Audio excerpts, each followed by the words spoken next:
Hello, everyone. Welcome to a very special stream. And I am joined here with FM Jude Shearsby, the Juggernaut himself. Welcome, Jude. Thank you, Michael. Yeah, no problem. And yeah, basically, what we're doing today is we're going to be streaming and commentating on the Sussex University chess tournament, which has both an open and a 9-rounder. So this starts in approximately 0 seconds. So yeah, we should be good to go. Any thoughts about the final round, Jude? I think it is very important to mention that we have Adam Collins on for a norm if he wins this game. True, and he's playing Super Tit, right? With the white pieces as well. So right. Oh, yeah, that's gonna be a big game. Yeah. Let me refresh the page and see if the rounds are starting. So far we've no one's begun. Maybe humans. Let's hope there's no 15-minute delay, right? Yeah. Oh, damn! I didn't think about that. Yeah. That could be the case with these norm tournaments, Maybe. but okay, then we can just yap for 15 minutes and should be fine. Or maybe the open tournament will show their games. We already see that Adam Sefton has lost his game in record-breaking speed, so. Oh yeah, he's just gone home now. I guess so. Yeah. Did you see how Balaji lost his last round against Arjun Kalani? No, I didn't actually. I just saw he was on 3 out. Balaji was on 3 out of 3. Right. Yeah. No, I just had a quick look because I was curious because I know Arjun did really well in the major open. Oh, he did. Yeah. Yeah, and there was just this moment where, what do people call? Is it just Arav? Because ain't no way no one's saying his full name every time. I think so. Yeah. Okay, Arav. Yeah. Also, welcome Nicholas in chat. Welcome Nico. Hope you're doing well. And yeah, this should be an exciting stream because I think me and Jude's playing styles are probably polar opposites right now. So it's going to lead to some interesting commentary. But yeah, okay. If I turn off the engine, what would be your instinct here? And I need to turn off these variation arrows. They're annoying. There we go. Yeah. Yeah. I'll turn off this. I think like in the stream we'll just have engine eval on, but maybe we'll just keep the lines off. Yeah, not the variations. Yeah, not the variations. Yeah. But it'll probably help the chat maybe if there's like the eval or whatever. Yeah, right. Yeah, okay. Yeah, okay. Here are your two candidates then. D5 or A takes B5. What would you play as black? Well, I saw the picture that ended in where he ended up getting forked. So. Okay. So which one leads to a fork? That's not an easy question. He ends up taking on E5, doesn't he? But did he play D5? He did play D5, but to be honest, I have no idea how this leads to a fork. Yeah. E takes. Yeah, because obviously it's not this fork, but right. Okay, so. Oh dear. Oh yeah, and he just gets mated if he has nothing. He can't do anything. He just gets mated on D6. I see. Yeah. That's a classic rule of mine, which is like 3 pieces to checkmate. Yeah, and even rook D7, so. You just go knight E3. Damn. Oh, that's nasty. Yeah. Ouch. I guess, I mean, this is like, I have a rule, like, I definitely don't want to be getting down to increment when I have such big decisions to make. Like, speed up earlier, ideally. Yeah. But yeah, let's see. Okay, I guess there must be a delay because let's hope it's only 15 minutes though, right? Yeah, true. Not like half an hour or something, but I doubt it'll be half an hour. Yeah, or the DGT boards suddenly fail just when we... That'd be great, yeah. Yeah. So welcome Vidit, welcome Jamie, welcome Pranay.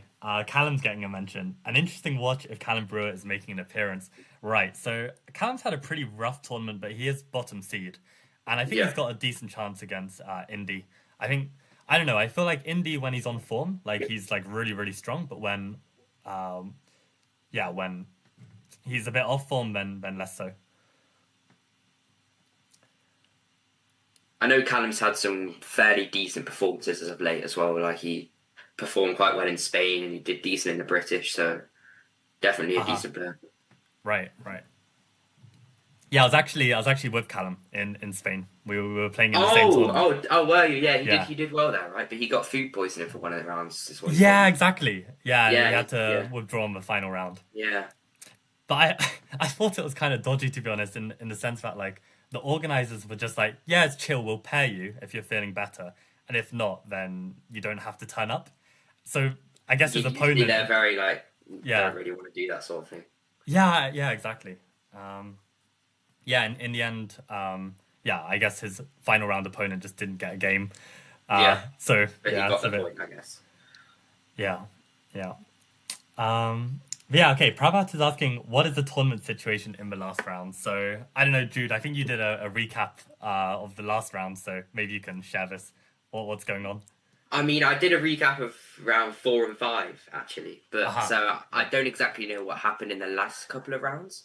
Maybe we could actually have a look at that. I see, okay. So... Yeah, the most important thing to note is probably about Adam Collins being on a norm if he wins this round. Yeah, and the funny thing is, like, we've got a mutual friend who's like organizing this tournament, Human. Yeah. And from what I understand, Human must have told Adam that like he needs 1.5 out of 2 in the final 2 rounds to get this norm, and he wins yesterday, and he wakes up. It was this morning, actually. Oh, okay. Oh, wins this morning. And then he's told that, he actually needs to win. He can't draw the final round. Like, imagine. Like, just being if you go to the overview also on Lee Chess, it even says that his norms are 6.5, so there must have been a big mess up somewhere. Yeah, because there's all these different calculations, right? You need a rating performance, you need a certain number of titled players to play against. Yeah, that's crazy. But obviously there was the situation with Kobe being entered. I see. And he's like 23-30, but then he withdrew at the last moment and Indy's substituted in. But obviously Indy's like 50 points less rated. Right. So maybe that was what messed things up. I see. Yeah, didn't know about that. Yeah. Okay. Yeah, so let's have a look at... Yeah, we can have a look at round 8. Yeah, we can actually click the standings, actually. Maybe that's... That could also be easiest way to do it. I don't think Danny's lost a game yet. Yeah, I saw he had a draw with Marta earlier. And I know that Danny drew Callum the day before. Yeah. Actually, we can have a quick look at Callum's position because I'd be curious to hear what your take would be on the final. Oh wait, it's probably round 6, maybe. Yeah, there is. Yeah. This final position. I think. Yeah, it's like plus 1.4, something like this. Yeah. And yeah, what would be your mindset when like playing against like a player 300 points or 250 points higher than you? So let's say you're playing like a 25-50 GM and you had this position, and you get offered a draw. Would you accept it or would you try and fight it on? To be honest, against the 25-50, I'd probably just take the draw, to be fair. Yeah, exactly. Yeah. This was the thing. I mean, I'm in a group chat with Callum, and some of our friends were like roasting him for taking the draw in a better position. Yeah. And I was just like, nah, you play someone 250 points higher. Like, if you try and grind this out, there's all the chance in the world that, like, you know, they outplay you and you draw. You could get in time pressure as well, maybe even lose. Something like that. Yeah, exactly. Like, you're 10 minutes down. Yeah, I would take this for sure. Yeah. Okay. Good to hear we're on the same page with that. Yeah, because I even remember a game I had against Pavel Teklov, who's, you might know him. He's like 25-7. Yeah, he's like a 25-70 Polish GM, and I was could have just won a pawn, like obviously in a rook end game, and he offered me a draw at like the perfect time. I see. It's like just as I'm about to win a pawn, like, but then he makes you doubt and you offer a draw and you just take it. Yeah. But I could have just won a pawn in the end game and probably pushed for a win. Right. With no risk to lose. But yeah, I ended up taking the draw. But okay. Yeah. The draw's still decent against that kind of player. Yeah, exactly. And you know that they're gonna pull every single resource out of the bag to exactly. Yeah, so they're not just gonna give up easy, so yeah. There was an interesting moment in round 8 actually, which was Danny against Marta. Maybe you could take a look at that position. Sure. I haven't seen this game at all, so yeah. I don't know if the end. Okay, yeah. The final position? Or... No, it was on move 39. There was a big chance for white. Is there move 40 time control in this tournament? No, there isn't. Yeah. So it was on this move before Queen F6 check where there was a big chance for white. Ah, I see. Oh, I need to get rid of these variation arrows. I don't know how to. I thought I closed everything, but okay. Let me turn everything back. Oh God. Let's not turn everything back on. Yeah. Yeah, because there used to be like variation arrows and you can switch it off and on, but I don't even see that option anymore. Oh, maybe. Oh no, they're still there. Okay. Maybe if you go to the 3 and then you just literally put evaluation. Yeah. Oh no, it still won't show the evaluation gauge, will it? No. Yeah, I'm not sure then. Yeah. Okay. If anyone in chat knows how to disable these arrows, let us know. And also, do let us know if the volume is fine. Actually, because hopefully me and Jude should be similar volume. Yeah, I think that's probably just a glitch on Lichess. Then they just removed the option to get rid of them. Yeah. But okay, should be fine for the live games. The live games obviously. Okay, so Bishop G6 is the big chance for Mata. Yeah. Let me try my best to calculate it and see what I think. So I guess the idea is if Bishop G6 and HG6, you open the H file. So you would hope that Queen F6 check, King G8, Rook H4. Yeah, just mates, yeah. That looks like it mates and there's no counter checks. Only Queen takes E5, which loses. So, okay, Bishop G6, if they take with the F pawn.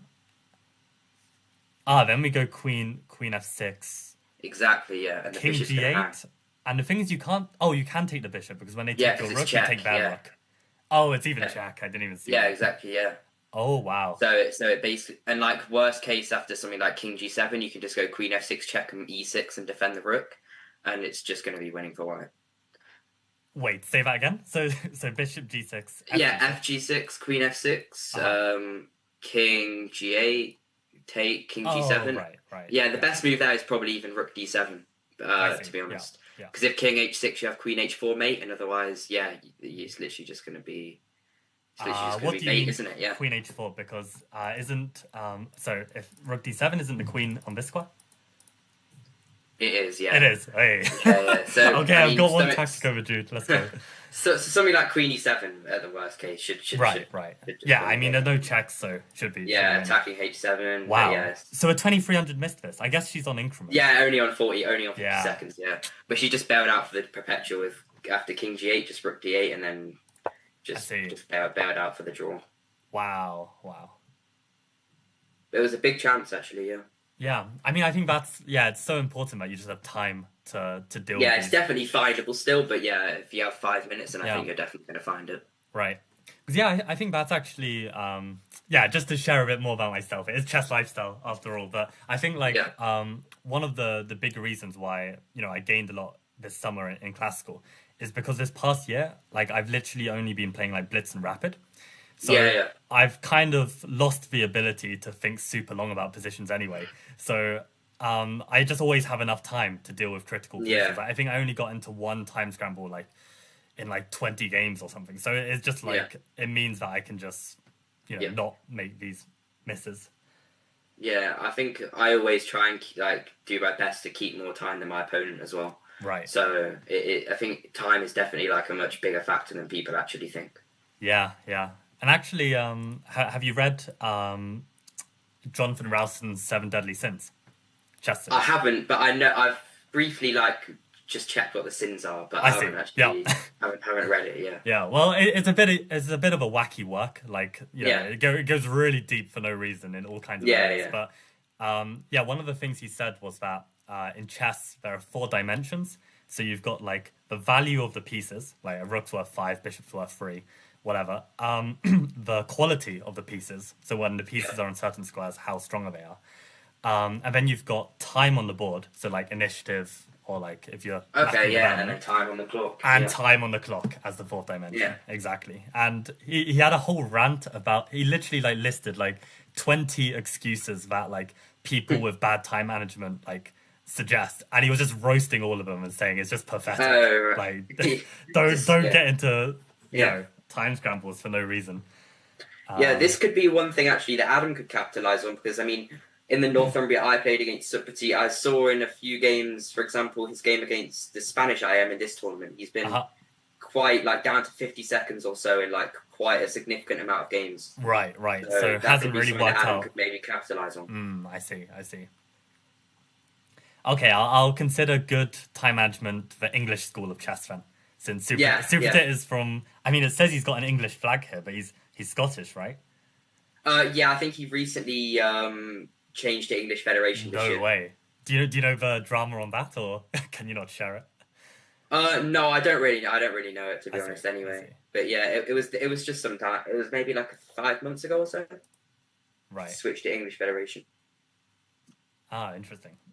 Well, my page for the Invitational I Am Non. Yeah, you've already refreshed it too many times, right? Yeah. Let me go to broadcast and see if I can load it again.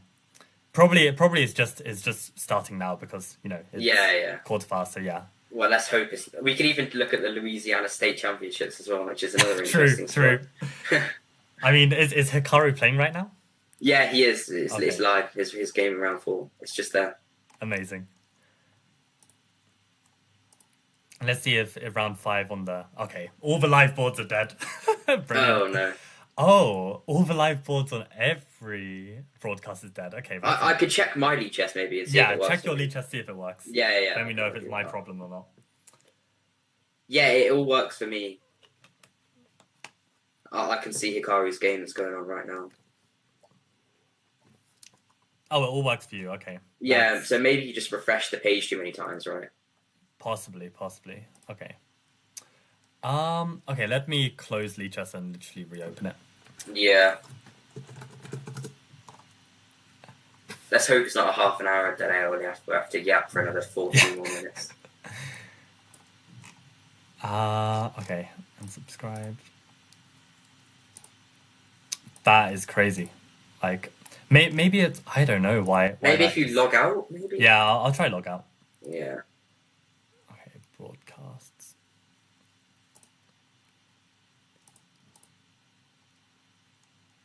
Oh. Okay. Sussex. Why? Why is this not working?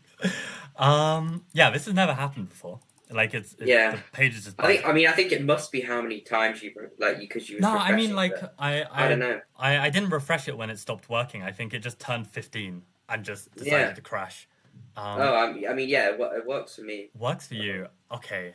The games started as well in the games have started. So, oh boy. Yeah. Okay, in that case, the only other thing I can think of, I can try Edge. Let me try Microsoft Edge. Oh yeah, you could. Yeah, and if that doesn't work, then you might have to share your screen, Jude, and then we follow your. Let's try this. God.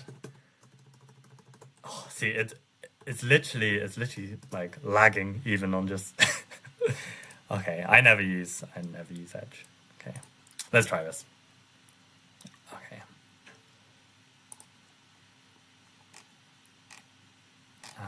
Oh yeah, here we go.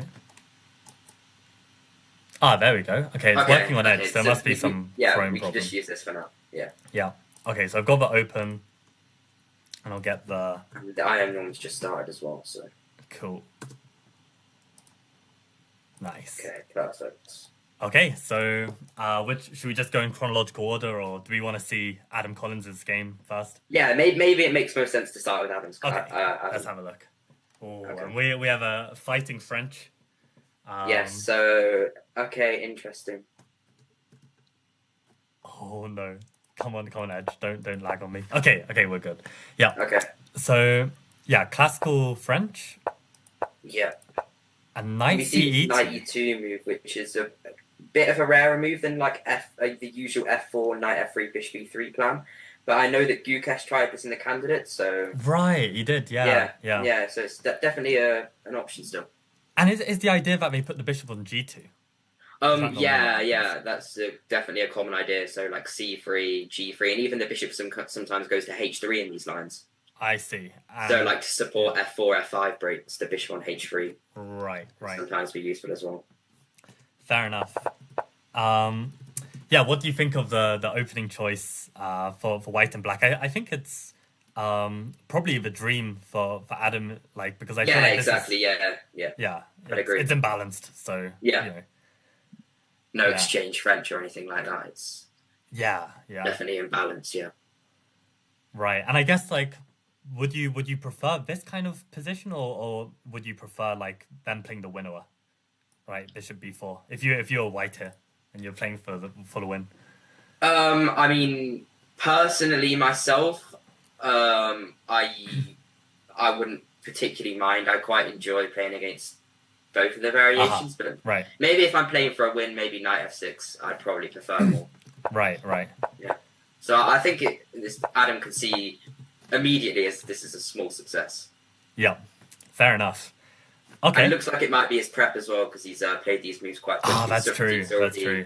He's already slightly thinking. So right. Is Supertet a French player actually? He plays the French and the Caro. So I see. I've played a few games against him. He's mixed up between the French and the Caro. So right. Yeah. Interesting. Okay, let's take a look at another game. Let's see how Gomali is doing. So yeah, if he finishes this game without losing, then he's gone unbeaten, which is quite impressive in this field, despite being a GM. So okay, we have a knight c3, Sicilian, and I don't know much about this line actually. I know it's quite trendy, and you just don't want to get your bishop trapped. Yeah, so we'll probably see a move like a4 now from white, stopping b5. Right.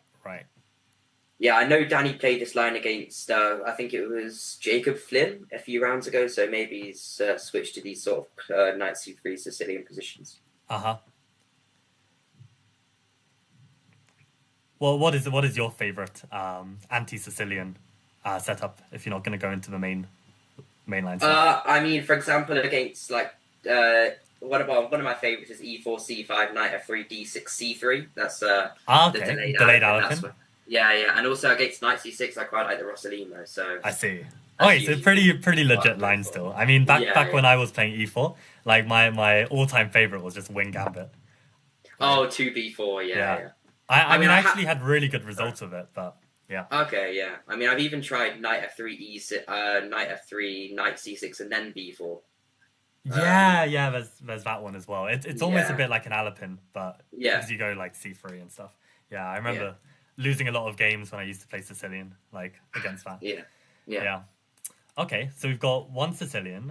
We have one French. So okay, exciting games. Let's see what's going on here. So we've got an English with bishop b4. So you mentioned Rossolimo. Yeah. There's basically a reverse Rossolimo. Yeah. Which I don't know. As you know, with our C3 Venom, it's to be up a tempo, not down a tempo on an opening. But... That is true. Yeah. But I wonder in this case, maybe the fact that the knights haven't developed, that could be an asset, because I feel like in the Rossolimo, you're always rerouting your knights. So maybe it's not, that's true. Yeah, not that big a deal. Yeah, and actually for the viewers, Jude is my biggest advocate for C3 Venom. Probably the highest rated player who's like a major fan. So Yeah. Now, I mean, like the last title Tuesday, Jude was playing in. You know, he lost or drew like his E4 games, and then he was like, we're gonna switch to 1C3 and won the next 3 games. So 3 out of 3 with 1C3. Yeah, it just must be the opening, you know. There's no other explanation. Yeah. Yeah. Okay, so we've got a reverse Rossolimo. That's what we're gonna call this one. And then let's have a look at Callum against Indy. What's going on here? So India's white, and we have. Is this? What's this called? Ragozin? Is this Ragozin? It's yeah. Okay. Might be pronounced Ragozin, but I'm not entirely sure myself. Oh, and this Queen A4 line. I think I might have actually had this position against Wadsworth, but I might be wrong. As in you were white? No, I was black. Oh, you were black. Okay. Yeah, Queen A4 is a really nice idea. I've forgotten all of my reasons why. Yeah, there's this Bishop D2 stuff, and Bishop F8 was critical as well. So okay, they know what they're doing. Yeah, Callum. Yeah, they're both playing the moves quickly. Yeah. Oh, I can't remember why. Like this, I think is it about like black wants to play with C5 or something. Well, I mean, Yeah. essentially, like this queen a4 check, it forces the knight to c6, which usually you don't, like, as a general rule, you want to like push your pawns, you know, before you develop the knight. So Yeah. even a pawn on c6 for black could be good, solidifying the center. Maybe a knight on d7 is also another common plan. Right. So white tries to argue that the knight on c6 is a bit misplaced. I see. But they have obviously had to waste a tempo with queen a4 and queen c2 to get the knight to c6. Yeah, well, whenever this topic of knight c6 comes up, I always get a bit triggered because I remember in my first British championships when I was like 10 years old or something, I was really like, I was just a beginner, and the tournament was just local to me. So I just played like as like bottom seed. Okay. And I went to analyze one of my games, and basically I had played d4, I think d4, d5, and then I went knight c6, not knowing I've tried this as well. Yeah, no, I mean, I wish I had it prepared or something, but I was just developing my pieces. And I remember Andrew Martin was analyzing the game with me, and he just went off on one about knight c6 and was like, this is such a bad move, you should just move it back. That was his advice to me, which is just terrible advice to like be like, okay, you make a bad move, just move it back to its start square. So don't do that. Don't play knight b8 on move 3 because an iron tells you to. So never forgot that one. But okay, cool. So we've got an interesting Ragozin, a bit of a sideline with some imbalance here. And okay, finally then Jacob Flynn against Peter Large. I don't know either of these players very well, actually. I don't know if you have anything to share. But... Well, I've played Peter Large, I think it's 3 times in Classical, I believe. I've got 1.5 with him, so I just beat him at the recent Northumbria, obviously, where you did quite well as well. I drew against him last summer in the Mind Sports, and I lost to him before in I Am Norm when I was a bit lower rated a few years ago. Okay, so you're turning the tables. Got your win. Yeah. And what style of chess would you say Peter Large plays? I mean, I'd say he's definitely like more sort of positional. Like against me, he went for a sort of a close Sicilian with g3, bishop g2. Right. So probably a bit of a more classical sort of player. Fair. But I know he obviously likes his rapid play. He played, I think it was 7 FIDE rated rapid tournaments last month. Oh, really? And I think it was or maybe it was like five tournaments in a week or something like that. Like obviously living in London, there's these rapid tournaments all the time. Right. So I think he obviously can. He's good, still quite good under time pressure and things like that because of all the rapid and blitz that he plays. See all that practice, yeah.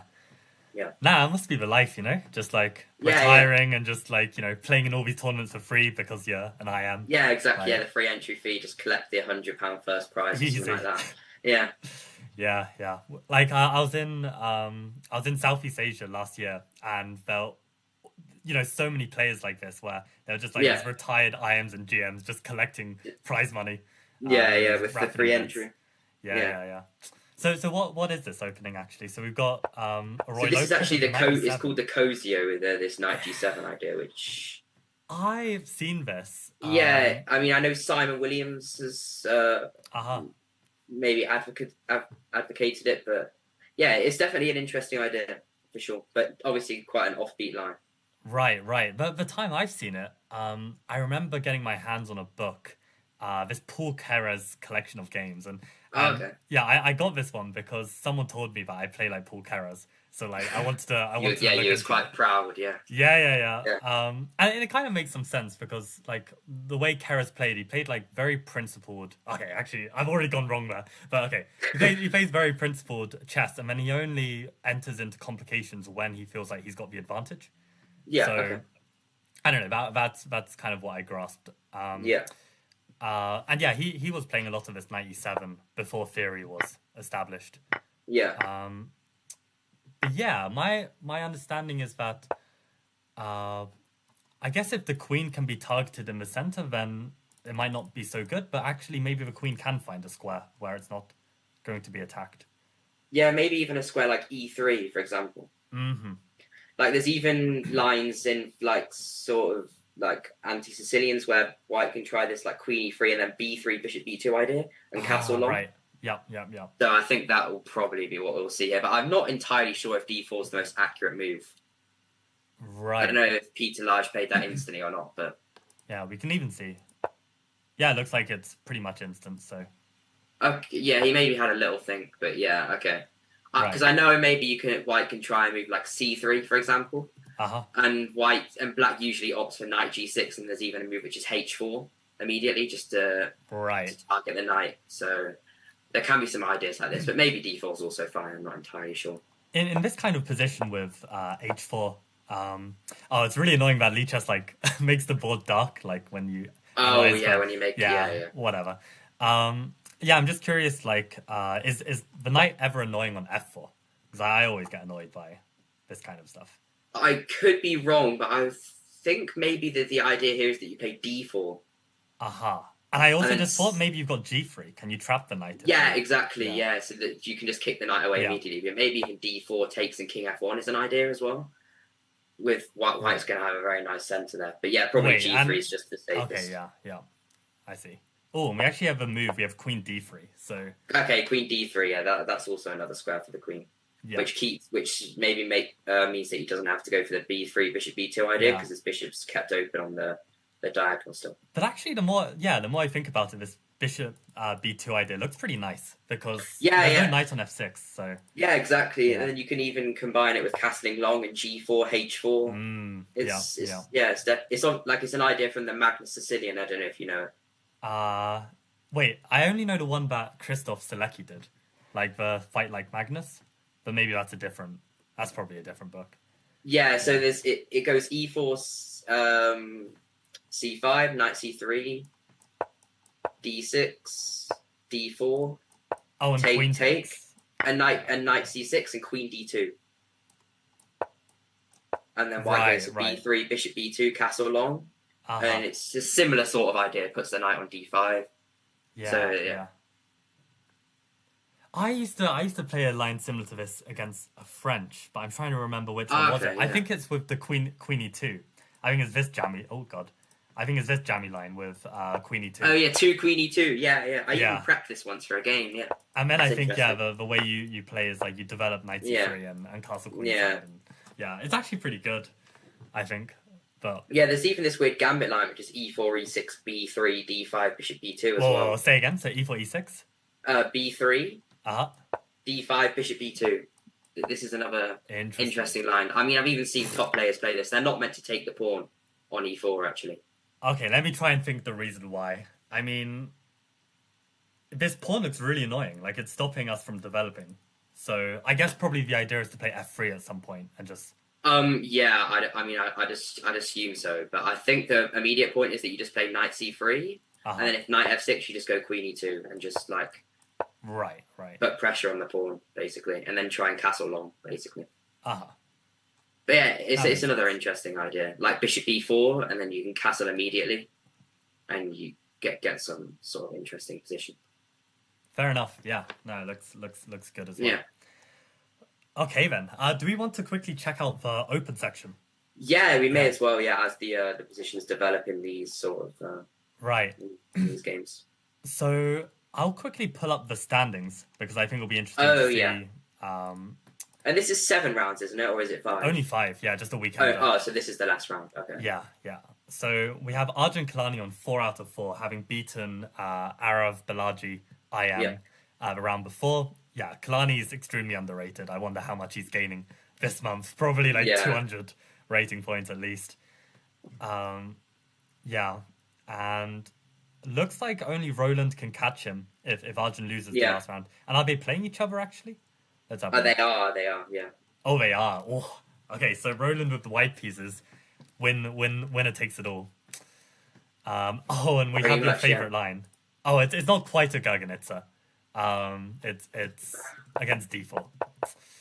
3h4. This is one of my favorite lines to play against 3h4. I see. Yeah. So it's not exactly like your old c6 g6 thing, but okay, it's close. It's close enough. Yeah. I mean, my rule with this h4 is always to meet h4 with h5.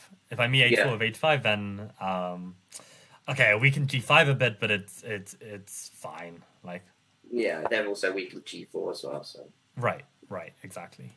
So okay, interesting position.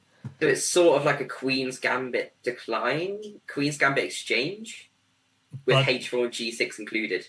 yeah, but they're taking back with the C pawn, not the E pawn, right? Yeah, so it's like a Slav exchange. Yeah, Slav exchange. Yeah, exactly. With G4 and H4 and G6 included. I'm not sure who that favors, but I mean, you don't normally go H4, but they also don't normally go G6. So yeah. Yeah, like if they played H4, you obviously wouldn't reply to it with G6. So right. But yeah, interesting. I'm not entirely sure myself who that favors, but yeah.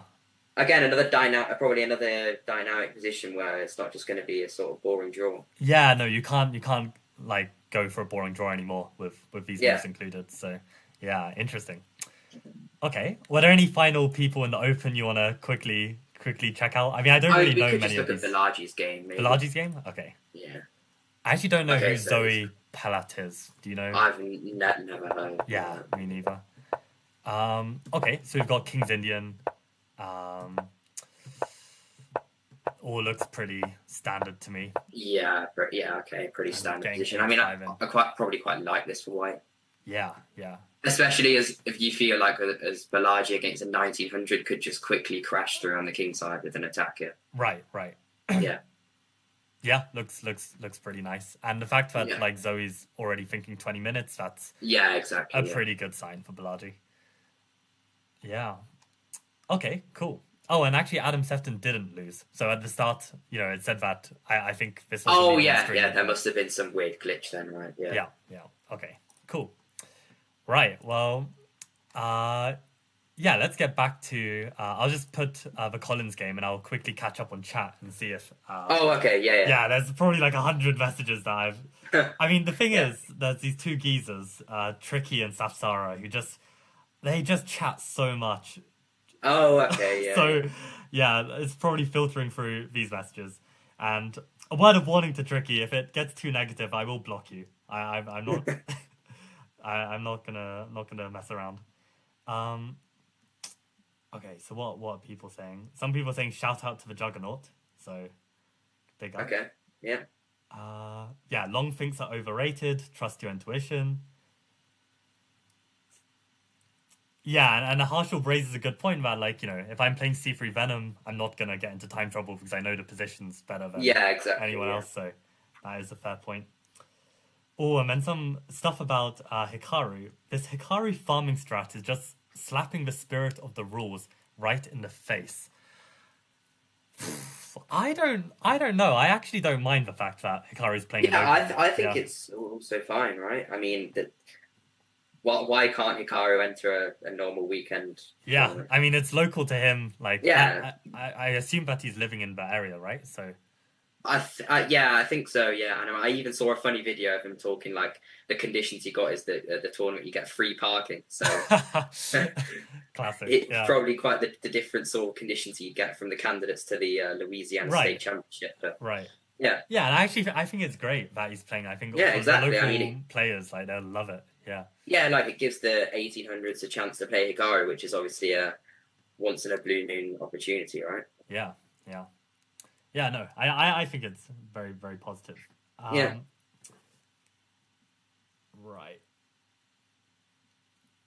Oh,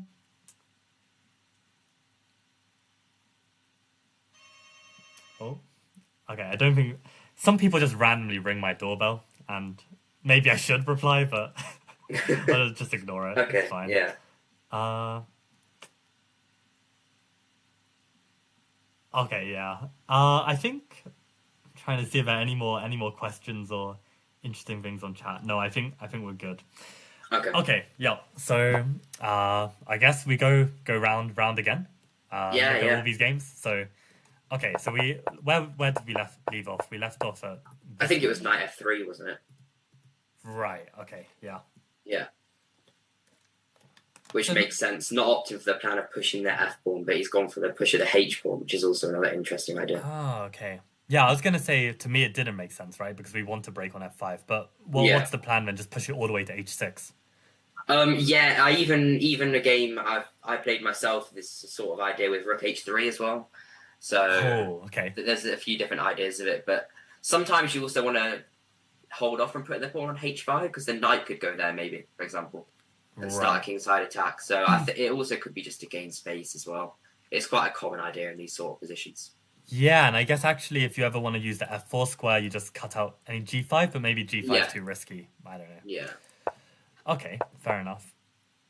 And what's the logic behind A3? A3 is in case white ever wants to go for B4 ideas. Right. And like eradicate any counterplay, maybe. Yeah. I'm just thinking he like... just ignores it with H6. So.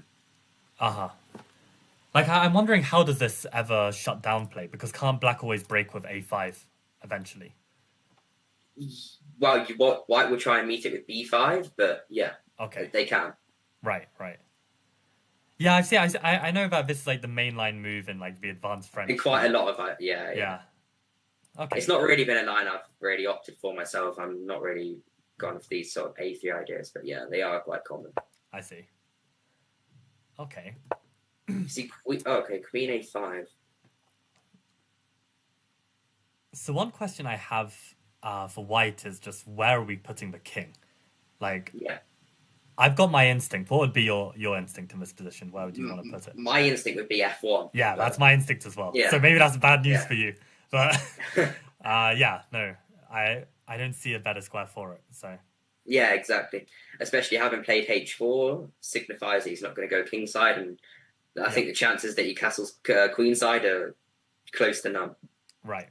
So yeah. Otherwise, you just go B5, B4, and it's over. Yeah. Yeah, that reminds me actually, like, in my Northumbria, like the last round I was playing an FM called Ryan Harper. Oh, with the C6, G6. Yeah, with the Garganitza, right? But the thing is, my last two moves were A5, A4 with black. And I was just like, you better not castle queenside, otherwise I will crush you. And he just castles queenside. Straight into it, Yeah, I mean, I think it was just like, if this guy's 2,000, I'll crush him anyway. Like, he'll mess up the attack. And it was crazy. So yeah, it feels the same way. Like castling queenside here would be pretty awful. Yeah, I don't know. I mean, for me, I always like these kind of light square pawn formations. So I would prefer black. I like the fact that black's got this break, and I'm not too concerned about my king safety. Like I feel like white's pieces are a bit clunky, but maybe white can unravel in a way that it suddenly gets very hairy very quickly. Yeah. So I guess you'd take white here. I definitely take white. Yeah, I think this is perfect for Adam. I think I quite like this for white. Like already, maybe starting to get an advantage after a move like Bishop D2. Yeah, I'm not too keen on black's last move, Queen A5. Right. I guess there is this immediate threat of potentially taking on D4, so Bishop D2 makes perfect sense. Yeah, and maybe even then we threaten C4 ideas as well as white. Ah, yeah. Actually, no. C4 is definitely a thing when there's no knight on E7. Exactly. Yeah. If black has to recapture the pawn on D5. Yeah. Very nice. Okay. Well, what do you think the eval is? Let's guess the eval, and we'll turn it on. Wait. I'll think as well. What would the eval be? Yeah. Okay. I think I've got mine. All right. I think close to +1. Really? I was going to say plus 0.5. So... I mean, somewhere in the range of 0.5 and +1, okay, I'd say. Let's see. Oh, plus 0.9 with Bishop 0.9, yeah. Yeah, okay. There we go. Yeah. Because I've signed out, I guess all of these are back to... how do I turn off... okay, maybe because you're on edge, you could sign in, right? I think it should work. That is a very good point. My only fear is that if I... Okay. No, my fear is that I know on Chrome, if I type in my password, it's not going to show. But like sometimes it shows the letters one by one. Like, I show my password to, Safsara and Arav on chat, and it's over. Then you're yeah. So I mean, you could even try go back to Google, maybe, because now it's had quite a while. That is true. I mean, you could just try it, right? Yeah. I mean, I'll just turn it off here. What settings do we want? Do we want no moves? Yeah, put no moves, okay, yeah. And just eval one with no moves. Yeah, we can keep the eval on, I guess, yeah. Okay, sure. So at certain points we could turn it off, maybe, but yeah, for now we can. Okay, sounds good. Yeah, so then let's move back to Gormali.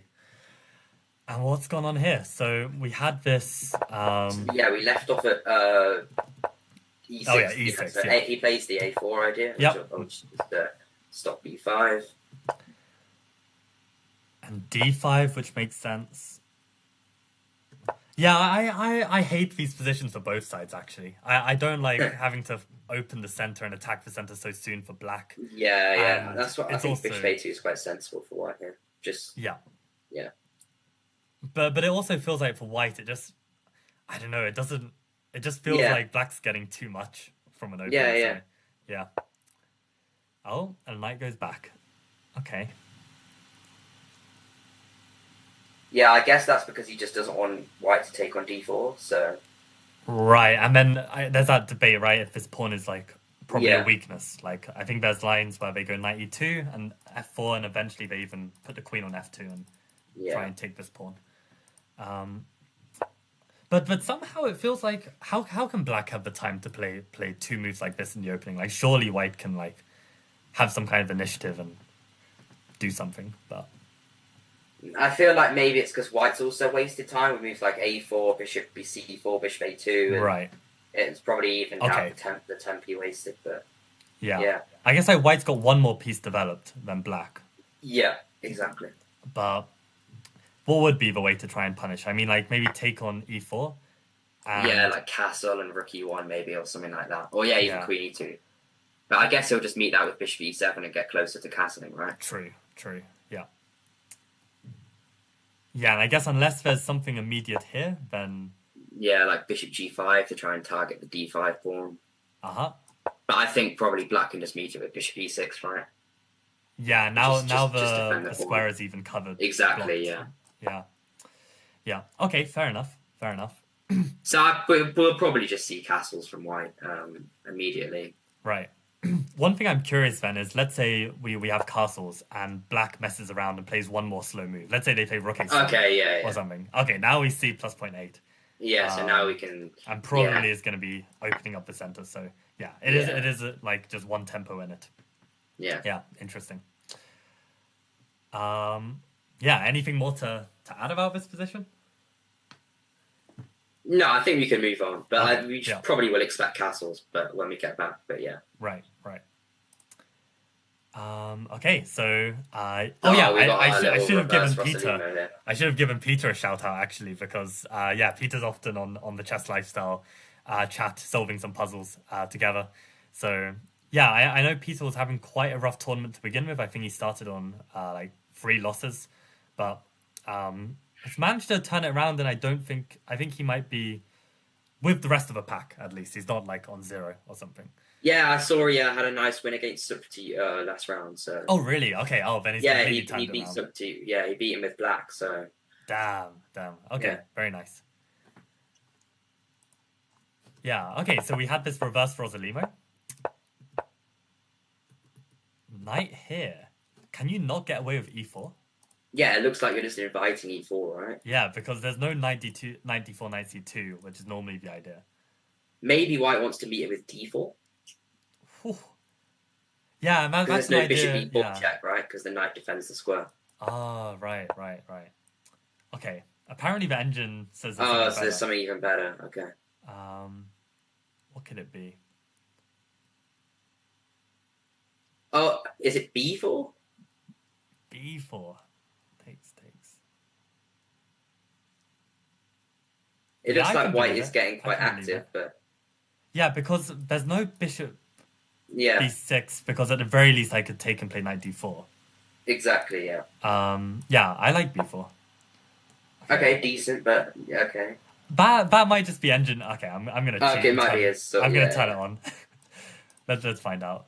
Knight G5? No way. Because I thought... that's interesting, yeah. But why is that not a free piece? Well, he's going to take on D4. C7. He's going to take on C7. Oh, you're going to take on C7. Oh, D4 as well. Or D4. Yeah. Or D4. Yeah. Let's see if knight C7's a move. Also, it is as well, yeah. Okay. Fair. No, I literally was gonna say knight g5, and I was like, okay, I'm just blundering a piece, and my p brain Yeah. stops there. But yeah, I should keep calculating. Nice. Okay. Interesting. So yeah, we didn't see e4 instead, or we saw just c6. Okay. c6. Yeah. The knight goes back. And okay, so more of a solid approach from black here. Just yeah. Is this why did the bishop move back to c5? Oh, because the knight attacked it. Yeah. Oh, and that's not a thing in the Rosalimo because there's a knight on f6. Yeah, so there is this sort of differences. I see, Vera. Yeah. Yeah, playing openings with tempo down. Yeah, okay. Yeah. Okay, got it. Interesting. And I guess here, probably best is to just go d6, right? Just to solidify the pawn. Yeah, probably you can take it if they try d5. Yeah, exactly. Yeah. Grab it. So, okay, d6. Interesting. Okay. Yeah, I feel like maybe this d6 pawn is something we can pressure long term. Yeah, in the future, yeah. Yeah. Maybe even an idea like g3, bishop g2 to control the d5 square. To just do anything to stop black from pushing d5, maybe. Right. Okay, we see e3. And castles from black. Okay. Yeah, I'm wondering actually though, while you do have enough protection on d5, would it not be a good time to push and then avoid the isolated pawn? Like if everything trades, you can take with the queen.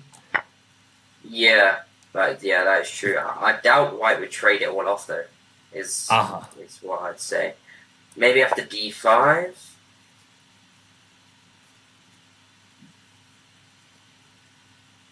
Guess we've got this problem where like once you move once, then they'll take it.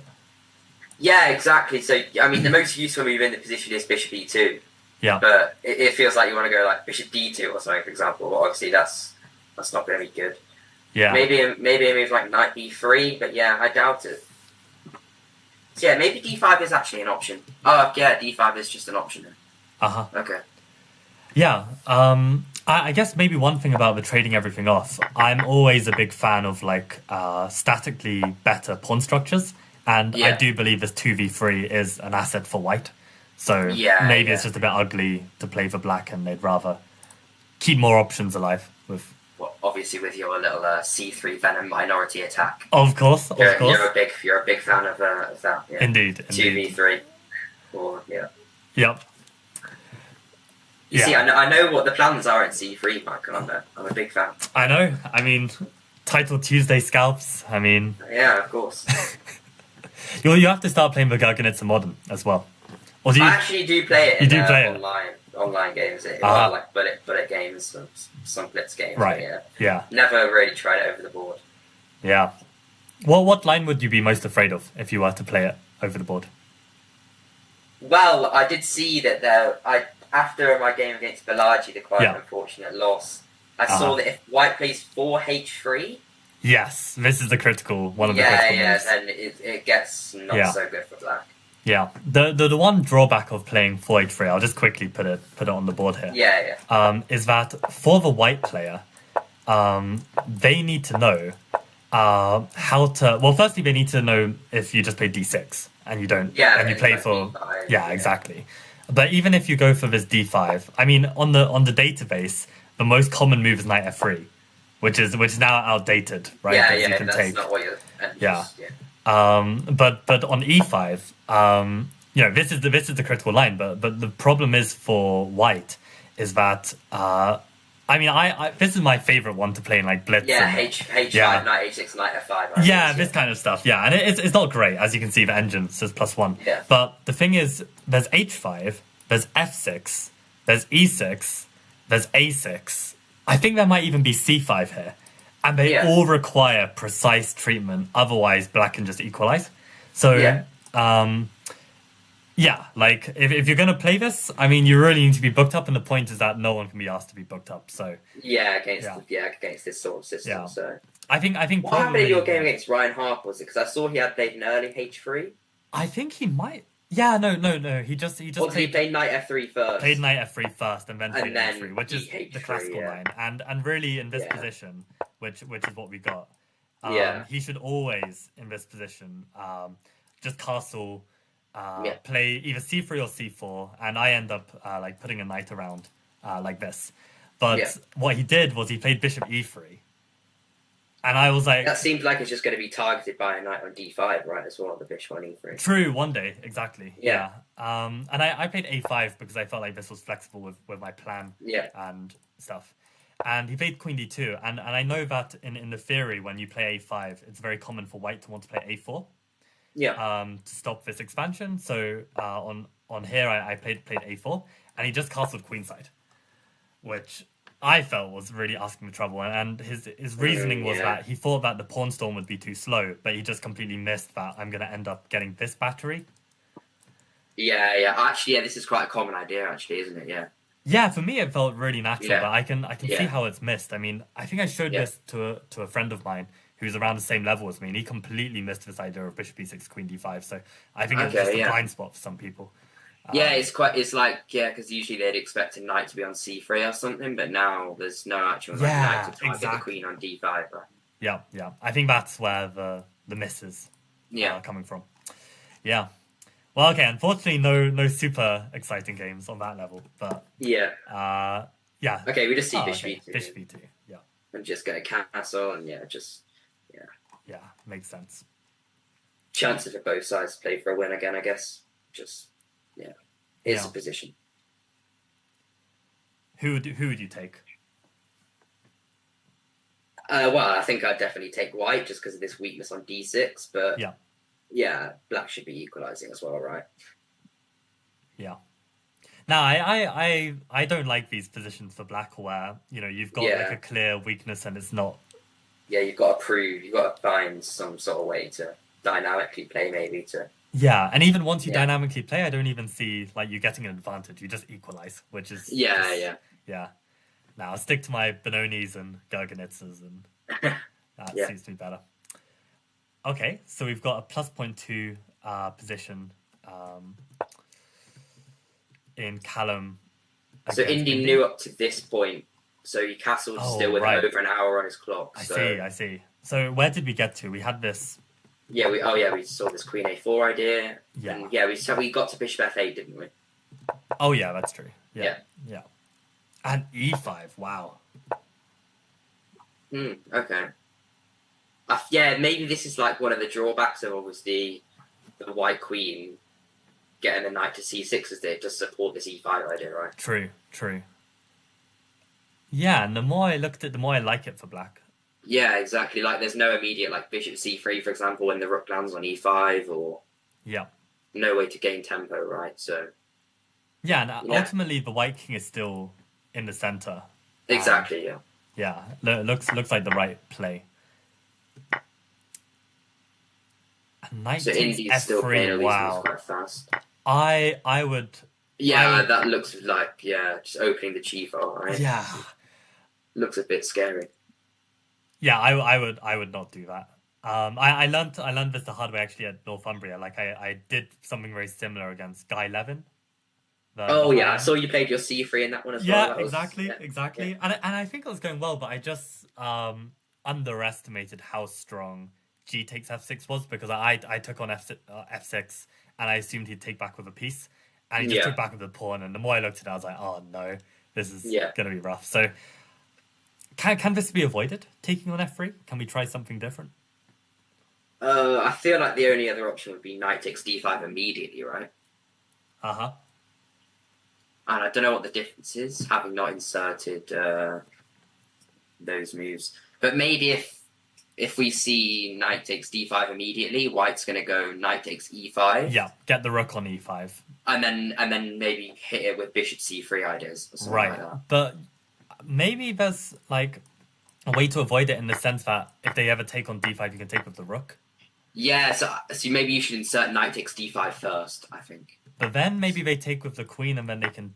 but then they still get hit by something. Yeah, but now, I mean, at least the rook stays on e8, right? I think after knight takes e5, you're going to take that with the queen. Yeah, and then put the queen somewhere useful with bishop. Yeah, exactly. So. And then it still should be a pretty fine position. Both sides with two bishops, should be fine. Maybe even queen g5. But actually, no. Could even be hit by h4 then, maybe.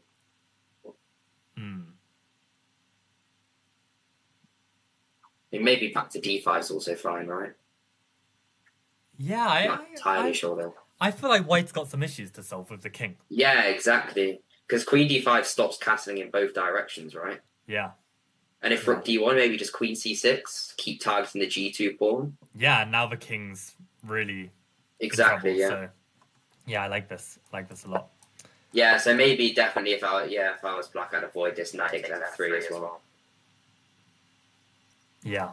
So it's a lot more safe than opening the g file. But okay, both moves apparently fine. Now he takes bishop e6 after a fairly long thing from Callum. Man, I would be terrified if my opponent like blitzes out gf3 and castles queenside. I'd be like, oh no, this is trouble. Yeah, okay. I mean, I think I'm definitely would prefer white, even if it looks a little bit sketchy in terms of like this structure but just the practical chances on the king, I think. Yeah, maybe even white would start now with rook g1 and just already line up the rook, right? And what's the best way to bring in our pieces onto the king side? Is it just to push like e4, f4, f5, and then bishop h6? Or like bishop d3, right? Bishop d3 and then not e4, but immediately f4 and f5. Yeah, and then that way the center's a little bit more intact. Yeah, exactly. Okay. Yeah. I don't actually see where black's play is exactly coming from. Can they go b5, b4 maybe? Maybe a6 first. b5 immediately is probably going to be a bit too much, right? Or maybe not, but... I guess they'll take with the bishop. Yeah, and then like, if they ends up going to e7, it's not like the ideal square, right? Yeah. Also, obviously, black's still got to watch out for like e4 ideas, with the rook being lined up with the queen as well. So it definitely looks dangerous for black still, but... Yeah. As a way of preparing the pawn storm, I might even like c6 more. Yeah, c6 just to defend the knight. Defend the knight, and I don't mind it being a backwards pawn because it's be an open file. So, but yeah, I guess there's still this e4 idea. Yeah. Scary times. Yeah, it feels like definitely this seems more than like plus 0.2, right? It looks like a very nice position for white.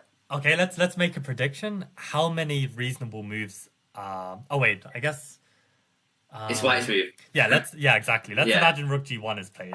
How many reasonable moves there are for black in this position? I'm gonna say 2. Yeah, probably 2 or 3 as well. Okay, like it's not a sort of position where they've got like loads of moves, right? Okay, yeah, exactly. So like 2 or 3. Yeah, 2. So queen h4 is the best. Yeah, and that's really interesting actually, because normally we don't think of the queen being good at defending, but if the queen is actually safe there. Yeah, like there's no immediate way to hit the queen, right? Yeah. You do want to be careful for maybe like an e4, bishop g5, but for now I think we're fine. Right. And obviously it defends h7 as well. But again, it's not immediately obvious to just like go queen h4, is it? Yeah, no. I lose this game every time, like unless I'd done a lot of preparation and understanding this. Yeah. No, I'm a big believer in, understanding the positions you get from your openings, rather than just trying to play chess, because I feel like playing chess is actually pretty hard. So just choose the easy route and not have to struggle. Yeah. Okay, so maybe a tough spot for Callum. Let's see this Peter Large, Jacob Flynn. Oh, okay, yeah. So where did we leave off here? We just looked at Queen D3, right? We were considering the different options. And black has gone A6, got their pieces out. I'd be happy with black here if I'm playing this kind of opening. As long as there's no like immediate bishop h6 sort of stuff, then black should be solid.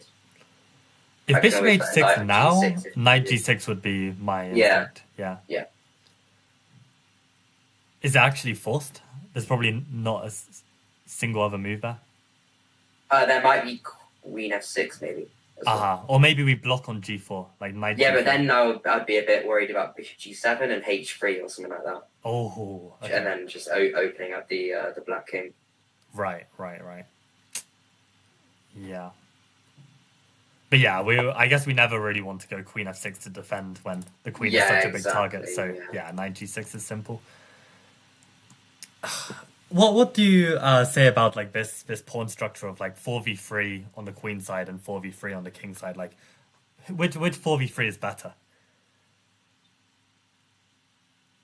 There should be an answer to this, but I always forget. I don't even think there is, to be honest. Really? I mean, it's definitely very like position dependent, right? I guess it depends which pieces are remaining on the board. Yeah, exactly. Yeah. Because I guess, so white has the majority on the king side, but you don't really want to push that majority while there are lots of pieces on the board. Yeah. But I think long term, when let's say you just got to an end game right now, and the kings are the only pieces left on g8 and g1, I think it does favor white because the king wants to be on the side with the majority. Yes, yeah, for sure, yeah. So yeah, if all the pieces just like disappear, for example. Yeah. I don't know what conclusion to draw from that. Should white be trading pieces as a result? I don't know. Maybe it's not that big of a... Yeah, maybe it's not. But I mean, I feel like with the queens on like lined up with the king, for now he's going to be thinking about dynamic ideas, like maybe even bishop b3 at some point, lining up the bishop that way as well. Right. Just loads more things to consider than these factors. Yeah, I remember like there was a game I played like a couple years ago where I played a horrendous move in the position for some really, long-term reasoning, and whoever was analyzing the game with me was just like, Michael, why are you thinking about that? Like, it's literally like not relevant. So probably very long term. I'm just having a quick look at chat to see if there are any suggestions. I can't even follow this. It's just Tricky Safsara and some others. Okay. Maybe. Wait. I think for some reason now your camera's covering the board a little bit, which is weird. Because I don't think I've changed anything on my side. Maybe I can move you... Oh, no, that's... I think we're just going to have to roll with this. I mean, it's only very slight, and if I start messing around, like... Things could mess up quite quickly. Right? I think so. Right. Yeah, I'm being told that my strategical thinking is boring, so that's the quality of chat right now. Thanks, Toby for that comment. Yeah, I think we're good. Okay, so I guess back to the open. Yeah, for sure. Okay, so let's check in with the biggest matchup, Arjun against Roland. Okay, so we got you did up end up to playing h5. Yeah, around here, right? Yeah. Okay. I mean, what would have happened if white just went for it? I guess black's not even castled yet, so this has to be garbage. I don't know. I think if you turn the engine on, it'd still be fine for white, to be honest. Yes. Not too bad. Yeah, minus 0.4 having Saxon exchanges is not terrible. Because again, without the knight on f6, it just feels like the king is a bit weak, and there's not even a way to bail out this way. I mean, I think this would be a cool way to play for the win with white. It'd definitely scare black. Yeah, exactly. Especially if you just like bluffed it and instantly whipped it all out. Then. Yeah, exactly. Imagine like pretending it's prep or something. Yeah, exactly. I mean, to me, this just looks like quite a pleasant London system for white. Where they've got the knight on c3 instead of the pawn, an open c file to work with. Yeah, and actually black played a6, right? So these squares are a little weaker. Yeah, the more I'm looking at this, more I like it. This h pawn doesn't seem to be that big of a weakness. And, one day you can always push f3 if you really are concerned of these weak squares. So, yeah, I think this is a nice position for white. But apparently this is from plus 0.8 to plus 0.4. So, yeah, what was missed? Maybe just an immediate knight a4. Knight a4. Maybe. Yeah. Or even something like, no, I don't know, maybe bishop d3, but I'm not sure if you want to make that trade or not. Uh-huh. Yeah, I think black probably would be happy to trade that bishop. Like, our pawns are on dark squares, so this bishop should be the good bishop. Yeah, maybe it's knight a4. I reckon knight a4 as well, yeah. Looks great. Yeah, okay, that's probably it, yeah. Knight a4. I mean, yeah, like in this position, offering to trade off this knight.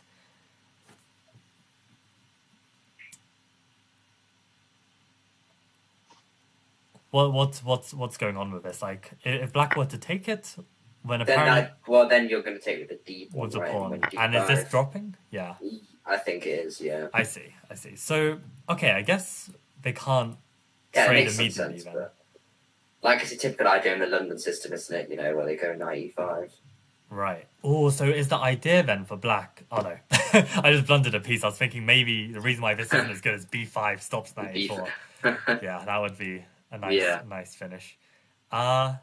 So what's the reason then? Like, why can't we just get on with knight a4 next? And there's probably some move here for black, right?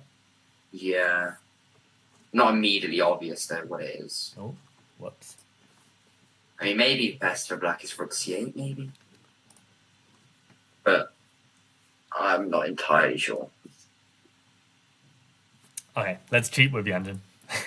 Let's have a look. Yeah, it is rook c8, okay. Rook c8, okay. Nice. Yeah, I mean, rook c8 usually makes sense. Queen b3. Yeah, because now you're going to take, right? And the knight no longer attacks d5. Aha. And if you just take with this structure... I mean, to me, this still looks... Queen c1 and queen a5, maybe. Queen a5, and if we put the knight on c5? b6. Wow. Yeah, knight a6, if he does just grab the pawn.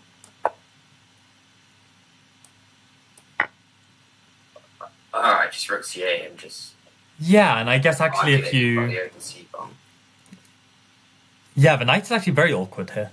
Yeah, and also a2 hangs at worst case as well, so you're going to get your pawn back. Right. Interesting. So then if we do all of this without the knight on e5, we go for knight a4 immediately. And we go rook c8. I guess knight... Then I think knight c5 is going to be...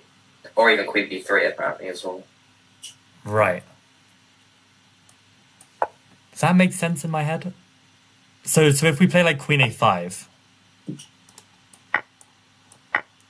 What's the main difference here? I guess this knight and this knight is still... Well, the knight's a lot less awkward, right? The white knight. Because before it was on a6 with the pawn on b6. True. Yeah, now it can just drop back to c5. But I even like this move queen b3 for white instead of knight c5, actually. Uh-huh. Because maybe there might be some scenario if we see a move like knight a5, white's going to go queen b6. And after the trade? Yeah, like black's obviously got a decision to make with his rook. Yeah. And it's going to have to, like, a move like b4 from white, it's going to all end up being quite awkward. Like, I feel like it's just a very pleasant endgame for black.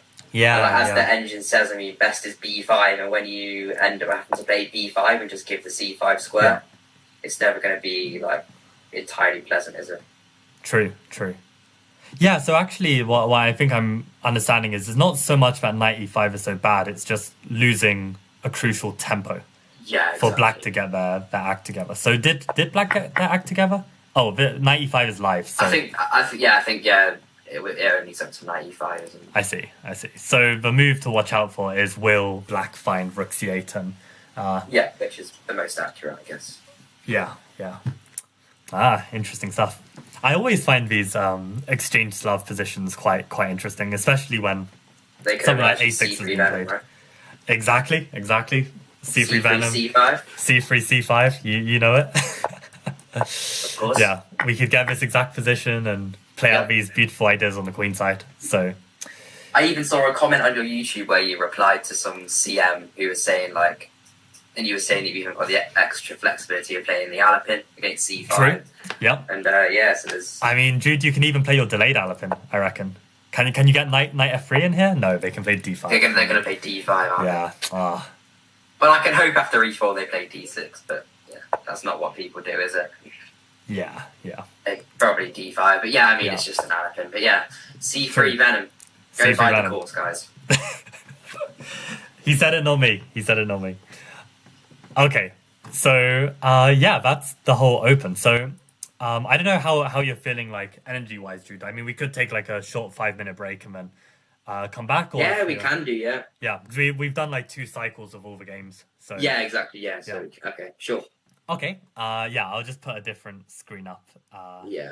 Okay. And yeah, we'll be back in 5 minutes, guys. So 5:20. We'll keep it going. Okay.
Welcome back, everyone. So yeah, the commentary continues. We'll catch up where everyone's at in the IM tournament. Yeah, let's get into it. So I guess Mr. Collins against Banerjee.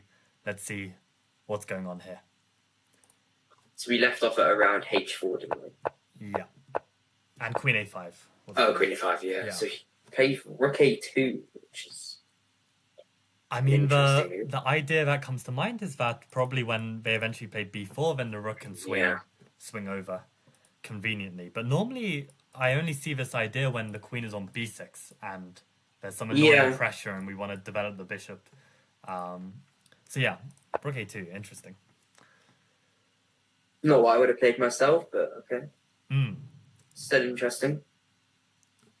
I guess if you start going for a big kingside attack, is it too soon, given that black hasn't castled?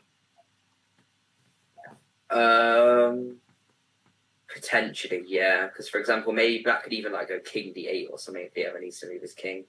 If we go completely weak on our whole kingside. Yeah. Yeah, I guess if you were to attack it with the pieces, can you get away with saying that, okay, I'm not making any permanent weaknesses? I don't know if that that's is true. Yeah. An idea like knight g3, knight h5, for example, could be an idea. Yeah, I guess black can always play rook g8, but then they don't have castling rights anymore. So yeah, then maybe queen c2, queen h7 sort of ideas start to arise. Oh, true, very true. Yeah, nice. I saw that in the chat there was one question or suggestion, if we come to a complicated position, we should ask chat for them to find the best move. And okay, sure, yeah. Do that. So yeah, if you think of any ideas, we can. Yeah, okay, sure. As well. So rook a2, yeah. The idea is that he's going to meet cd4 with b4, and then collects back the pawn on d4. Yeah, and that's exactly what happened, in fact. Yeah. And actually we've got a comment from Memento Mori leaving a really long line of analysis, and they said that this is the line he knows rook a2 from. So, I mean, I can quickly... you could quickly. Knight c3, knight f6, e5, knight e2, c5, c3, knight c6, knight f3. Literally the same as the game. So apparently there's a line here where black castles, knight f4, queen a5, and apparently rook a2 is some theory. Okay, so maybe Adam sort of knows this idea and is applying it in the position on the board. Right. And it looks like it can be applied. Yeah, exactly. Yeah, it's fairly similar sort of. Yeah. Well, a better version as well, it seems, in this position. Wow.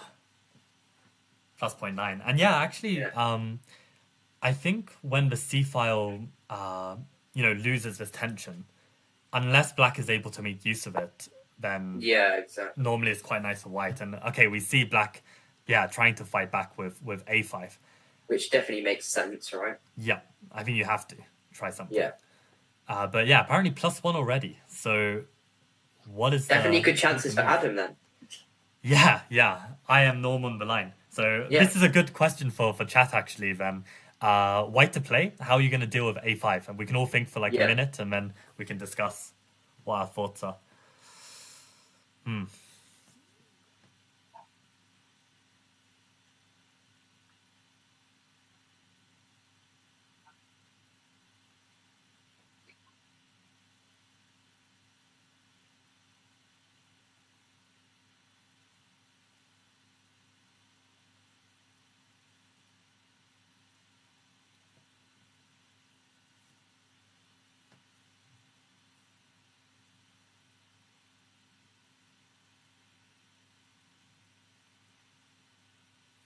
I think I've got my answer, so I'll look at chat.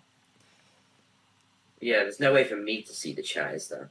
The way I'm looking at chat is I just open YouTube. I could literally just open YouTube. Yeah, and then just read it there. Yeah, that's what I've been doing. Also, welcome, Lucas. I can just open it on a Google, right? Yeah. Okay. I can see the chat now. Question from the chat is, will you commentate Buka? Would love you to commentate on my games. No, I don't think I'm commentating Buka. I'm only commentating this because I know Human, the organizer. Yeah, I think Buka's still organized by Alex Holacek, and I don't have the best of terms with Mr. Holacek, so yeah, don't think that's happening, unfortunately. But actually, I have done some commentary for the English Chess Federation because I know Natasha Reagan quite well. Oh yeah. And yeah, maybe I can. I'll send her this stream and see what she thinks. Maybe she'll pick up on us being co-commentators again for something. Get paid. Yeah. So the ECF actually. The ECF paid. Money, yeah. Not as broke as Human. So. Yeah, good old Human. But yeah. So we could definitely do something for the ECF then, maybe. Yeah.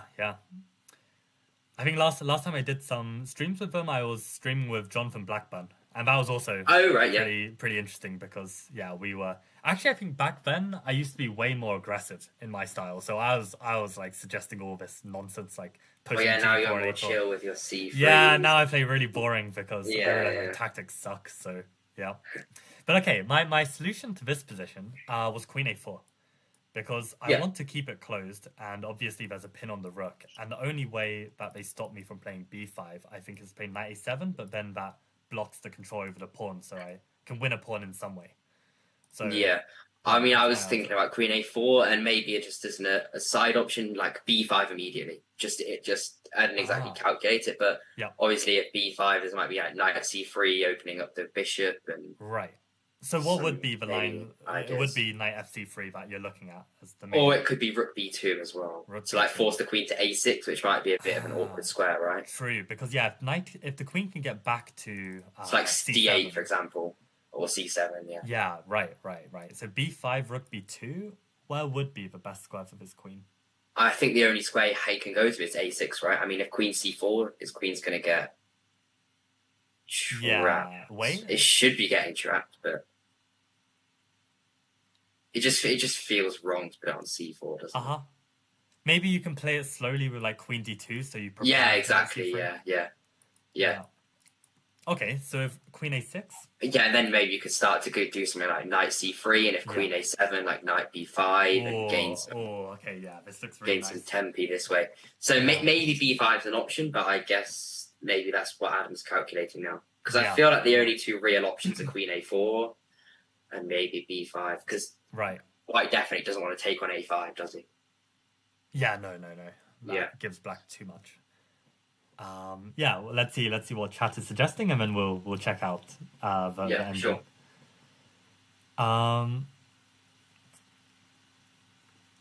Is b4 here nonsense? Wait. Oh, b5. Yeah, maybe b5 exactly. Yeah. So who was it that suggested that?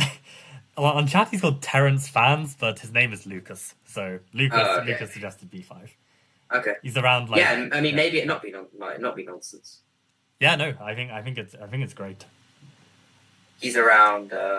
He's around like I think like 1900 ECF. Oh, okay. So yeah, decent player. Yeah. Okay, let's check with the engine. Yeah, let's see a b5 or. Yeah, it is best. Yeah. Oh, okay. There we go. And the line is rook b2. Yeah. Okay. Yeah. So and queen c4. Queen c4 is top. So if queen a6, maybe it's going to run into this issue of just this knight b5 issue. Yeah, that looks horrendous. Yeah. And then the queen's going to be b8 really misplaced. But actually, this would be the kind of position I'd reach, and I guess I'd be questioning like, and he's gone for queen a4. He's missed this. He hasn't played b5. Okay. But I kind of understand it as well because maybe you don't want to give up a pawn if you can keep control with queen a4. Yeah, that is true. The issue White's going to run into now is obviously the top move suggested is queen c7, and that he's going to run into a knight b6 maybe with tempo, and then the black knight can maybe go into c4 and start to get some sort of play right. True. So, okay, let's see why the engine isn't suggesting this knight b6. Yeah, I mean, for example, like knight a7 here. Okay, but why not knight b6 right now? What am I missing? Oh, okay. but then Queen Queen C2, right? Yeah, and Queen then C2, okay, yeah. got it. Okay, so knight A7 first, and then eventually. And then it even suggests to go back to D1 to avoid this knight B6 idea. Right? Wow. Actually, yeah, this Queen C7 is huge. I think probably then I can see like someone calculating this position being like, okay, B5 looks good, but I can't quite get it, so I'll play it safe with Queen A4 without calculating Queen A4 properly. Without even just like immediately playing Queen A4, right? Yeah. So maybe that's a small mistake by Adam. He should have capitalized on B5, right? Yeah, I think so. And I'm curious to keep looking further at this line. Like when we put the knight on B5 and Black's just about just hangs so on. misplaced, aren't they? They are, but black is a pawn up. Like how do we capitalize on this activity? So the top move suggested is Queen C2, which maybe is smart because it stops Knight A7, like trying to just to avoid any trades, right? Right. And then the follow-up is G4, suggesting G5. it's suggesting F5 is the best move for black, which shows that you can hardly even move a piece, right? I see. And the funny thing is, even after F5, they're still saying G4. Still G4, exactly, yeah. And then best move for black is to castle straight into G4. Straight into G4. Okay, this is busted. Yeah, no, this is a huge missed opportunity then for definitely.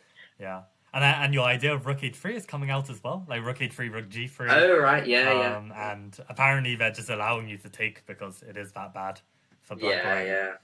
Black's whole queen side is just it can hardly move. This knight on b5 is restricting the pieces. But queen c2 is definitely an important move here to stop knight a7 because black really wants to trade those knights, right? Yeah, exactly. Yeah, so maybe actually, how long did he spend on this move, this queen a4? Only spent 4 minutes. I mean, I think this is super critical. Yeah, exactly. A5 is changing the pawn structure. It's a bit loose. Like you just you calculate b5 until you're sure. Yeah. Yeah, so obviously it only shows a 0.5 difference, but I think it's definitely a bigger missed opportunity than that. Yeah, I agree. Yeah. And just curious, the last thing to check is then why... it's the queen on c4. Queen on c4, well. Yeah, oh god, not like that. Rook b2, queen c4.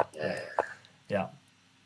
Wow, rook c2 is the way. So if queen d2 to prepare knight c3 with the queen trap... knight a7 knight a7 to retreat, or even bishop takes a3? How is that working out? Well, he has to sack the queen, right? Sack the queen, okay. Bishop takes b2 is the next move. I see. Okay. Probably just knight a7, right, and bring the queen back to c7. Right, so maybe this is what Adam saw and was a bit spooked out by this. Yeah, because the line with queen a6 definitely looks good, right? Yeah. And I guess then, so rook c2 is suggested. C2, or bishop d2, which does make sense because it also threatens this knight c3 queen trap. And what if knight a7 here? What's the difference? Yeah, so what is the difference? Yeah.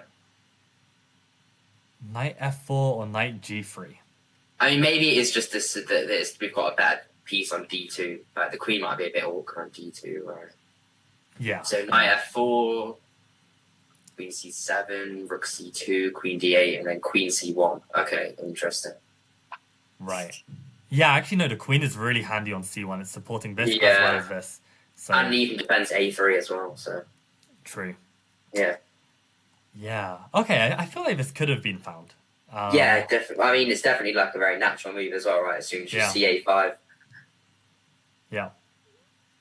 Yeah, for me, it's more of a case of I actually just stop calculating too quickly. Like if I give b5 a proper chance, then I can kind of start to come around to it. But I am too quick to dismiss candidates. I think I just thought b5. Why would I lose a pawn when I can play queen a4? Exactly. But yeah, it's the wrong mentality, I think. Yeah. Okay, interesting. So yeah, queen a4. We'll see if Supertit finds this queen c7, but he does. He is down by 25 minutes, and this is what you said at the start. Yeah, definitely. I don't know if it's just. It might just be one of his issues. In so many games, I see him down significantly on the clock. Yeah. I mean, how old is Supertit? He can't be more than 12 or something, right? No, he's 11. So. He's 11. Okay. Yeah. Yeah, I feel like this time management. It probably a bit comes strange with for an practice. 11-year-old, right? Yeah, yeah. Usually you think 11-year-olds, just Just out play all the fast. moves. Yeah, true. Yeah, true. exactly. But I think he calculates a lot. So I think Yeah, it's that's probably all it. that calculation time. Yeah. Yeah. But okay. Let's move on. Go back to Danny. What is this structure? How did we get here? So okay, where were we at? We left off quite a while ago, didn't we? Yeah. We left off even before castles. Right, and this was the discussion of, okay, white's got a piece extra in development, but there's no way Yeah. to So capitalize after it. knight c6, the castling was... Yeah, okay, we see rook e1, Okay. just h3, allowing d4. Oh, d4, okay, fine. Knight 2. So yeah, so basically white's just going to play on the king side and black's going to just try and advance all his pawns on the queen side, and it's whoever falls apart first, basically. And to be honest, I like black because black's already got his pawns rolling. I mean, white is really far away before he causes problems. So, yeah, what's happening here? So knight g3. It makes sense to play queen c7 to develop a bit more first, but I'm always wondering, like, okay, I guess this loses a pawn if we push f5. Yeah, I want to break with f5. So maybe queen c7 is linked to this, like, to try and support. Yeah. There's even ideas of knight b4, but then maybe that also slows down c4 because the knight no longer defends the d4 pawn, right? Ah, okay, yeah. So maybe you need to like slow play it, like put a rook on d8. Yeah, and then knight b4 and c4, yeah. Right. Okay, so e5 makes sense. Yeah. So striking back before black gets everything they want. And now we see this knight b4 idea. Okay. Probably a bad move on my part, but I'm thinking like, can we get away with f6 to try and win this bishop? But I guess probably they can just take it and then take on e7 at the very least, right? Right, and now we have e6 is going to hang at the end. Exactly. Yeah. Okay, fair enough. So we see knight b4. Knight b4. Okay, bishop b1 from Danny. Yeah, and I guess how do we then defend this pawn so that we can get on with pushing f5? Yeah, this idea of rook d8 that you suggested, I quite liked. Because maybe that we can even tuck the knight on f8 then as well to defend our king to help side. defend the king, yeah. Just in case we have any issues in the future. Yeah, and there definitely could be, because if we end up playing for yeah, c4, exactly. Yeah, like takes, a bishop opening up. Yeah. Now I like this. Let's see the rook. Oh, so he went back. No, he played knight e5. Okay, I'm curious. I want to verify our ideas. Let's see if we were correct with this move. Okay, no, knight e5 is best. Yeah. So the issue with rook d8. Oh yeah. Okay, we're just blundering. The pawn hangs that on makes b5. sense. Yeah. Okay. Okay, fine. So knight g5 then makes sense. But yeah, it looks like that it's, as you said, that black's just getting in their play a lot faster, right? Their pawns are already rolling. Right. But in the game after knight d5, for example. The black's already his pawns are rolling a lot faster.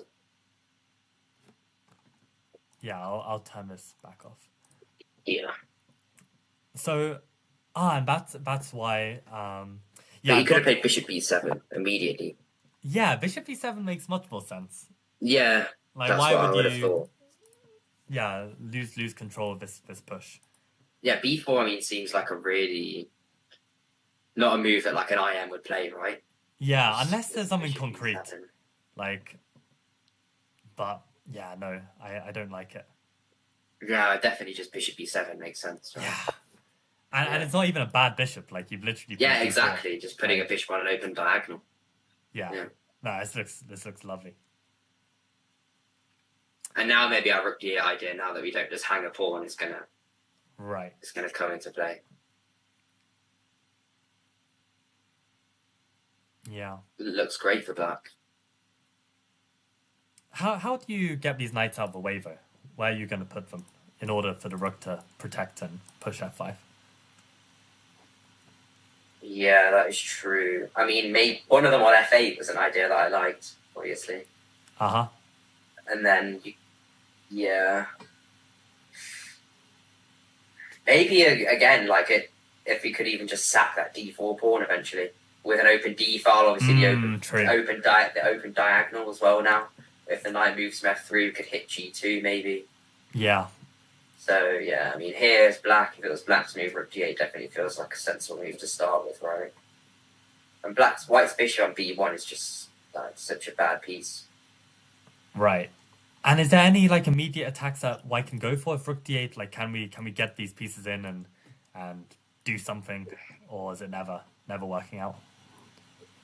So after knight g5, h6, you're going to go back to like. Yeah, Engine doesn't like this move at all. Yeah, because after h6 you have to go back, right? Because knight e4 just hangs e5. Right. Okay. Yeah. So it's going to be too slow. Actually, maybe the pawn is hanging already, or can we even just take it? I mean, there's obviously some like knight h7 to win it back, but yeah, it's probably just going to be a very pleasant endgame, right? Like knight h7, like because we get the bishop to d6. Yeah, it's just going to be king g8, and then whatever piece we take with on e5, I think we're going bishop d6. Especially if you take with the queen. I mean, maybe even trade queens first, right? Right, because you've got and then it's going to be a pleasant endgame. Like put the bishop on f6 or d6, and just compare the b7 bishop and the b1 bishop, and that's why it's -1. Yeah, like my issue in this kind of position when evaluating the endgame chances, I'd always feel like, oh, maybe this chance of an outside pass pawn would scare me. Yeah, you love your little pawn structures, don't you? I do. But yeah, there's just so many more pressing things to consider. Yeah, you're always worried about these 4 burst frees. Yeah. Right. Yeah. Okay. No, it does make sense. This is good for black. Yeah. Yeah. So it looks like we have a move on the board. So instead of this plan to push c4, we've gone for b4. Seems like a bit of a weird move, right? Yeah. Like I was thinking maybe the idea was to sack the pawn and try and I don't know, bring the pieces in or something. But bishop a2, stops any ideas. Yeah. Now we get the bishop b7 and a5. a5, yeah, that's probably a very good move from white, to be honest. Just black's next plan might have been a5, like, and then knights 7, b6, and c4, for example. I see, right. So that's definitely... Yeah, and I guess the problem for white is that they've never got time to play b3 to stop this plan, because then the bishop... Their bishop's just dead forever. Yeah. Like, literally the whole game. Right. a5, interesting. I mean, for me, yeah, I'm worried that this pawn will be weak in the long run, because now it almost feels like it justifies b4. Like, and then black will get your favourite outside pass pawn, right? Absolutely. So can't be allowing that. Yeah. But I guess, like, in these kind of attacks on the king side, does white need to make use of their rook? Like, maybe white's got enough pieces. Yeah, exactly. Yeah. So you can keep this. It's going to be hard to get it around anyway, right? I guess. Yeah, and then eventually, if you do need to bring the rook, then you don't care about the pawn anymore. You just checkmate. Yeah. So, yeah. Okay, a5. Yeah, I can believe in this. Yeah. So somehow, actually, despite looking aesthetically quite nice on the queen side with those pawn pushes, maybe white's actually got the better chances now to get there. Yeah, after shutting it down, right? Yeah. Now they can get in some knight h5 sort of ideas. Maybe a queen to g4. Yeah. Yeah, and somehow it just feels like black's pieces actually can't defend so easily. I mean, it feels like very congested, and this pawn is doing such a good job of covering the square. Exactly. I think I back Danny to win this one, actually. Okay. Even though the engine says -0.1, but that's basically that just means equal, right?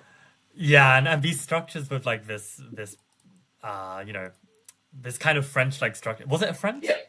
No, it was the Sicilian. Remember, the bishop e5.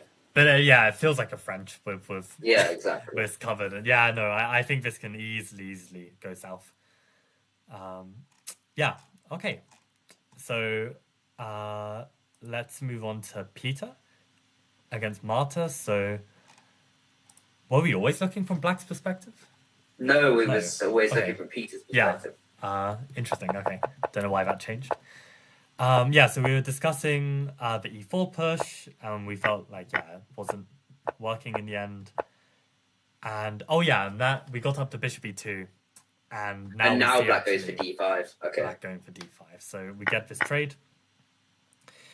And again, my feeling, my instinct is like definitely want to trade another minor piece because we've got this better endgame prospects with the minority attack. But yeah, white castles, which can't be bad. Oh, but it does allow this pawn structure, which... With the isolated C-pawn, which you're not going to be a fan of either. No, I'm not going to be a fan of, but maybe I can understand if we've got the open B file to fight back. And if there's no way to attack this pawn, then maybe it's fine. Yeah. But I think long term, like, can't the knight one day put some pressure or... Exactly, yeah. I don't... Why would you even allow that? Like, just... I would take it. Unless... Even with like knight e4 might be possible. Just to avoid... Yeah. Yeah, and gain tempo on the bishop, right? Yeah. Yeah, and if they were to like give a bishop b4 check, then we can even block with the bishop to try and get rid of our bad bishops. So yeah, I don't like castles at all. I mean, Peter will join the chess lifestyle streams at some point, so I'll have to, quiz him on this decision. Did he spend a long time on castles? No, he literally just blitzed it out. I mean, I don't know. Maybe he might regret it, especially if they go into an endgame, right? Yeah. It's just so unnecessary, I think. Yeah. Okay, so now black is something to play for. Trading pieces. Yeah. I guess the knight stays a really strong piece because you can never trade this knight without improving white structure. So, yeah, maybe at least practically black's not got the easiest time to try and exploit this weakness. Yeah, he's just going to argue about the knight on d4 being a great piece, right? Yeah, and I'm going to put a knight here, put my bishop here, and put a knight on c4 and say, yeah, that pawn is a problem. Well, I don't know if you're going to be putting a bishop on e6. Oh, true, the knight takes e6. Yeah, I didn't see that. Yeah, that would be nice if I saw that. Yeah. Well, okay, who do you take here? Would you take white or black? I always like to just take the side who has the easier play, and I feel like, again, that's probably white here. I mean, just queen b3, rook d1, centralize the rooks. Like, we've got an open b file. Yeah, and that's the point, right? Like, this pawn actually is... The play just feels easier for white here. Yeah, so maybe bc3 is a big brain, I am norm kind of move. Yeah, so brilliancy from Peter Finn. Yeah, castles, double exclam. Yeah, sacrificing the structure. Crazy. I'm gonna have to quiz him on this and see if it was like all meant to be. It'll be funny if he just turns around and says, "Yeah, I just forgot that he can take the c3." But he's gonna make it work. Yeah. Okay, so easier game for white for Peter. Then let's have a look at Callum. Oh yes, this one. Oh yeah, where Callum just allowed this g takes f3. Yeah. And yeah, we can see the engine does favor white a bit more, so we did feel that it's easier for white to play. And yeah, h4 completely natural. Makes sense. Yeah, that also stops obviously the idea that the engine suggested earlier, which was queen h4, right? Yes, exactly. So instead of this bishop e6, I think it was queen h4, and there was one other move. It was after rook g1, right? Like bishop e6, rook g1, black was going to go queen h4. I see. Yeah. Yeah. So now maybe white's going to go h4, put the other rook on g1, for example, like bishop d3, rook dg1. Yeah. And actually, that makes perfect sense because you don't really need the rook in the center anymore. Exactly. You may as well have it on the king side. And yeah, actually, one practical consideration that just crossed my mind: maybe Callum put Indy in this position because he feels that Indy is more of a positional player. I think that Indy definitely is a positional player. Yeah. So forcing him to go all out on the attack like this, maybe that's a practical consideration. But I feel like opposite sides castles attack are just so easy to play, even if you're not. Yeah. Like the play just kind of plays for itself, right? Yeah. So I think it's still open files basically. It's still too risky. Yeah. Yeah. So okay, you said rook dg1 would be your next move. It's the most natural one, definitely, right? Yeah. My only consideration would be as if somehow black could play knight h5 g6 and just close this side of the board. So maybe Then it feels like he's prone to F5, right? If you go and push his G6, like F4, F5. F4, F5. Okay, yeah. Yeah, and that knight on H5 is not so solid. Like the bishop could maybe come back and Exactly, yeah. chop it once this is here. Yeah. And See, the it thing definitely is, looks like nice for white again. Yeah, well, what I teach my beginner students who are learning about this opposite sides castles, I'm like, you can't just play defensive moves on the king side, otherwise you will eventually get crushed. You need to fight back. Make your own attack happen, Yeah. So I wonder, like, this... I guess knight f6 is important because there is a pawn hanging. Yeah. Yeah. I just want to get some kind of attack going, but I don't know how. Yeah, maybe, I mean, it's going to have to happen soon, right? Otherwise he's probably just going to get crushed. Yeah. So, okay, I'll play as black, you can play as white. Let's say I play, like, c6. Oh, no, it's white's turn, so okay. Let's put this rook here. I'll go c6 and just try and get these pawns rolling. I mean, probably makes the most sense to go f4, maybe. Okay, now I'll just ignore everything you're doing and just go b5.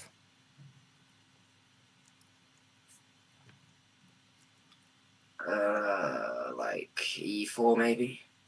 Okay. Yeah, and already it doesn't look great, is it? I think I'd even go a5 first before b4. I mean, my idea now is that I have e5. Uh-huh. I win h7. I see. And then I'm busted. So what am I supposed to do here? Like, play b4? Is it slightly faster, or... Probably not fast enough. Yeah, I don't actually know what's best here. Maybe knight d7? Oh, no, I just thought f5. h5, maybe. Because then you can put the knight on g4. Oh, it could be h5, yeah. Maybe try then h5? Nope. Oh, no, okay. Okay, let me check chat if anyone has any ideas here.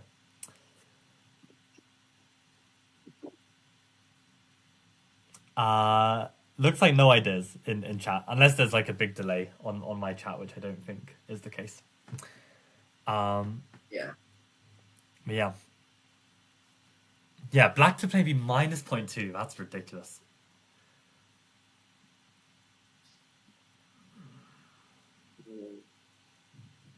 It doesn't immediately feel obvious why this isn't just bad for black, but... Oh, what about b4?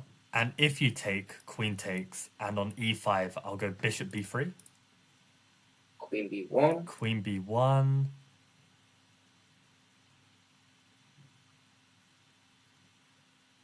And you're still targeting h7, annoyingly. Yeah.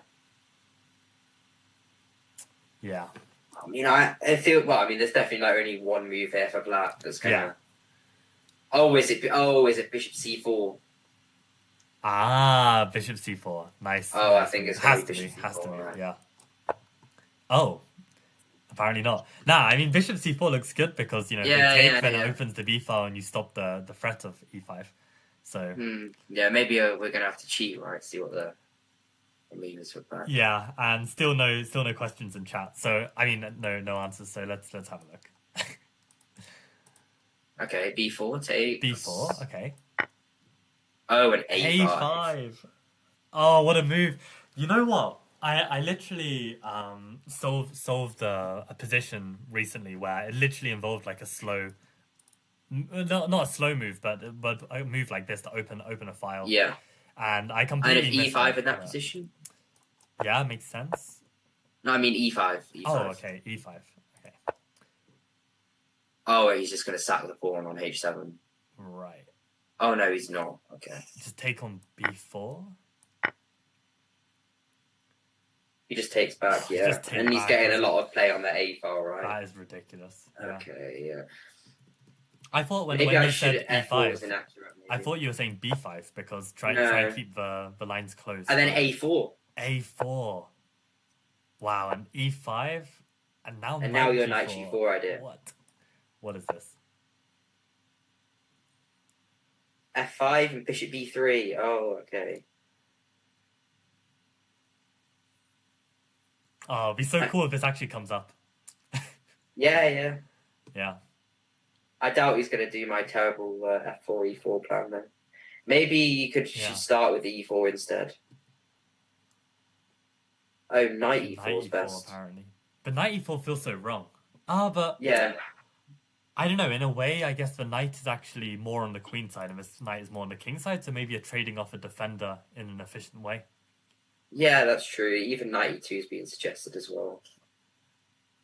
To put the bishop on C3 and maybe the knight on F4. I see.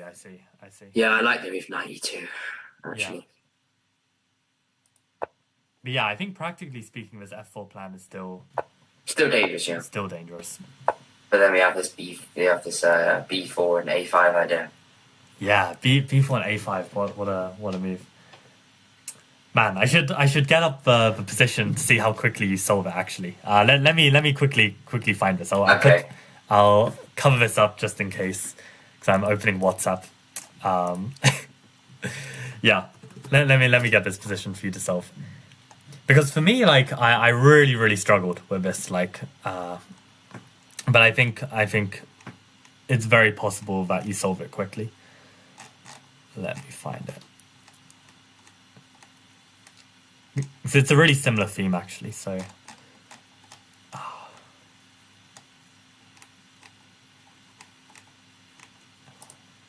okay. Here we go. Okay, this is a really blurry photo, but yeah, let's have this on the full screen. I wonder if this is going to be cut off for the viewers. Oh, it might be. Yeah. So is this black or white to play? White to play. Wait, is it white to play? No, sorry, black to play. Black to play. Black to play. Yeah.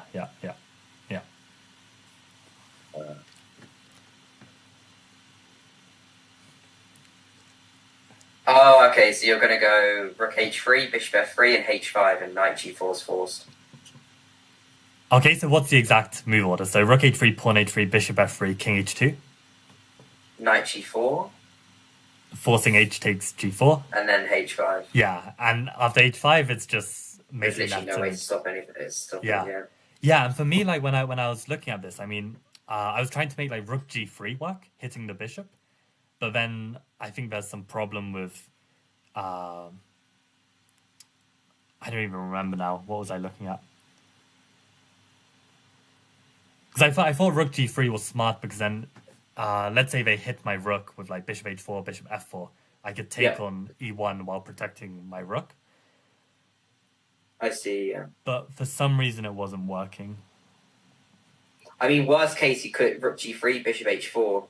Take and rook takes, and the black rook is trapped. Yeah, the rook is trapped, right? Exactly. So that doesn't work. And of course, my instinct in the position was rook h3, pawn h3, bishop f3, king h2. But after that, I just thought, there's no way to bring in the pieces.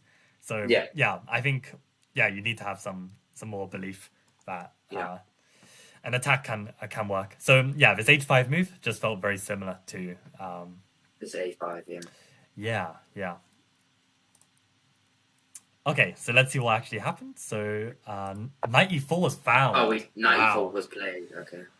Okay. Engine skills from Indy. No, I guess black has to take on e4, surely. I'd be very surprised if Callum played any other move. Right. And why is this clump of pawns like better for white now? You're going to take with the bishop, right? Oh, you take with the bishop, okay. Yeah. I think the engine did take a small dip after bishop takes e4, but probably I don't know. There's no other move, right? No, but a take with the pawn. Oh, actually no. Okay, I take my words back. Looks like engine doesn't like this. Yeah. Nah, fair enough. I guess he's going to argue that he's forcing h6 and. Yeah. Honestly, with both knights off, I somehow feel like black has some holding chances, and I don't know why. Like, it doesn't feel as scary all of a sudden. Yeah, because the knight on f6 feels like maybe an awkward piece, yes, I guess. Yes. But yeah, no, still would prefer to be white, for sure. Yeah. Okay, we'll see if Callum ends up holding this. But for now, let's move on to Jacob against Peter Large. Okay. So where did we end up? It was Queen G3, wasn't it? I think. Yeah. Oh no, but we had the D6. weak D6 pawn, or was that a different game? No, that was the Peter game, wasn't it, against Marta? Oh, okay. Yeah, right. Where she pushed D5. Yep. Yeah. Right. And this is where we were saying this, like bishop H6, knight G3, knight G6 would be needed. Yeah. We have king F1, so to push F4, I guess. Yeah, so black avoids that with knight G6. Uh-huh. Knight D5 from Peter makes sense. And why is F4 still not playable? It's just that it doesn't come with tempo and black can play queen Maybe H4. black's going to play F5. F5, okay. Right. I mean, or your idea of queen H4 as well, maybe. But F5 maybe seems like a good way to respond, right? Because bishop B3, king H8, and you seem safe enough. Uh-huh. Yeah, it's just F5. Right. Yeah, I guess actually, there's not like a knight that's coming into G5 or something like this, so Exactly, yeah. looks fine to play. Okay.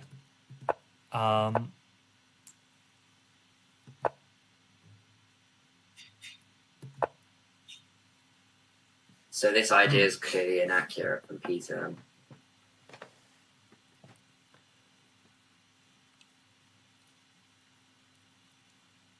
Trying to think why. Are we going to come back to my 4v3 endgame stuff? But that would mean that it should be better for white, right?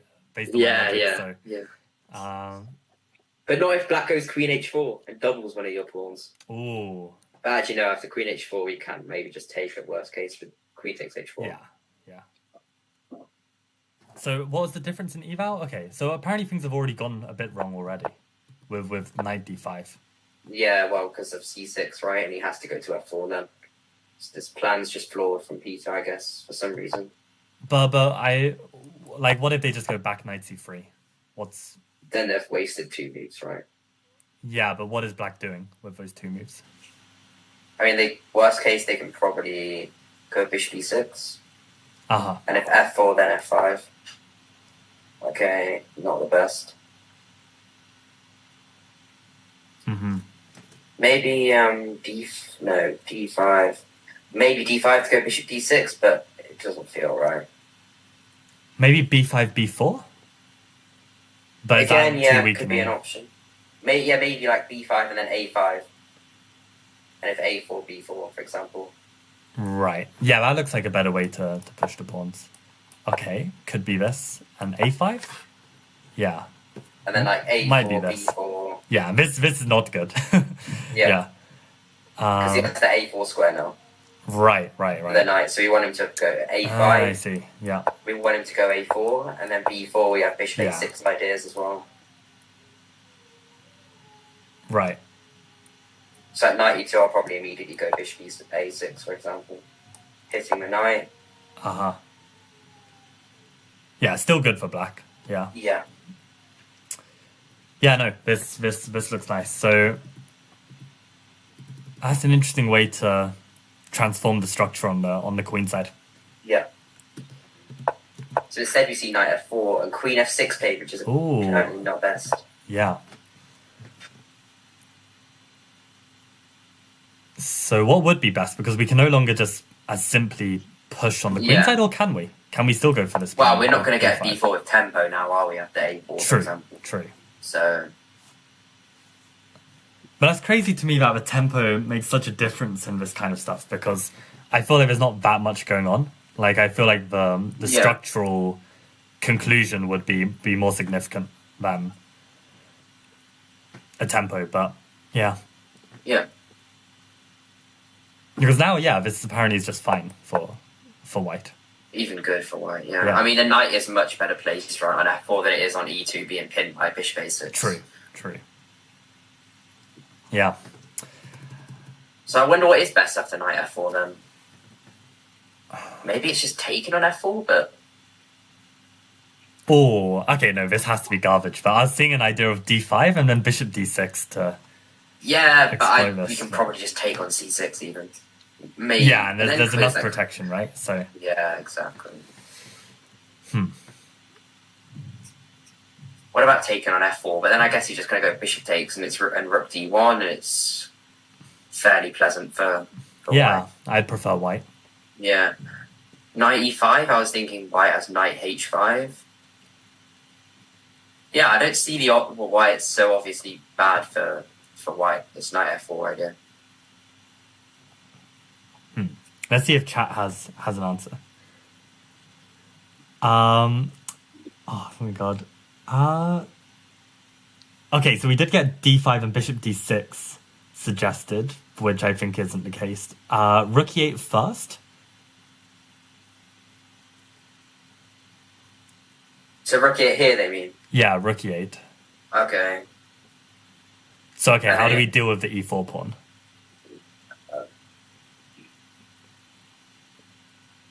Maybe rook e1? Yeah, I've got Arab like writing in capital letters, and I'm very confused. Like which lines he's trying to say. I literally don't follow like what he's saying. He's suggesting so many different moves. Just ignore him. Yeah, yeah. I mean, Arab suggested this rook e8, but I don't know if it's within a variation or not. Or just now. Yeah, but even rook e8 now is kind of interesting. Like, what was your idea after rook e8? Yeah, I was thinking, for example, we have like rook e1, but now I've just seen an idea that's maybe bishop b3 as well, which could be interesting. You're saying rook e8, bishop e3? No, bishop b3. Oh, b3. Okay. With the idea that rook e4, we take twice on g6. I see. Yeah, it's a cool idea. But then I think d5 actually, Black's going to be doing very well there. So, yeah. So maybe rook e8 is good then, but if you take on g6 and take and go like rook e1... Surely this is still good for white. Like, yeah, it doesn't feel immediately obvious why it's a plus 0.5 position where minus 0.5 is done. Yeah.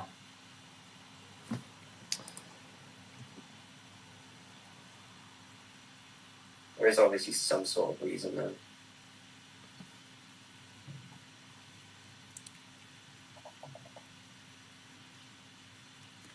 We might have to cheat again. Yeah, I think I'm going to cheat, but Jude, you look away from the screen and I'll push you to see if you can find the move. So, okay. Yeah. All right. Let me have a look. Okay. Wait, after rook e8, what was our move? Takes on g6, right? I think so, and rook e1. H takes, and rook e1. Or maybe even rook e1 immediately as an option as well. Okay, wait a sec. So,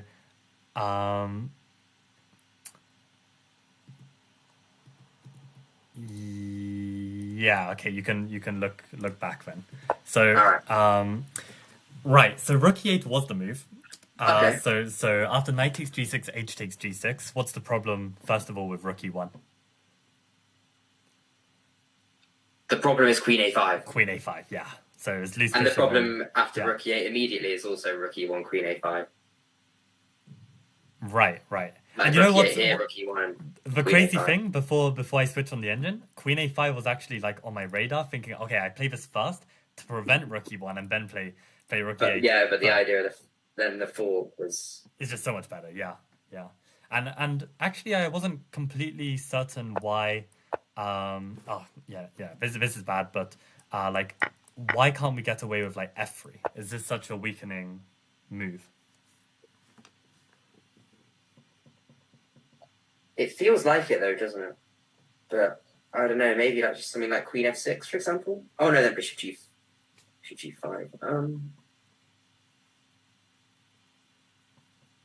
Is it d5 breaking in the center, maybe?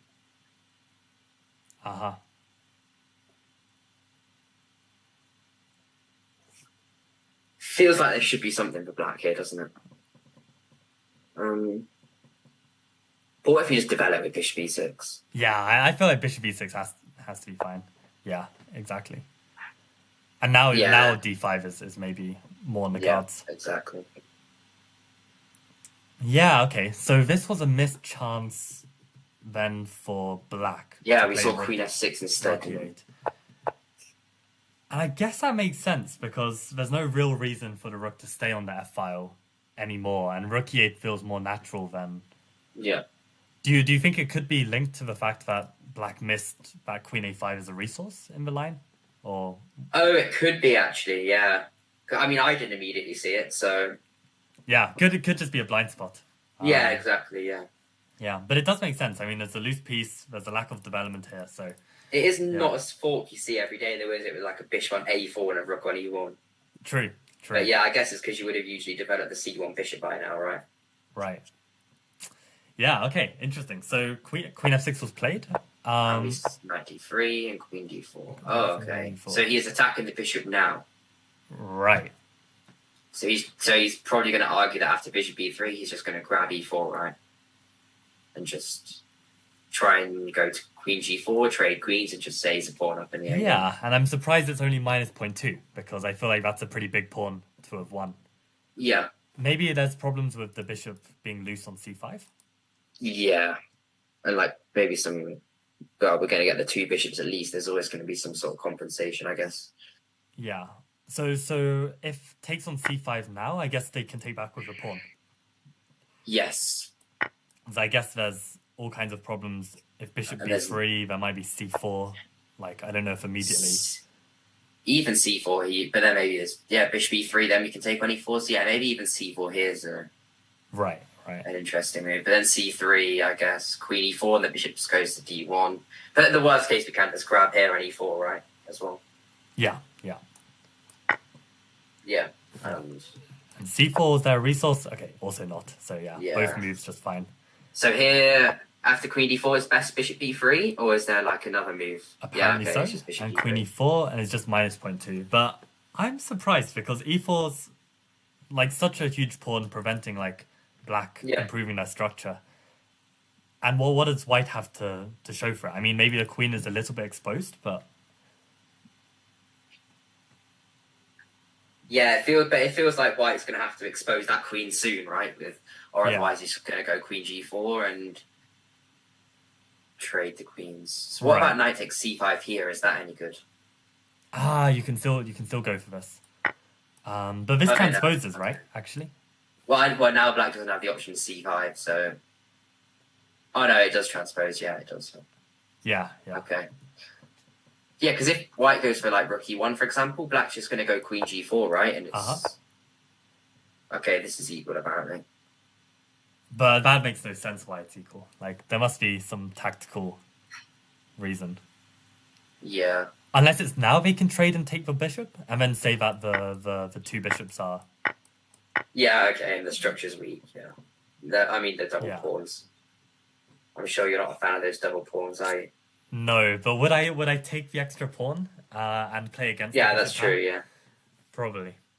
Yeah, but having said that, I feel like unless the knight has like a really comfy home, maybe on d5 is its best bet. Yeah, I do feel like it's easier for the bishops to play even a pawn down, but that might just be completely wrong. I'd agree. Yeah, because I feel like it's going to be.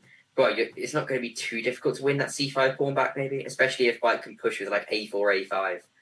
Right. If black ever goes b6 or something like that. Yeah, it just looks like a target already. Like. Yeah, exactly. Yeah. So maybe we'll see something like this happen in the game then. So what's your prediction then? You think if we do get to... Well, will we get to that endgame? And if we get to that endgame, then it's more likely to be a draw? I'm going to go with a rogue shout that we're going to go to the endgame and white's going to win. White's going to win it. Pawn down with the bishop pair. Wild stuff. Yeah. I've got a friend who's an FM from Belgium, a guy called Martin, and he swears by the fact that bishop pair is worth a pawn. So... Yeah. Okay, yeah. Well, in some positions it definitely is, so... Yeah. Yeah, interesting. Okay, so... Bindley's told me to read chat more, so... Okay. Maybe there's something to check on in the chat. Okay, PZR says maybe Jude should be the designated chat reader. So, I mean, I feel bad for you having to comb through all of Safsara's and Arab's messages, but... Yeah, I don't think I'm going to... Yeah. Yeah. Yeah, I ain't reading all of that. Sorry. Yeah, Zara's asking you whether you would play the crab every game in online gigas. I don't even know what the crab opening is. And he said, "I'll pay you in chess mood subscriptions." No. Yeah, don't think that's a good trade deal. I can win chess mood subscriptions every week. It's not particularly difficult. That is true. That is true. Yeah. Oh, so PZR is actually Finley, by the way. So we do have a 2200 FIDE in the chat. Ah, there we go. I have played Finley once before. I think it was final round of Rapid Open. Okay. And we were the last ones playing. It was a good game. We actually had a reverse Garganitza. I played it with white. And black ended up pushing like e5, d5, and then eventually e4 as well. So yeah, it was a cool game. Yeah. Yeah, cold flexing for real. But yeah, chess mood gives away their stuff a lot. So I mean, it's not too hard. Yes, Finley got Tony. Yes. I remember actually so I saw like Finley's improvement was like quite rapid in like the last couple years, and I just asked him after the game like, "Oh, what did you do to improve?" And he was just like, "I'll just play a lot of online blitz and analyze them." Oh, that's what he does. Yeah. It makes sense though. Like you just get better at your structures, better intuition, and yeah. Jude, what would you say is your main training plan that you swear by? Well, again, I mean, I've never really read a chess book to the end of my life. Like I just do a lot of playing online as well. I don't really particularly study much, but I should probably. With the playing online, are you analyzing the games as well, and what time controls are you playing? I mean, I play too much bullet, obviously, but I play some blitz as well. With increment or no increment? No, mainly just 3-0, to be honest. Fair. And then analyzing, or very, very rarely? I mean, sometimes just the opening, but not really analysing the game too deeply. But I think playing like anything, even over the board online, it all helps, I guess. Yeah. I know you're keen on your woodpecker sort of. Yeah, but I think I'm an exceptional case where I'm just so tactically struggling. I need like all the extra practice. Yeah. Because I think in the past, I used to think that it just happens to everyone, that everyone like blunders like every other game, and that's just not the case. So just fix that, and then things have been a lot better. Yeah, interesting stuff. Okay, let's go to the Open. So, wow, we've got Arjun Kalani down to 12 minutes. We see Zoe Pellet. We saw her game like... Oh, they're both down to 12 minutes. Yeah, exactly, down to 12 minutes. I mean... And with a dead loss position. With a dead loss position. And this is exactly what can go wrong. Oh, she's just a whole rook down. Okay, that's not great. Yeah, let's see how this attack was executed. Oh, G5. That's not what I want to play. You really don't like G5. Yeah. Ouch. I mean, it's the kind of move that I'd play in bullet and then try and flag. But yeah, just hold the... Yeah, but no, in a classical game, this is really asking for trouble, so... Yeah, it's already just not looking great at all, is it? Oh, then just loses a rook as well. Okay. Yeah, fair enough. And okay, let's see. So this is to play for the win. If white wins this game, they win the whole thing. And actually, maybe this is a weakness of Arjun Kalani, because I know in the last round of the major open... Yeah, he failed to win the tournament, right? Half point lead, just like this game. Yeah. So, yeah, maybe you need some different repertoire for final round games just to hold out the draw. Hold a draw, yeah. Yeah. Because what has gone on here? So where did we had some knight a4 ideas. Oh, and he found rook c8. Okay. Fair play. So he found rook c8. He saw queen b3. Queen b3 ideas. Queen b4. Okay, the knight coming around to try and come to c4 makes sense. Yeah. Looks like it's already gone wrong for black, right? It just... Knight d3? Oh, knight f3. Okay. Even knight d3 is probably fine as well, I think. Yeah, let's see if the eval... Ah, okay, it's still fine. Good. Yeah. Yeah. Oh, and not into c5. That's interesting. Knight c5 feels like it should be the move. Yeah, I mean, it literally gains tempo on a6. Yeah. Yeah. plus 2.7 with knight c5. Yeah, it's an interesting decision.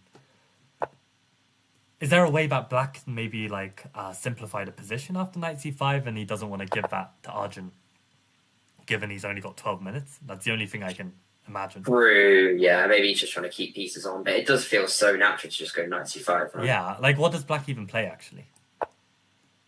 I mean, this is a target a6 is dropping. Just looks, yeah, I mean, what can black even do? So Like, queen b6, is there some way you can make knight d7 work? again, I mean, it feels like the queen's just being put in a terrible square there, lined up with white's queen. Right. A4 So you think even, a4, yeah. maybe. Yeah. Doesn't look pleasant at all.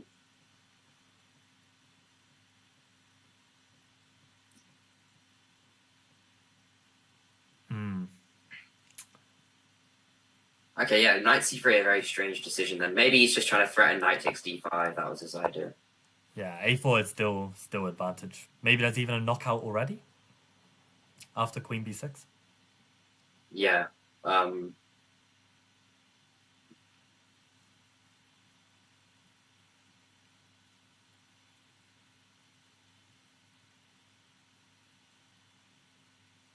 immediately see one.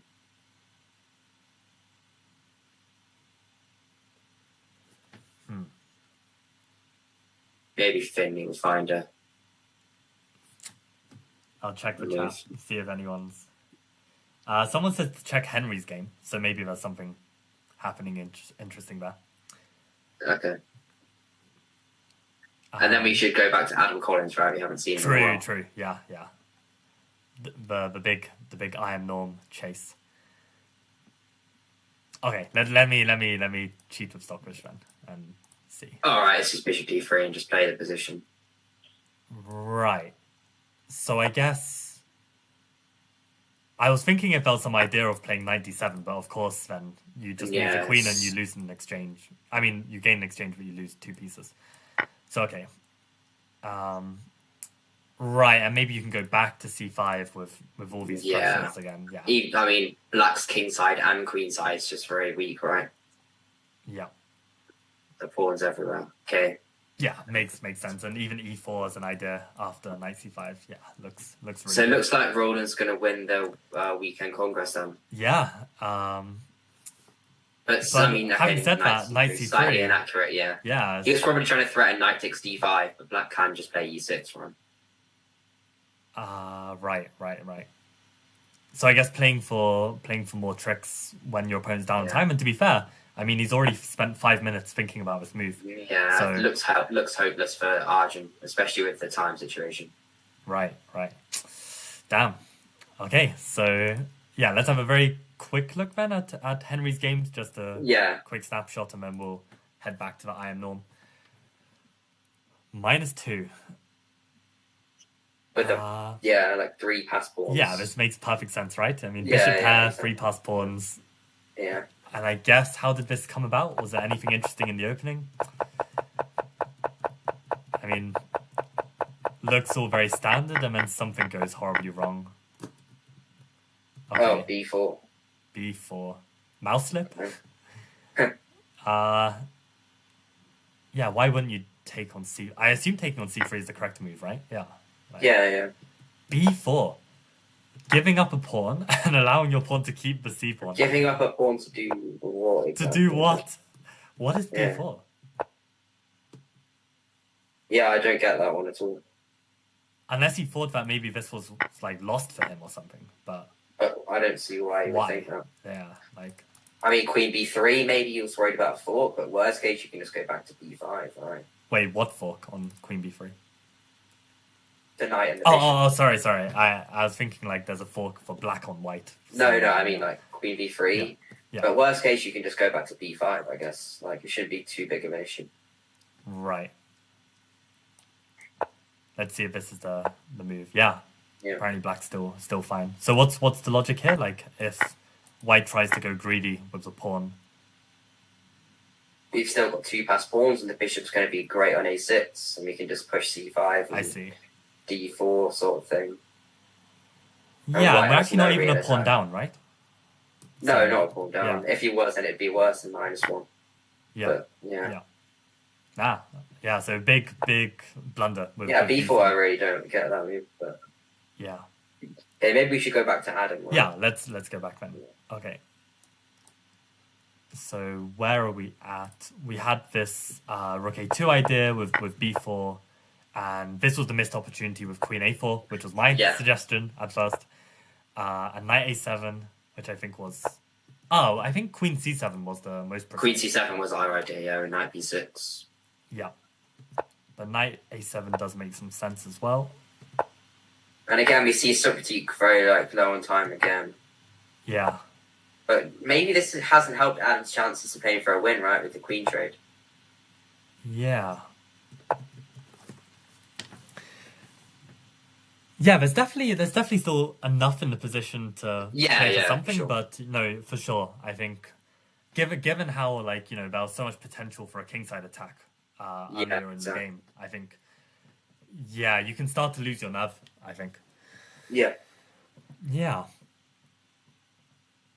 So okay, I think we still both take white. Yeah. With our backwards c pawn. Exactly, it's going to be but if black can organize his queen side in the right way, maybe like knight b5 sort of ideas, he's probably going to be fine. Right. Actually, knight b5 is very annoying. Oh, okay, we got h5, which does make sense given there's no easy way to attack this pawn. Yeah. So probably this is just clamping down on black structure, which probably is useful in the endgame. Yeah, I think Adam's best hope for a win is going to be just play fast, to be honest. Just get Subtik down on time. Right. But how do we deal with this knight b5? Because there's pressure on a3. I don't think we want to take it because then black can just knight b6, control. knight c4. True. I was even just looking at bishop d8 and try and cover the c-file this way. So then if our rook gets tied down to the defense of his pawn, I'm not so happy. Yeah. I wonder if we can play king d1, bring it to b2, and then rearrange our pieces. Maybe you can, right? Yeah. Yeah. Because I guess if the knight ever comes to c4, we can chop it. Yeah. And if they don't play knight b5, I don't know what the active idea is for black, if there is one. Yeah, this is probably what Adam's going to argue, right? That there's no particular immediate active response for black. Yeah. Finn says it looks horrid to play. Yeah, it doesn't look ideal, to be honest. It still looks like white's definitely got the easier sort of play, right? Right. Yeah, I mean, one thing that would probably be crossing my mind if this was my first I am norm opportunity, I would just be pissed that I can't just take a draw here, because you offer a draw, Supertit's taking it immediately.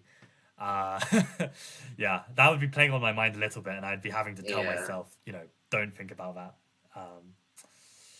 We've got knight e2 as a suggestion in chat. If knight b5, I guess the idea is to try and bring the knight to c3 and maybe pressure it that way, but I guess black can always play bishop a6. Yeah, bishop a6 immediately looks quite nice. Right. So knight b5, knight e2, bishop a6. Maybe even, Yeah. And maybe knight e2, I mean... It feels like white doesn't want to trade pieces though here. With white having a lot more space, usually you should keep pieces on, right? Right. Yeah, that's another important point. Yeah, true. Yeah. How often do you think Supertit gets very uncomfortable positions like this, but then manages to find a way to break through? I don't know his chess too well to know. Or is this already very unnatural for Supertit? I think it probably even...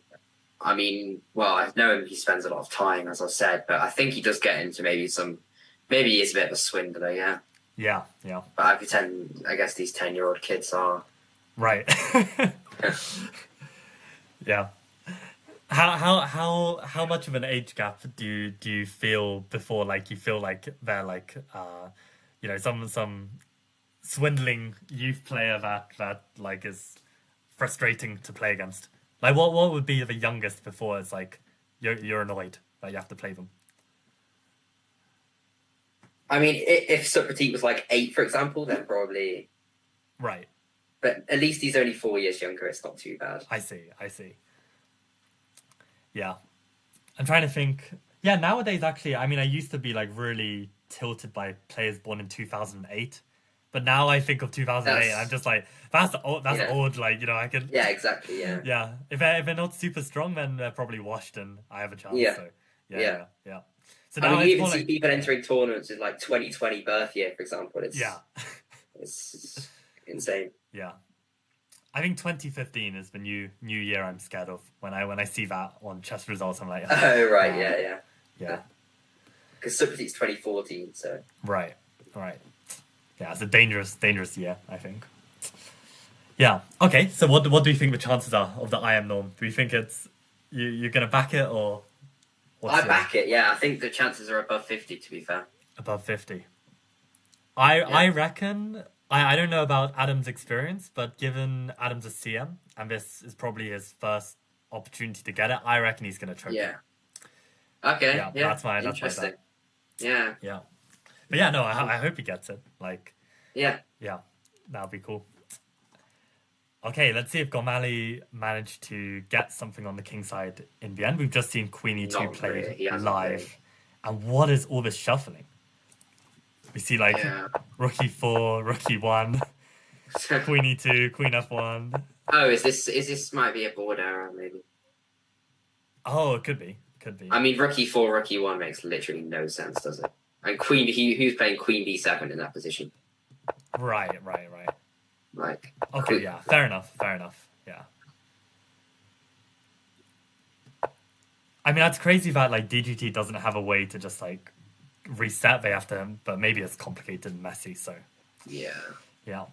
So okay, this final position then, White's got their knight round to C4, which shows why Black should have just played Bishop B7 earlier. Right? Yeah. So actually, I guess it hasn't been so easy for Black to put pressure on his pawn, and yeah, White has been in time to defend it. Okay, we've got knight A7. But yeah, I guess maybe it's an interesting way to play for a draw as Black, because maybe if you can pressure the A-pawn enough that ties down White's pieces, maybe it prevents White from going all in on the king side. Yeah, definitely. But I feel like White is even going to now argue now that his pieces are better than Black's. Right. Apart from the bishop on B3, right? The knight on C4 is very nicely placed. Right. So basically, White's going to attack at some point, and... Yeah. Even a C3 pawn break at some point, potentially. But not here. How do you want to change the kingside pawn structure? Is it happy as it is, or would we prefer to like take a leaf out of one of the other games and have like the pawns on H5 and E5? Well, that'd be the way to attack it, wouldn't it? To attack it by playing F4, F5. Like F4 here might even be a fine move. But yeah, like I like even just having this structure and just being flexible with F5 and G5. And if Black's just going to shuffle, then why not? I just want to be worried in case of some Queen C6 idea on the diagonal. But true. You've got King H2. Yeah, exactly. Yeah, we should be safe enough. Yeah.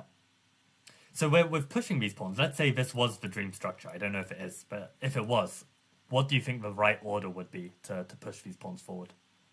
I think I've got my answer for myself.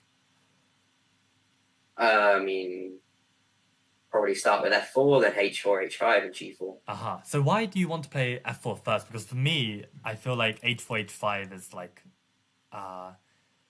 the least weakening, and it is the least weakening. Yeah. I mean, F4, maybe you want to worry the opponent. You're going for some F5 sort of ideas. But yeah, maybe H4, H5 is the way to start, yeah. Yeah, let's have a look if this F4, H4 stuff is legit. Okay, gains I a lot saw of moves. h4. Yeah, h4 and f4. Okay, they're somewhere. Yeah, and Yeah. f4 is jumping up. So, f4 top move. Let's go. H4 also decent, bringing the queen in as well. Yeah, Yeah, plenty of moves for white. yeah, But I think it's definitely gone badly wrong for black earlier when he had like just the non-fixed structure on the queen side, right? yeah. And now yeah. we can start to get some play. Yeah. So this is a good transformation, but it even says that like f5 is already like a decent move. Yeah. Yeah, so I mean, this is what I think I said earlier. Like I back Gormali to convert this. Yeah, And yeah. it does You feel did say, yeah. like it's heading I right definitely direction. back him now, yeah. Yeah, but that's wild to me that a 2400 would play such a move, because it feels like you're Yeah. just struggling for the rest of the game. Like Yeah. yeah, especially when Bishop B7 was so natural. Like I don't know what Ghost Exactly, was yeah. I seeing. mean, it literally put the bishop on a good diagonal, right? Yeah, this moment here, just Bishop B7. Yeah, B4 makes no sense at all. Yeah, if this Adrian guy has a coach, the coach is gonna destroy him for not playing Bishop B7. I mean, Yeah. every old boomer is gonna be like, develop your pieces, and yeah. So okay, backing Gormali to finish strong and win the closed event. Okay, so then Peter against Marta, and always the board flips for some reason. I don't know why. But yeah, we had this interesting choice to weaken the pawn structure to open the B file. Yeah. C4. That makes He's sense. probably aiming for bishop D2 or bishop maybe. Bishop D2 for what? Just a No, pressure- bishop B2. Sorry. Bishop B2. Okay. So he's opened the diagonal maybe. Aha. Okay. That makes sense. I guess if there's no way for black to ever use the square, but I might even do this. Yeah. Let's see. I'm so That lazy is a with the shout, analysis. yeah. I just want to check like is knight b8 like a move. It actually could be, to be fair. Yeah. Yeah, it looks Oh, nice. I think I actually played this maneuver in my game against Finley. Like it was a similar thing. Oh, okay. Yeah, this spell was weakened. It's a very Gugnitsa kind of maneuver. Yeah. Yeah, what was played actually? Okay, bishop e7, knight f5, bishop f6. Okay, so the bishop's potentially improved. Oh, we have some spice. So what, bishop takes f8? I assume queen a1, threatening mate. Ah, okay, that would be... Did not spot the mate threat. Okay. Yeah. Because if bishop f8, maybe black can just go back to f6, for example, and it's... Yeah, But then maybe yeah. bishop d6 and the dark squares is going to be a bit weak. Right. But the fact that... Oh no, okay, it's only been a minute. I was thinking like if Peter's stalling on this move, maybe he spotted some resource for black. But no. Yeah. Queen a1, there we go. Okay, queen a1 played. Yeah. And now White's got bishop pair. So we Yeah. were discussing bishop pair's a pawn, especially in an open position like this. Yeah. Oh, but the point is we have to give back the bishop pair. Is that... Yeah, we okay. do. Yeah. Okay, maybe not then. So what's the Okay, I best way think this is to quite good for white, actually. defend mate? It looks like black's going to have to try something like queen f6 or queen g5. So do we want the trade of queens? Probably. I think it can't be bad for white. If you get a position like queen f6, knight takes f6, we take on f8 and bring our knight into d6. It's going to be quite pleasant for white. Yeah. Bishop's going to be better than the knight in this position, right? Which bishop, sorry? As in, like, if we... Let's say they play rook b8 or something to try and develop, and then we get this trade. Like, is this bishop better than the knight? Oh, yeah, I think if you put it on f3, but I wouldn't be so hasty to trade the knight on d6, obviously. Oh, really? Okay. Yeah. I'd go like rook b1 here. Aha. And maybe even c5 and then knight c4 and target a5. As in like c5, knight c4 and target. Yeah. I see. And then bishop f3 ideas to threaten bishop c6. Right. Yeah, I think that's one difference between like our styles, or maybe it's just like a strength kind of thing. But I think I'm a bit too quick to look for tangible advantages as opposed to just dynamic, like, okay, my pieces are active, let's use the active pieces for something. Yeah. Like, I'm kind of just like, oh, okay, I can see I have better bishop versus knight, and just go for it. Go for it. Yeah. But yeah, that's interesting. Queen f6 played, actually, so we might see this. Okay. Oh, so maybe a nice streak for Peter going into the final round. Yeah, potentially. Yeah. I mean, you can check the eval here, but I think it will be quite pleasant for white. Oh, and if we're gonna check the eval, then I want to look up my knight b8. Yeah, okay. Funky stuff. Let's see it. Yeah, go on then. It's not a move. How sad. Okay, it's not terrible. Still not bad. Yeah, and the plan is like knight a6 next. Yeah. So b4, it's it is a thing. Nice.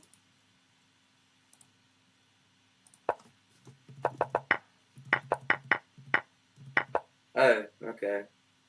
Oh no, that's not what was played. Just queen f6. Yeah. Yeah. Okay. Yeah. Queen b1 even, just to sack the exchange. Interesting. Oh yeah. And then you do keep the bishop pass. So he has to go rook e8, and then it might start to get awkward, right? Bishop b2. So I don't think he can keep that rook. Okay. Yeah, knight d6. Or just knight d6. Yeah. You know. Because actually, yeah. Then if you do you trade the bishop off immediately? No, still c5. Just c5, yeah. Then maybe even have bishop c4 ideas as well. c5, bishop c4. Yeah, like you can't say that this rook is better than the minor piece. Like it's just in the way, and exactly. Finley in chat says substitute down to 12 minutes, by the way, so he must have had a long think on his last move. I see. Let's see what. Let's turn off this engine lines. Let's see what move he played. So he played knight b6 after a 13-minute think, which is... Yeah. Oh, it's going to get ugly if he doesn't have too much time. If he gets below 5 minutes, which could happen quite soon. Yeah, knight b8 in Socrates' game, yeah. Finley suggested knight b8 here instead of knight b6. To go for a bishop a6 sort of idea. Yeah, that makes a lot of sense. I mean, if you trade off those bishops, then suddenly the b5 square is more secure. Exactly, c4 square is more secure as well. So is there a problem with knight b8? No, there's not. There's not. So yeah, this probably might have been a better way to go. Yeah. And I wonder if it is a case of just like lack of positional understanding just due to Superdit's age. Like, or do you think he knows that like he needs to trade off these pieces? Like, I don't know. Yeah. Yeah.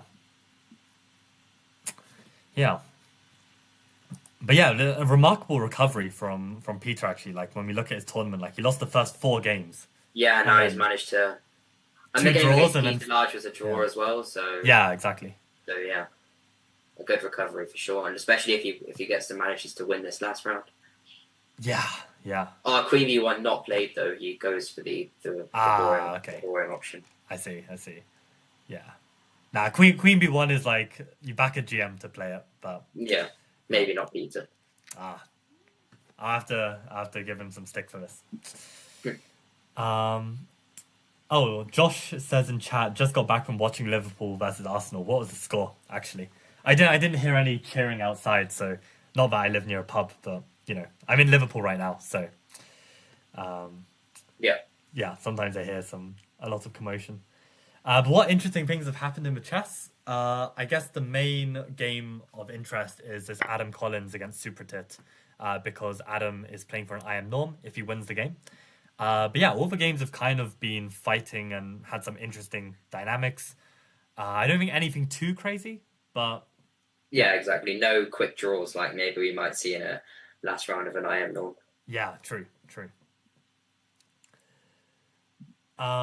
Tricky with the negative comments as always. But yeah, so like, yeah, one question I had actually was I was just thinking about like my knight b8, knight a6, knight b4 maneuver, and I was thinking that like, yeah, maybe it's actually interesting how I think certain coaches can inspire different styles of play. And I wanted to ask for yourself, like, you know, I don't know if you've had several coaches in the past. You mentioned Brandon Clark because I asked you like, how did you beat him twice? Oh yeah, yeah. What has your experience been of getting coached, and like, what do you think is like the most important aspect of a chess coach? I mean, that was a more recent one. My whole life, really, I was coached by Paul Lamb, so who I knew since I was about age 4, for example. Do you know if Paul Lamb has a brother?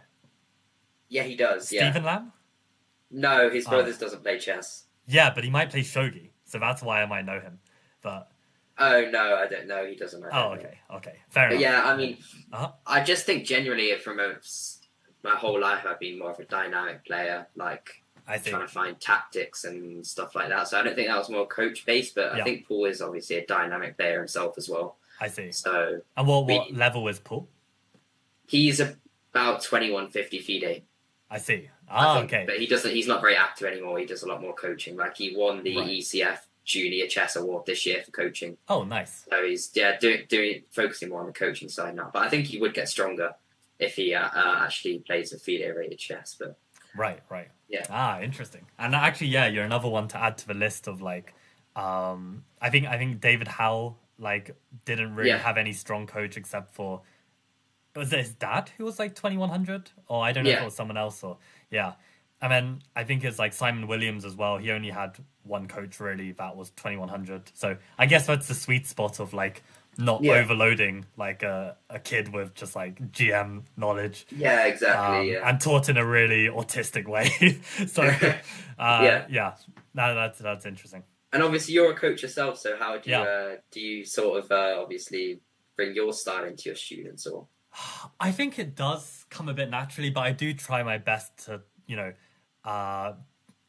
like teach based on the player. Like I think there's I think it's a really important aspect of coaching, and I think you've got coaches like Ramesh. I don't know if you've heard of this guy, but he has his one way of coaching, and if the student doesn't align with that coaching, then the student could get lost. And I think it's like a classic case of, let's say if Hans Niemann was Ramesh's student, Hans Niemann would be stunted at 1700. So I think it is a coach's responsibility to understand the player, understand the player's strengths, understand their learning style, and then just try and tailor the lessons in a way that's going to benefit them. Of course, there are still moments where I have clashes with students and I just be like, this is not working, time to move on. But I think I try and like, I'm teaching like a bunch of different openings and recommending different ways to play. So it keeps it all interesting as well. So. Yeah, for sure. So pretty down to 8.5 minutes now. Oh boy, thing. He is a time travel addict. Yeah, I did tell you that. Yeah. And then even at the start of the stream, I said this could be something that Adam could take advantage of, and it looks like that's going to happen. Yeah. But is that case like when your opponent gets low on time, it sometimes psychologically makes you want to rush and put more pressure. True, yeah. And that is the worst thing to do when you've got an I am norm on the line. So yeah, exactly. Yeah. I think if Adam can keep his cool and just, you know, keep playing like he's naturally improving and, you know, small pressure moves without doing anything too committal, probably it's the way to go. Yeah, exciting. Okay, so I guess let's have a look at Callum against Indy. Also, a lot's happened in this game. A lot has happened, and what we see is that actually Indy hasn't made the most of his attack, which is maybe what Callum was going for. Maybe the second message down in the chat was accurate with... What? He watches too much Greyshuk? Which comment are you talking about? No, in the Lee Chess chat. Oh, in the Lee Chess chat. Okay. Indy's so boring, knight e4 sucks. Yeah. Oh, man. Yeah. The internet is savage. But yeah, no, I mean, knight e4 is literally the top engine move. But... Oh, interesting.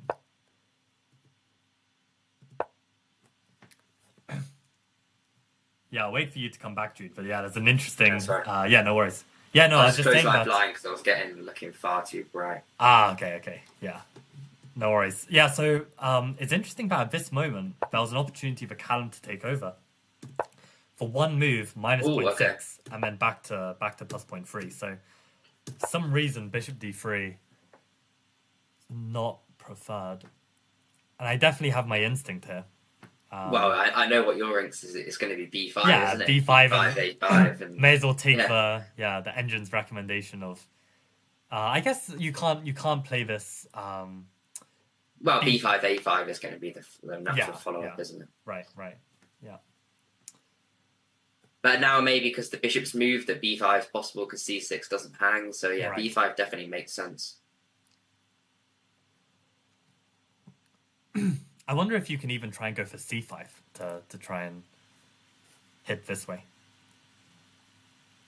Gives up any hope of b5 ever though, doesn't it?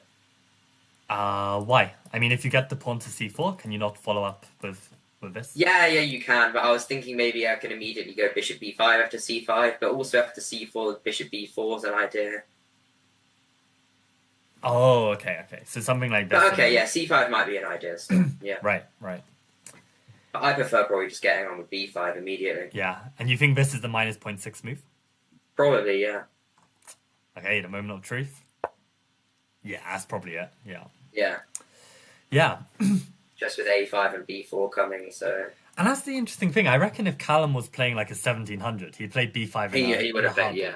But I don't know. I think like I don't really see the risk of playing in such a way because White's castled on that side and there's this weak structure. So I feel like you just go for it. Yeah. Rook d8 is just like I don't know. Like, what are you really doing enough to?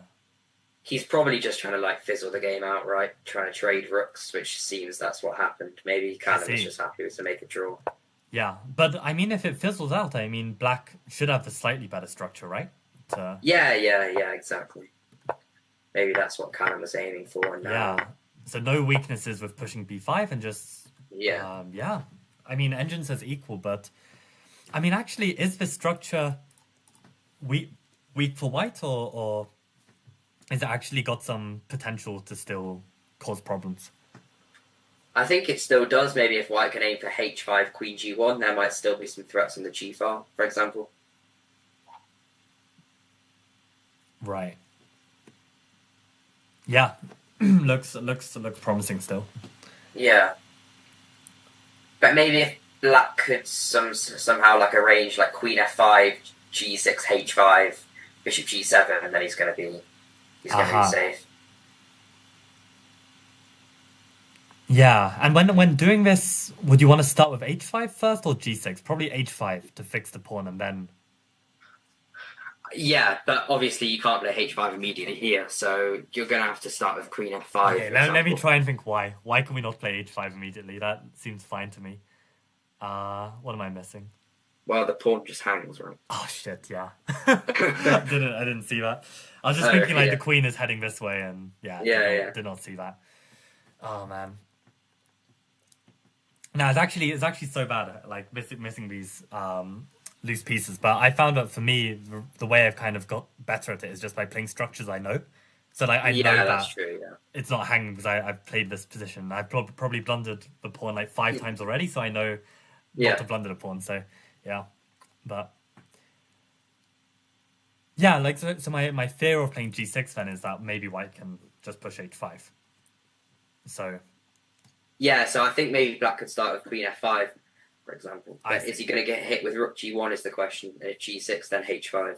But then queen h5 and Black should be fine. So maybe queen f5 is the right way to go here. Mm-hmm. If queen f5, can they fix the structure with h5 immediately? Yeah, that would be the one worry of queen f5. Yeah. Okay, so it makes sense that Callum's having a think here. I mean, he's also got a 10-minute lead, so I think this is a good point to... like, we've just had some trades, right? Like, we've just literally got a new position. This is the moment to stop and just be like, okay, what is my ideal structure? And what is my plan to get there? Subseat's still in the tank, now under 6 minutes. Oh, dear. Let's have a look. Oh, and now it's started to arise to an advantage position as well. Okay. Yeah. Was King F8 played recently? Yeah. We just Yeah. Bishop D3, and yeah, Adam continues to keep playing fast as well. Yep. Fast and accurate. Yeah, and you know, these aren't critical positions that require the thinking, so it's completely fine to play. Yeah, quickly. exactly. Yeah. If you had another move here for white, what are you playing?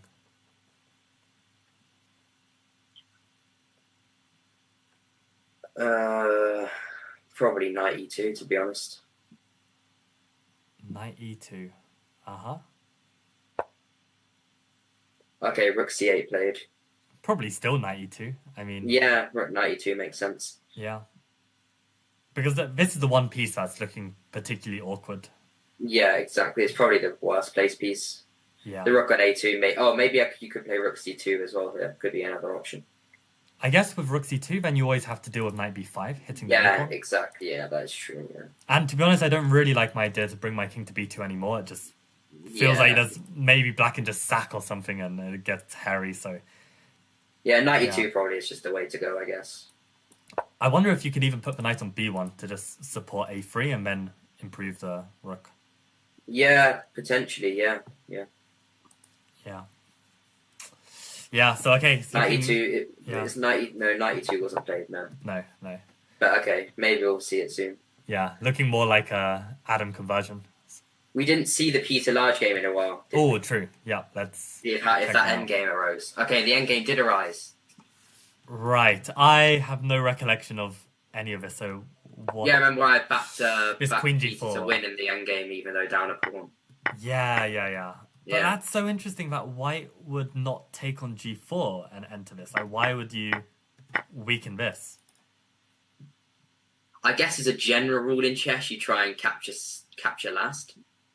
Right. Yeah, I've heard it to take as a mistake. Yeah. And sure, it helps black develop, but I still think, like, the closer we get... Oh, sorry. Yeah, just the closer we get to, like, a static position, the less the tempi matter and the more that these kind of positional nuances between a pawn on this file and this file matters. And, yeah, for me, like, I don't care if I help them develop, unless there's something immediate with this bishop, which I don't see. Maybe white also wants to use the H file as another idea, though. Use the the H takes H file? G3. What, with the rooks? Yeah, potentially. Like maybe F3, King G1, King F2, and... Ah, okay. Could be an idea. Yeah. And I guess actually maybe it keeps the king safe if we have this structure and even can play G4 if needed to shut out that bishop. I guess maybe that weakens these dark squares, but... okay, yeah, maybe it's actually not as bad a structure as I was originally thinking. Yeah, so maybe I was going to be correct about Peter Large winning this. I like White's position here, even though he's down a pawn. Right. White's always got the idea of A4, A5 in reserve as well. Uh-huh. So, yeah, I definitely like this for White. And it's not easy to find... Yeah, there we go, A4. Yeah. Nice.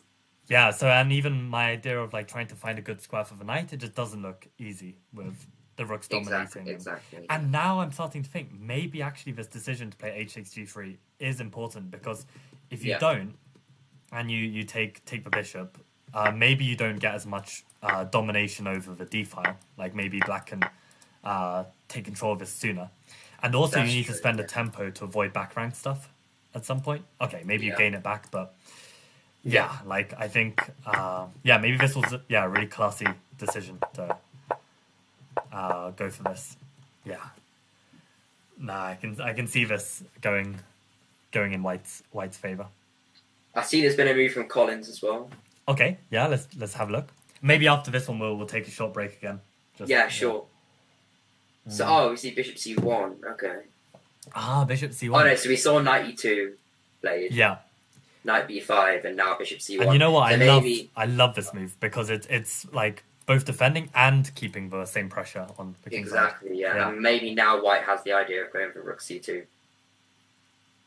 Yeah. With the pawn now being defended. Yeah, and I think this is such a nicer way to do it than using the knight, because the knight is really Yeah. just stuck there. Yeah, use the bishop. Wow. Okay, Colin showing his I am norm potential. Yeah. Has 30 whole minutes of advantage. It's really, really crazy. And no added time on move 40, so yeah, looking very promising. Yeah. In that case, should we take a 5-minute break again? Is Yeah, that sure, good? definitely. Yeah? Yeah. Okay, cool. So 5-minute break. We'll be back very soon. And yeah, see you guys soon. Okay, in a bit.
Okay, welcome back, everyone. Yeah, we see Supertit down to a minute. But actually, I had a couple questions for Jude. I was just thinking of them in the break, so I'll see if we get any insights there. But yeah, a very quick question was just, first of all, who do you think is most likely to become the next GM in the UK? Like, who's like the closest? I think there's obviously there's like obviously people like Amit Wadsworth have been the more recent ones, but right. Brandon Clark might be one actually, because I mean he just got a norm in the Mind Sports. He's been 2,500. Yeah. So is he just missing out on one final norm? 2 norms he needs. Oh, 2 norms. Okay, right. Yeah, right. but I don't really know many people who are much closer actually. I see. Do you know Harry Grieve? Yes. So I don't know what his actual current fee day is though.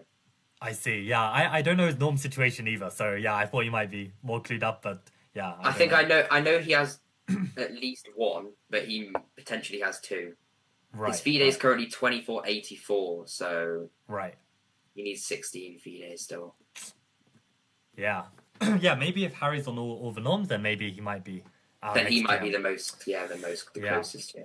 Okay, and I'll save the second question for later because I guess it's heating up in this game between Adam and Supertit. So, yeah, we saw your rook c2, and black has just whipped out bishop d7. Yeah, is black going to survive this? I don't think he is, but what about you? Well, I think the pressure, in a way, is still on Adam just because of the tournament situation. Yeah, that's true, yeah. Like, he needs to, show that he's got something and also not let Supertit out of his bind. But, yeah. Yeah, I guess the question is there a way out, even? So, because, I mean, this rook on h8 is the real problem, I think, for me.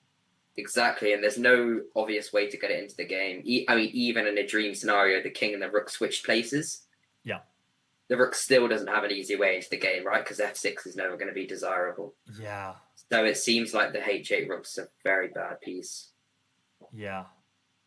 Finn says big advancement in P to large game, by the way. Oh, okay. Shall we? Yeah, we'll pop sure. briefly. Okay, so we saw this a4, a5. Okay, Yeah, bad looks like it's just killer for these players. But I mean, black's structure is just totally ruined, right? Yeah, you called it with this bishop pair and pressure. Yeah. I mean, look at the position. The rook's on the d file and this plan. It's beautiful. Yeah. I mean, could black not have played a5 themselves instead of knight g6? Well, that was what I assumed he'd do, but... Yeah. Yeah. Yeah, and black's still slightly better. I mean, that's crazy. Yeah, allowing a5 seems to make virtually no sense, right? Yeah. Like, why allow a5? Yeah, I mean, this literally looks like a nicer structure, especially with the knight to play with as well. So, yeah, no idea. I guess fatigue as well is setting in for these players. Like, it's 9 rounds. Yeah, true. Oh, God. Yeah.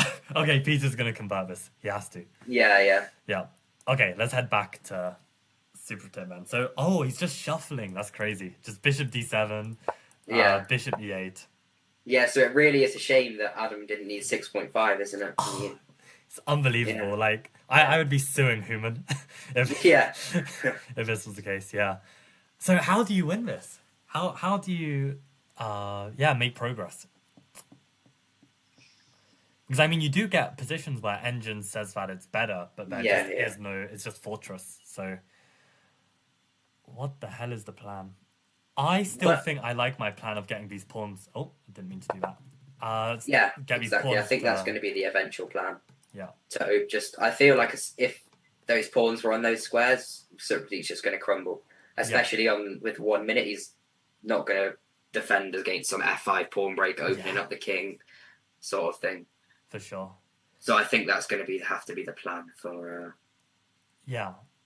So if that's the plan, what is the best way to maneuver these knights and rooks in order to also avoid any chance of counterplay? But to be honest, I don't even see where the counterplay is coming from. Like, probably knight c4 and then just try and open up the d file for the rook if these pieces But are as soon really as you poorly start placed. sacking a pawn, then it's Yeah, true. not great. I mean, maybe white could start with knight d2 just to cover that square.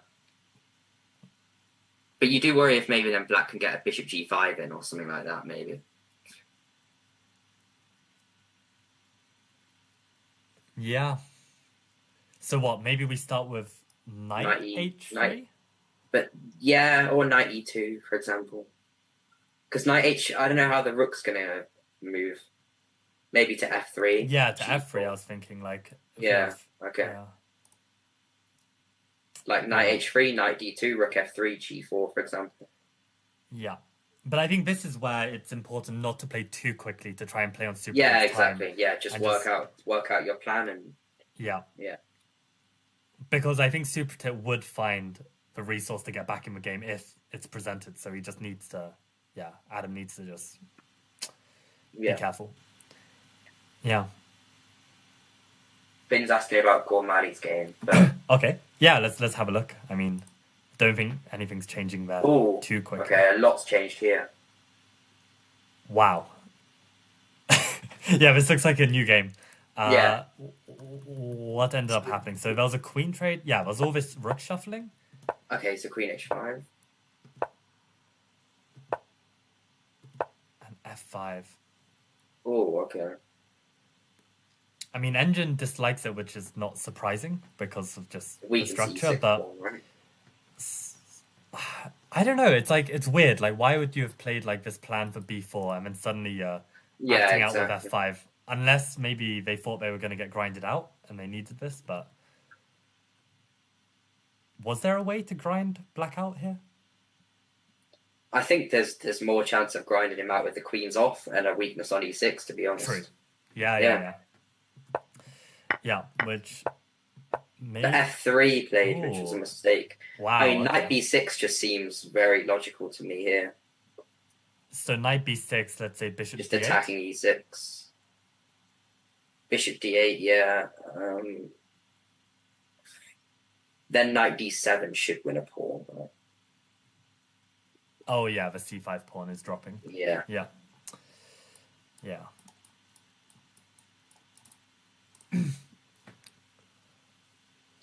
I mean, maybe he was worried about f4, but I think that'd be like the only thing you could be worried about, maybe. Mm-hmm. So in that case, is the best move to play f4 for white? Well, he played f3, which was a mistake because of bishop d5. So I was thinking maybe if you play knight b6, which stops bishop d5. Okay, but then let's say black does play f4. Yeah, and we just go bishop h2. And the point is we can play f3 and eventually get the bishop out this way. Yeah. So it's not stuck and we can forever. argue that we're just attacking e6 pawn, right? Yeah. Yeah, I suspect this must be... Yeah, okay. Okay, that's close enough, I think. Yeah. And f4 is probably also a step in the wrong direction, probably because of this bishop d5 again. Yeah. Yeah, okay, so this was missed by Gormali. But suddenly the advantage jumps again. So this passed a pawn is more of a strength than a weakness. Which I'm not so sure I understand because... Oh, okay. Okay, so knight d5 is so what's taking here correct, yeah. And then a6, is that the... It is. This feels a little bit loose to me, but... I think that, I mean, even then... I just think that, like, the rook, I mean, where does it even move, right? That's probably the point.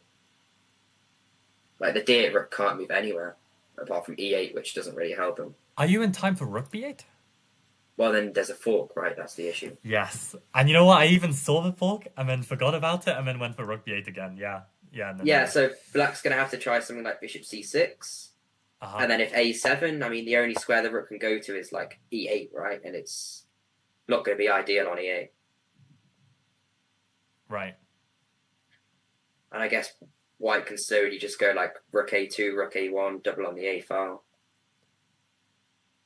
Yeah, there's no way to get at this pawn. Probably, once it gets this far, then... Yeah. But Is there a way that black can play bishop d8 and try and... But there's just not. There's just not a way. Yeah, Because- exactly. Yeah, wow. The pawn's just going to queen, right? If you ever go bishop d8. So Yeah. But you'd expect a GM to find this sequence. I mean, when it gets yeah, concrete he like this... did the wrong sort of trades, right? He traded Yeah. on d5 first. Maybe he just assumed his knight was going to be an issue without actually realizing, like... Yeah. I mean, Yeah. that was my instinct, but yeah, I feel like a GM would normally just calculate that and be like, oh yeah, it just wins. And just Yeah, play it. exactly. But yeah. So now black has a bit more space to move because that knight isn't controlling these key squares. Yeah. And I think king g8, yeah, is the move in response to rook a6. Right. We know if king f7. Yeah. Maybe this is what he missed. Like he felt the e6 pawn was dropping or something. And now black can even... Okay. Yeah, he's trying to create his own counter today, maybe? With... Yeah. c4. Man, I but think another plan Gormali's- for black yeah. could be Mhm. rook b7, bishop d8, and bishop b6. Yeah. Just to try and go after the a7 pawn. Yeah. Now it's actually crazy now that the structure has changed slightly. I mean, it Yeah. feels like this is actually kind of solid. Yeah, exactly, yeah. Wow. Yeah, if Gormali loses this would be... We're Yeah, going to it see would. another YouTube video. I don't know if you saw that when he lost to Tim Elgar. in the Yeah, final the round. Elgar variations. Yeah. Yeah. Yeah. So yeah, we'll see another one, probably. I think there's been a move in Socrates' game, so we could go back there. Yep. Let's have a look. So rook c1 played and rook c8 just played I see. again. Okay. So yeah, it feels like Socrates just got his like 2 to 3 moves planned out, and he's just going to go backwards and forwards with them Yeah. until Adam actually. And it is a little Sides on the concerning that plan. Adam is down to 23 minutes here, because Yeah. if he spent like a big chunk of time thinking of the plan and then he just battles Yeah. out the moves, I'd feel more confident than just each move spending around 5 minutes. And Exactly, yeah. you need a solid plan to be work on. You don't want to get down to 1 minute each when you have to play for a win here. It's like, yeah. Yeah, that actually brings me a bit on to my second question earlier, which was, Okay. now you've played in a few IM norm closed round robin tournaments. Yeah. What were the main take-home messages? You should avoid a free-fold repetition, actually. Like if you accidentally... So where there could be. Where would the There's rook repetition c2 be? earlier, right? When these bishops... So he just needs to Yeah. avoid the bishop back on c1. Yeah, okay. Yeah. But yeah, I mean, maybe bishop c1 is this? I don't know. Anyway, he needs Yeah. to be careful. But yeah, no, my question was just like, what were the kind of pitfalls you made during your first IM norm round robin tournaments? And then are there any big take-home messages that you've learned along the way? Yeah, so I mean the biggest issue in my first IM norm was that I was just quite bad at the game. Okay. Yeah. So I ended up only getting maybe I played in a Mind Sports one that was I started well. If I won a game, I was going to cross 2200 for the first time, but I managed to screw it up somehow and lose that game, and then I ended up tilting and losing 4 games in a row the last 4 rounds. So that obviously didn't go well. So that was quite a bad experience. But I was a lot younger then. I managed to tilt a lot easier. Right. And also I was worse at the game. So I see. it all added up. But I remember last year in Northumbria, I ended up getting 3.5 in the IM norm section. So again, I think I was just worse at the game. But I felt like now, I feel like confidence is a big thing in chess. Like even as your rating goes up and you start to play these 2250 players more, you just feel like you can beat them. But like last year, for example, I might have been more happy to make draws with people, like Angus Dunnington, for example. But now I just see him as a win. Like even someone like Peter Large. Like now in this year's tournament, I saw him as someone who, even with black, I'd want to be trying to push for the win against. But last year with white, I would have been happy to make a draw against him. So right. Sort of the mental shift as well. But this year I managed to get 5.5, so I missed the norm by 1 point. But I only lost 1 game. But I had a few too many draws, which managed to cost me. But I had white against Socrates white against Balaji, which were 2 rounds that I should have capitalized on more. But yeah, I see. It is what it is. Yeah, interesting. And I guess like the confidence, it's not just delusion. It's also like you're just better at chess. So yeah, like, exactly. Yeah. Interesting. Yeah, we see a committal move from Supratit, so not just complete shuffling. He's played this bishop g5. Yeah. And yeah, would the move knight takes g5 cross your mind at all? Or, oh no, we're losing on knight. So probably not. Okay, g3 a bit better then. I think g3 is just a good move. I mean, Supratit, if he takes on f4, he just loses the game. Yeah. So by losing the game, it's just because we get the g file, right? There's not a tactic. Exactly. Yeah. Okay. Yeah. Okay, so now he goes back to g2. Yeah, so Supratit is still shuffling, right? He's gone back to e7 with his bishop.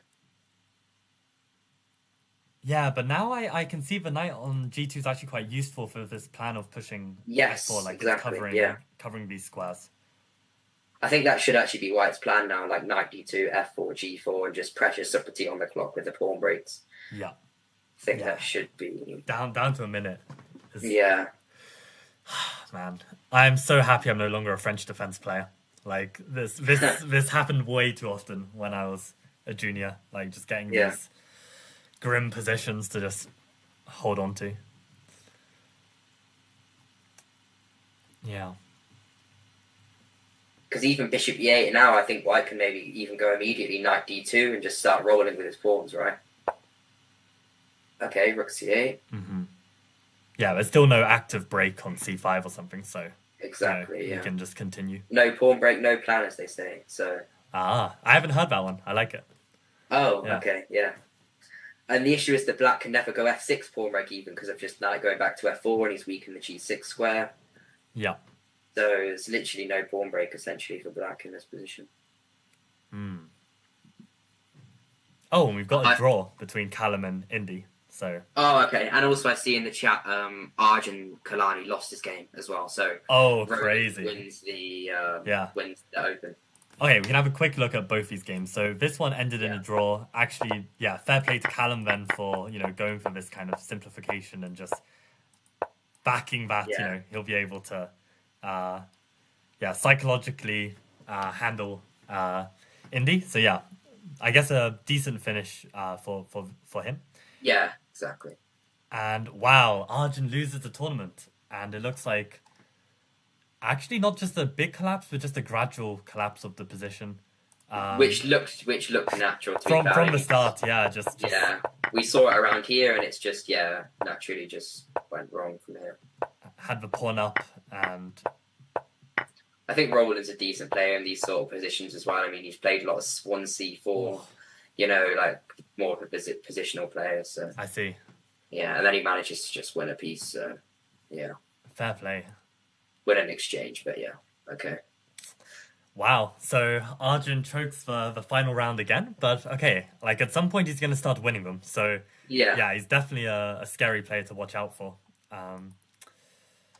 Crazy.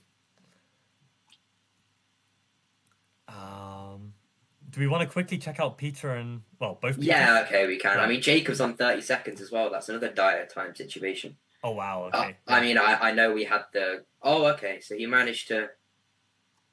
So in this one, it looks like it might be a draw. But White's a pawn up, actually. There's no... Yeah, exactly. And with pressure on a5 as well. Yeah. But somehow I thought White's position looked even more promising at an earlier point. He missed this queen d1 idea that we mentioned, didn't he? Yes, right. Yeah. And then he did go for c5 as you were suggesting, so not just chopping off the bishop. Yeah. So Black sacks the f7 pawn. Wow. Okay. And this is still apparently equal. Yeah, wild. I mean, Black maybe has knight d3, right? And after knight a5, knight c5, the a4 pawn's going to be quite weak. Yeah. So how do we deal with... Oh, okay. There we go. Knight d3. But even Black's apparently starting to... Okay.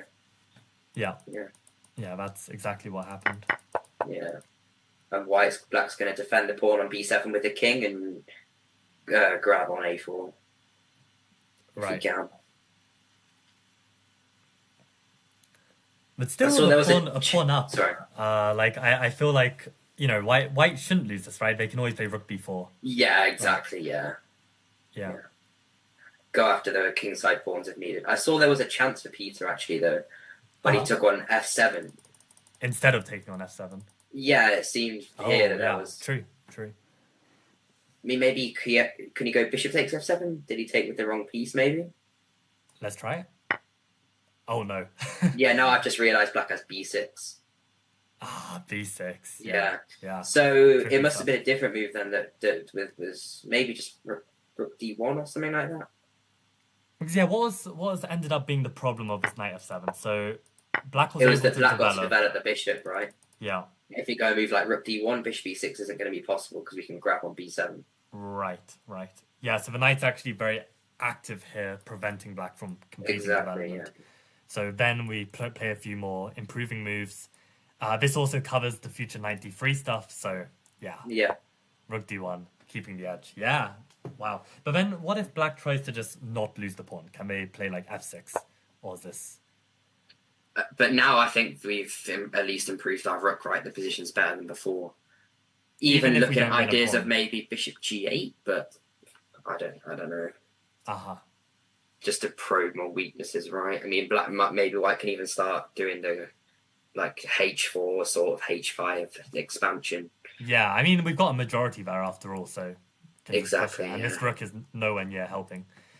You're the one to tell about this topic. How do we advance our 4 versus 3 here, Michael? Well, in an ideal world, we eventually need to push the outside pawn, I think, to make a passer. Yeah.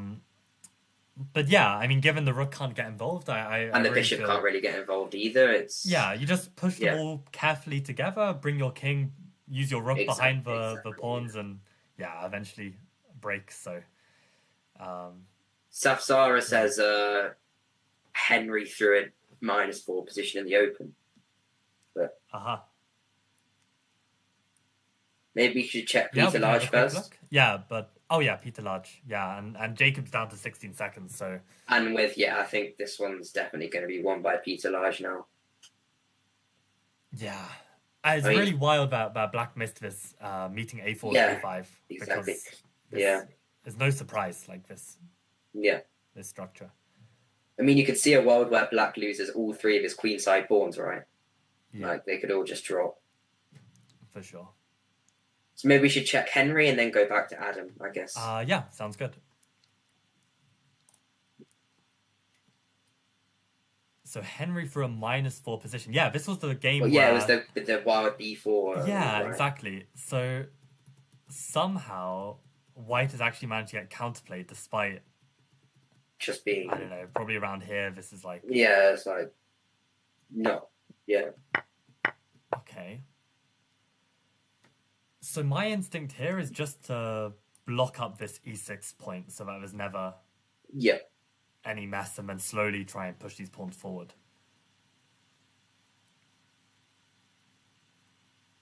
Yeah, just solidify the position, right? Oh, which is kind of what he's playing. Yeah, but I think he went bishop d7 to go for g4 is what I think. Okay, c4 mistake. And g4, yeah. Maybe c4 mistake, just weakening the d4 square, right? Yeah. I guess he's just worried that maybe white's going to win a pawn, and... Yeah. So I don't know what's the best way to handle this. Maybe just g4 immediately, and not include this c4 push. Okay, even that's not the best.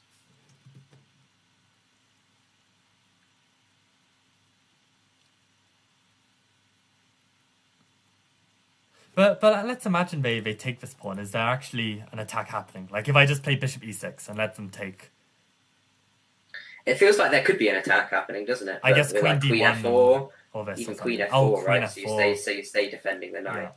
Queen f4, queen h4 sort of stuff. Right. Okay. So maybe then earlier this was just not necessary to allow this weakening, but then the knight has some problems. So maybe it's not so clear, so easy to handle this. Yeah.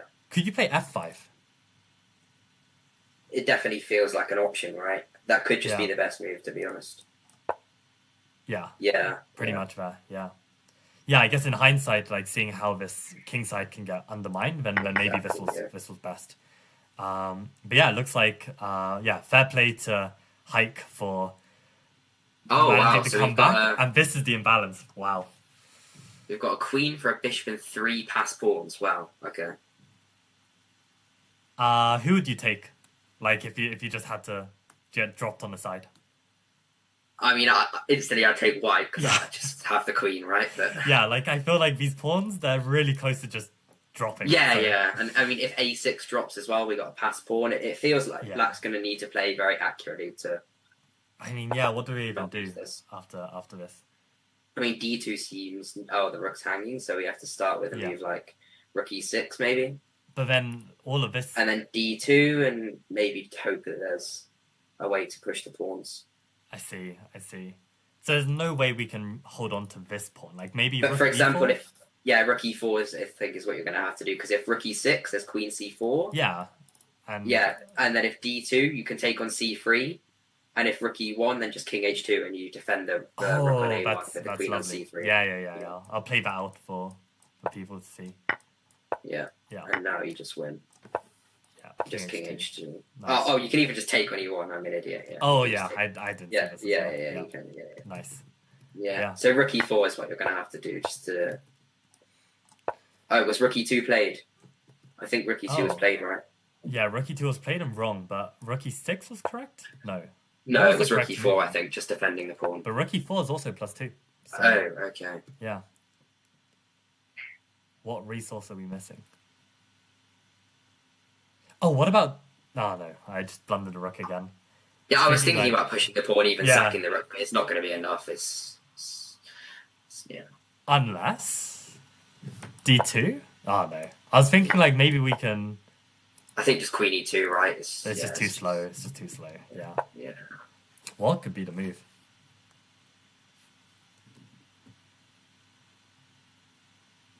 Maybe is it like f6? No, surely not. No, that just hangs the pawn with check. How? I mean, I don't know what other square the rook's going. Oh, is it rook d8 maybe to get behind the d pawn? That could be it. Could be rook d8, yeah. No. Still not. Okay, for the sake of coming back to Adam Collins' game, let's find out. Oh, the engine was just bugged. Oh, the engine was bugged. Okay, yeah, so we can't blame ourselves. Yeah. Okay, rook e4, rook d8, all legit. Yeah. Okay, in that case, let's head back and see what's going to finish. Okay. So, we finally got the breaks. So we got the king's gone all the way over to c7. Oh, and f5 was ended up playing.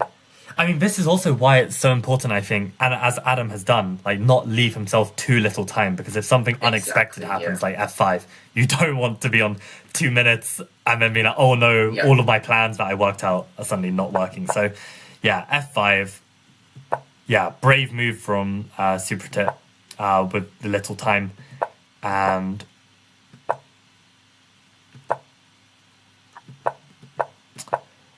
made this g4 break work. I think this is nice technique. Yes, I think so, yeah. And now it just feels like at some point it's just going to collapse for Supratit, yeah.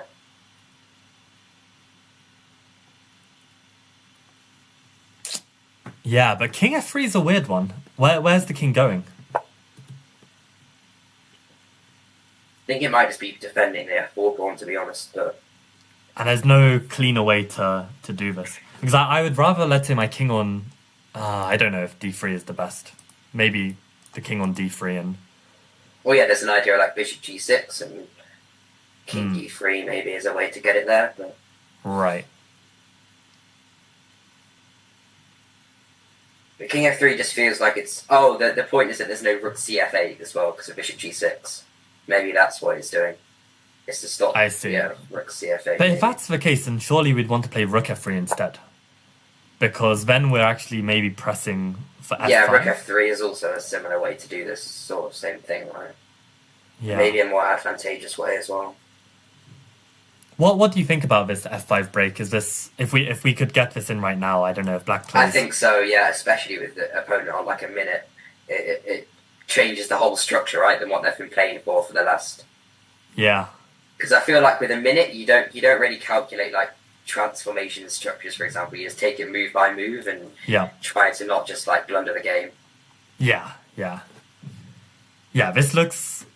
I mean, let's try it. F5, apparently equal, but I don't know. Maybe it's because the rook on G4 is not ideally placed. Maybe because you're going to end up being pinned or something. And trading off his bishop is not. Oh, okay. So black shouldn't take this. Yeah. They should wait to get the king takes, right, so they control the e6 square. Maybe. I see. Maybe something like rook cf8 here is good. Right. Oh, do you have e6 then, maybe? No, maybe you just hang e6. I see. So actually it's too soon to play dynamically when, his rook is a bit loose, and so it's better to remaneuver these pieces. Okay, rook h8 played, rook h1.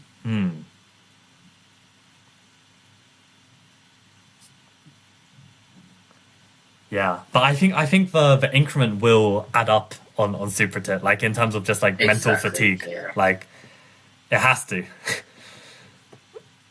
Maybe Finley's just going to go rook hg1, I don't know, instead of going rook hg3, but seems a similar sort of thing, I guess.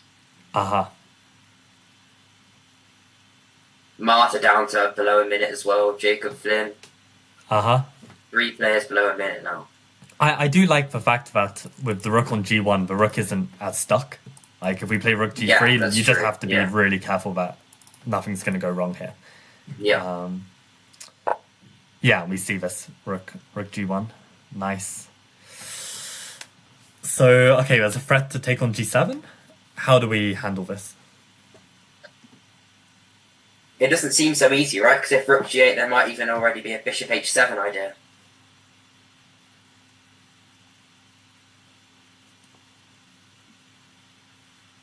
Well, what do you mean, a bishop g7? I'm not following. Bishop h7, I said. Oh, okay. Yeah. But I think the main why might be rook f8, right? To reply to rook g7 with rook f4. I see. But then white can either maybe go bishop g6, force the rook to e7, blocking the bishop, and black's pieces don't look ideal. Right. So Super Tit down to 0, but probably DGT error. Yeah, just a lag, right? Yeah. So when I see this position, I feel like I want to... Oh, what is this? Okay. That's a nice way to handle it. Oh man, I'm so tempted just to sack the rook. But I think king g3 should just be sensible. Yeah. Either bishop g6 first, maybe, and then king e3. Yeah, because you don't want to give them time to play rook f8 and have something here. Exactly. Okay. But for example, like king g3 and then king h3 could be an idea to get out this pin and threaten the pawn once again. Right. I guess what about your rook f8 idea again, though? Like, yeah, exactly. Yeah, that's the point. Like, I always feel that this position, somehow the knights, I think, could be improved, because we don't need both knights eyeing up c4. Like, maybe one knight could be placed slightly better, that... Yeah. It's also a bit awkward to kind of maneuver there's not an obvious square where the knight wants to be. Maybe like knight g2, knight h4 could be an idea in the future. And do we care if they trade off the piece? Well, that's something you'd have to weigh up, right? But it's an idea in the future for the future. I think the bishop on b2 is just such a clutch piece as well, isn't it? Just holding the whole queen side together. Yeah. But okay, still no obvious breakthrough for white, so he still has to find the plan. Yep. Huge pressure. Okay, which game do you want to take a look at next?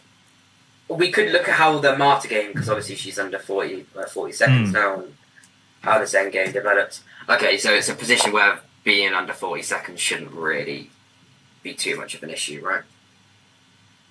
Right, but so white is up a pawn? Where did we leave off with this? Yeah, we left off somewhere around here, didn't we? Yeah. Rook B1, king. Yeah, it was somewhere around here. And B5. Is that a miss from white, or could it not be avoided? I think also we saw Marta almost offer a draw here, right? In this position. How do you know someone offers a draw? No, I mean because in the position after Rook B1, King D7, Rook A1, she went back to E6, right? Ah, okay. It's almost trying to repeat, but Peter obviously plays on with Knight C4. I see. So. Right. But yeah, B5 seems like a miss, but I don't know if, for example, how else you would avoid that, because it was, It feels like if anyone's going to win this, it's going to be black, right, with those two passes. Yeah, I'm suddenly a bit scared. Yeah, exactly. Then maybe if the king gets active from E6. Oh boy. Oh yes. Oh okay. Okay, so Rook D1 is good to prevent the king from coming in. Exactly. But what happens if black were to play C4? To Then try and win the D4, A pawn? Knight D4. And that picks up the B5 pawn. Yeah. But, okay, let's say, I don't know, we put this king here. And I was wondering if this pawn is actually... Knight D6, maybe? Knight D6. Yeah, true. Knight D6 looks nice. But then Rook C5 and F4 maybe forces the king backwards and Knight E4 and we start to regroup our pieces, right? Should be... Right. As long as this king can't come in, then, yeah. Exactly, yeah. Yeah, okay. Okay, so maybe actually Peter can, handle this. And also he has an extra 7 minutes, so... Yeah. This really it would be tragic if he managed to lose this, though, wouldn't it, Peter? Yeah, he's been pushing for the win, so... Yeah. And, okay, is Peter large converting this position? I think so. Looks like it, yeah. Looks very, very uncomfortable. Yeah. Maybe King H2 is a good move here to threaten Rook C6, Bishop C6 ideas. Right. Probably just King H2. Does that work? Because isn't the bishop still protecting the rook? Oh, but there's a discovered check. Yeah, Is that the exactly. point? Okay, got it. Aha. Okay, Bishop C3 played. So there's no Knight D5 because of just Rook C6. Rook C6, okay.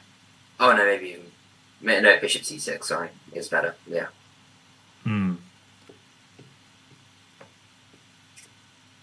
Yeah, that's what the bishops can do. They can just keep control of the position so well. Exactly, yeah. But Peter Large, okay, down to 4 minutes. Maybe Jacob Flynn can miraculously do something, but it seems very likely that Peter Large is going to win this game now, right? Yeah.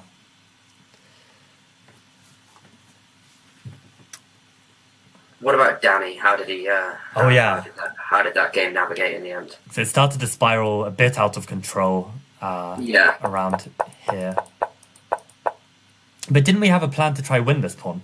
Yeah, it was like Rook B7, Bishop D8, Bishop B6. Yeah, but it seems Black goes for a different sort of idea. Let's have a quick look at this idea. So yeah, there we go. Bishop D8. Yeah. Yeah, but still just equal. So okay, Bishop D8. Let's say King E2, Rook B7. Oh, it's because White's going to bring in his Rook and... and stop you from...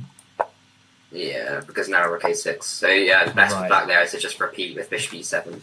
But I guess Black wouldn't be too worried with a draw, I guess. But... Yeah. I can see why Black wants to push, though. Yeah. But now he manages to... Okay. Yeah, and interesting that G3 is a way to... turn the tables. Oh yeah, I mean, if F4 felt a bit rushed to me, but I don't know if it was a mistake. But it feels like he didn't need to really go F4 and move 46. But didn't maybe really need to go for F4. Right. I guess it's like you want to, cut off this pawn. Yeah. But yeah, if G3 is in time, then yeah.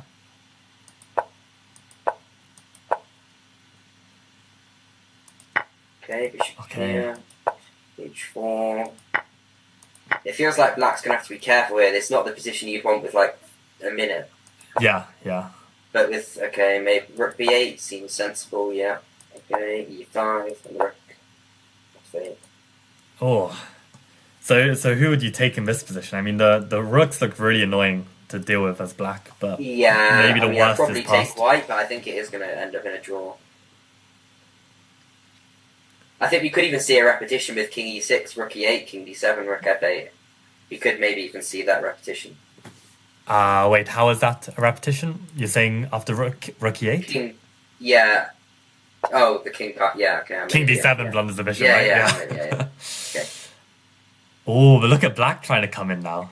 Okay, yeah. With rook h2 ideas, okay. Maybe let's go back to Collins though. Yeah, sure. Oh. Yeah. Okay. So, how has this changed? It hasn't really. Well, the knight's gone back to c8 for a start. And it was on b6. Yeah, but this changes nothing, right? Yeah, so there's been a few moves, but still, Adam's time's going down, but he's not really breaking through. Yeah. This would be really tragic if he only managed to draw this game. Yeah. Especially with the whole 6.5 or 7 situation as well.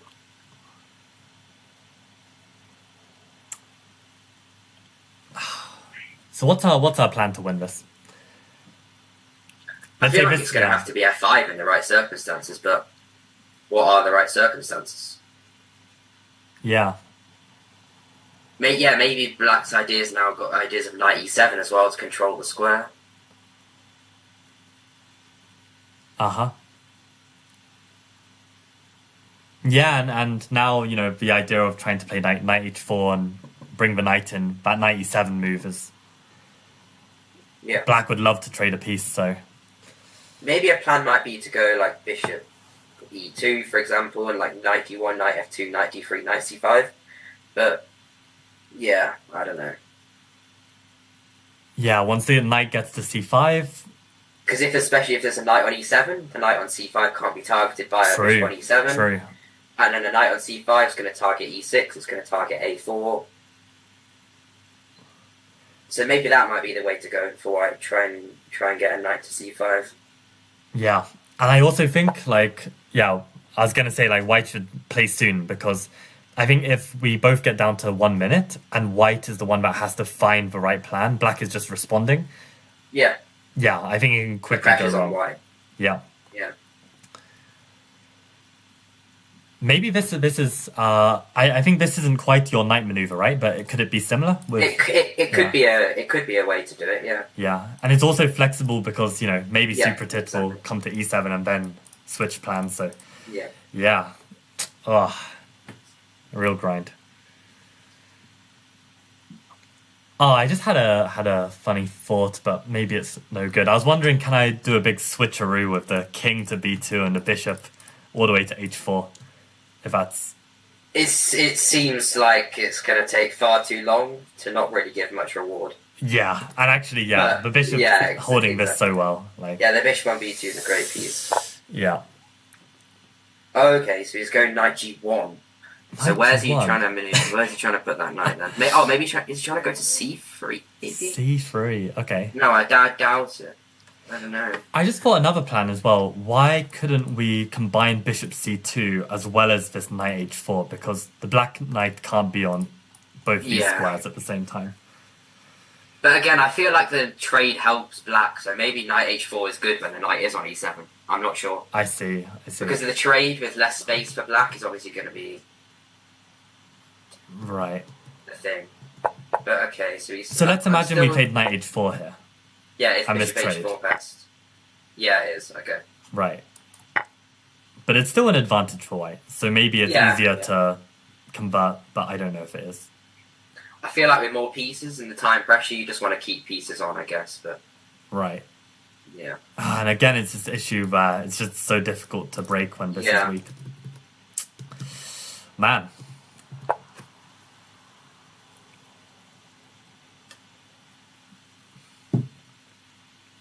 I don't know where he's going. Okay, so he's put his knight to h3 in the live game.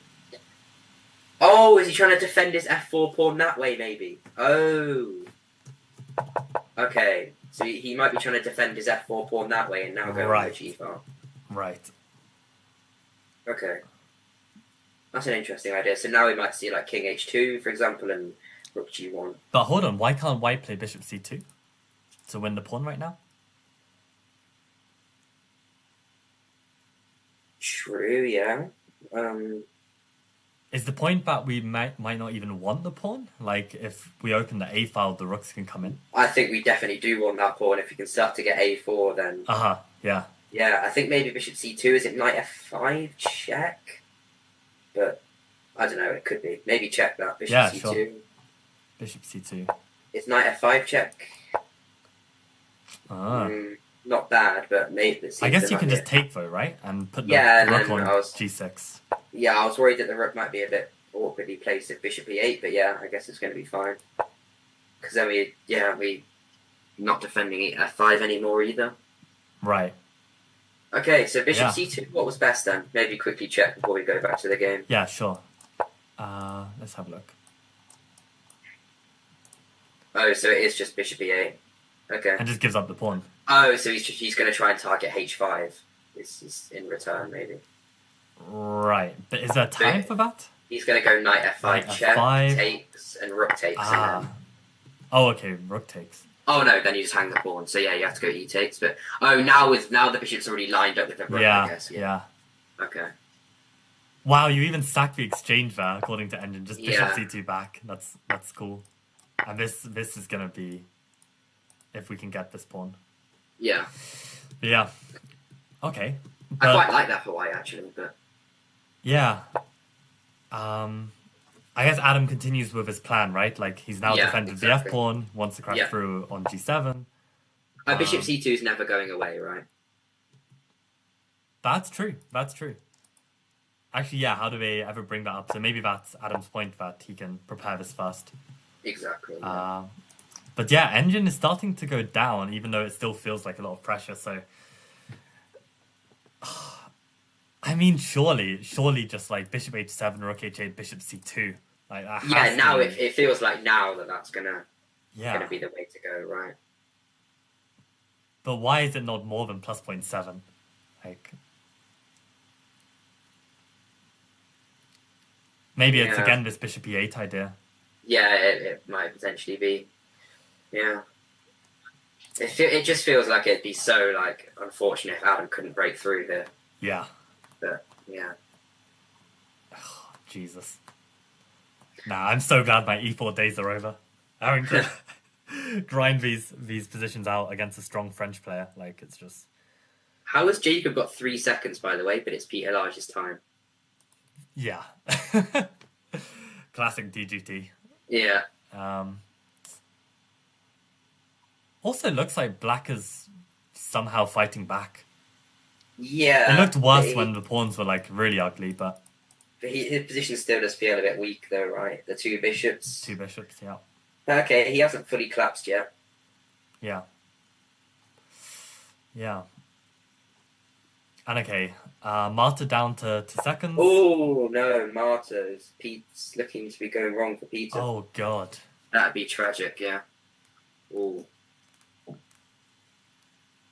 I reckon b5 must have been a miss, because I think like to allow b5 is so risky. It gives Black winning chances, right? For not much in return. You don't have much play for yourself. Oh, it's going to be a painful way to finish the event if... yeah, especially after Peter managed to surge the comeback. If he finishes it with a loss here, it wouldn't be so sweet.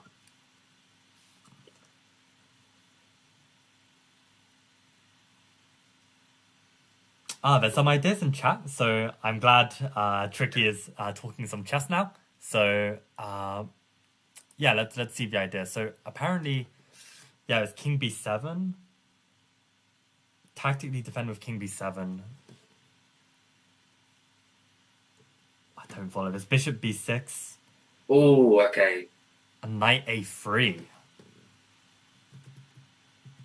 Wait, what has even happened in this game? Yeah, what that? Oh, yeah, I was going to say. Oh, he plays bishop g6. Wow, as the breakthrough. Interesting. So, I mean, takes has to be right. Right. And also to just finish what Tricky was saying, I think the idea Yeah. is that he wants to play bishop b6 and pick up d4 in return for a4. So, yeah, it's a nice idea. But yeah, I wouldn't have given up that. But wait, does g7 not just hang now? I think g7 just hangs, right? So after g7, if black spends time defending it, the point is we can hold. We just can go knight c2. Yeah. Hold d4. Oh no. Wow. Okay. So in this position, it looks like he just hung a pawn, right? Yeah. So what did he have to play then? Maybe just rook g8. But rook g8 is rook h6. Oh, okay. So rook h7 then maybe. Oh my god. Yeah, and he's just gonna. And yeah, rook g7 played. Wow. Here we go. Okay, so this is Adam's chance now. Okay.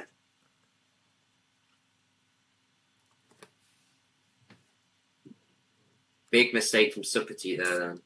Yeah. I mean, he has been under so much pressure, and that yeah, he has, yeah. Yeah, like playing bishop g6, I mean, it's definitely not a move you're probably expecting, so... Yeah. Yeah.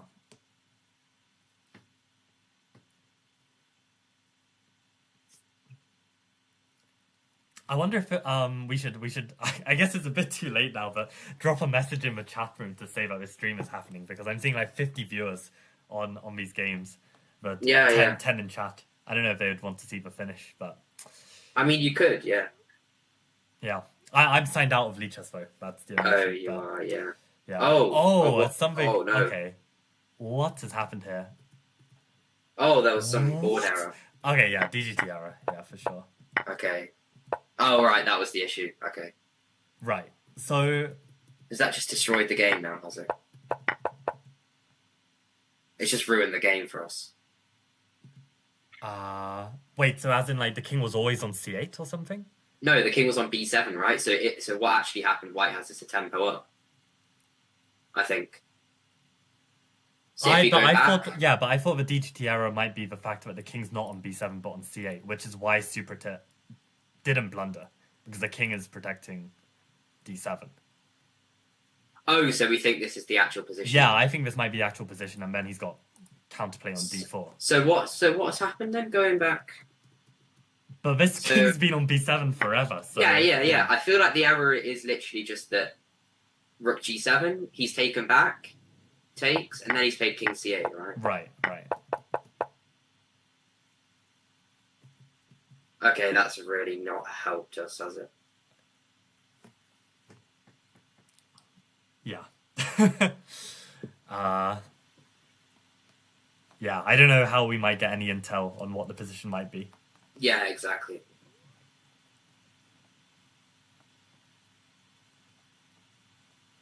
Yeah, that's really not gone well, has it? Wait, so if this is the actual position, then black is definitely happy that several pieces have traded and they're not immediately dropping something. So yeah. H5 looks to be dropping as well, so... Wow.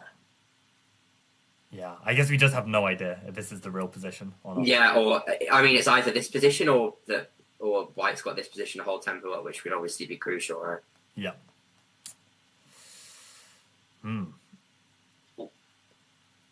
If this was the position, what would be the best Supati could even be playing for a win, technically. Maybe. But, I don't know. That would be really funny if he gets, like, bishop h5, bishop d1, and then wins a3 pawn and wins the game. Uh-huh. Supati winning this would be, like, the funniest thing ever. Yeah. After he was just sitting there, moving backwards and forwards for 30 moves. Yeah, in fairness, like, it would be a deserved win, because, I mean, this is literally, amazing defense to hang on this long and then just, eventually turn the tables. But, yeah, the DGT board has gone down to 0. I think there's definitely an error, so let's move on. Peter Finn's dead lost, apparently, is... Wow. Yeah, it looks like the 2 pawns are just going to roll. Every time the board's round the wrong way, I have to take a step back. Okay, no. So I think this was the thing, right? Like, white needed to keep black's pieces from coordinating in a way that the pawns can push. And there was that moment earlier with the rook. Yeah. Yeah, going on for this D1. the kingside pawns is just not the right plan for Peter. He should have just Right. Because earlier with the rook on D1, then it was Yeah. actually So this was the issue. Got to keep this king away from coming up, I guess. Exactly. Yeah. Oh, it's such a shame because it was definitely pushing for the win most of this game, and then let things slip. Looks like we've got an update on the Super Tick game. So is this really the position then? I think this is the position. Wow. I mean, this must be the position. Yeah. Yeah. But I have no idea how that even happened. But it looks like Black just gained a tempo out of nowhere. Yeah. Yeah. I mean, I don't actually know because the king was always on B7. Like. Yeah. Okay. Yeah. We'll have to find out, like, maybe on the chess results. Yeah, exactly. PGN, what ends up being shown.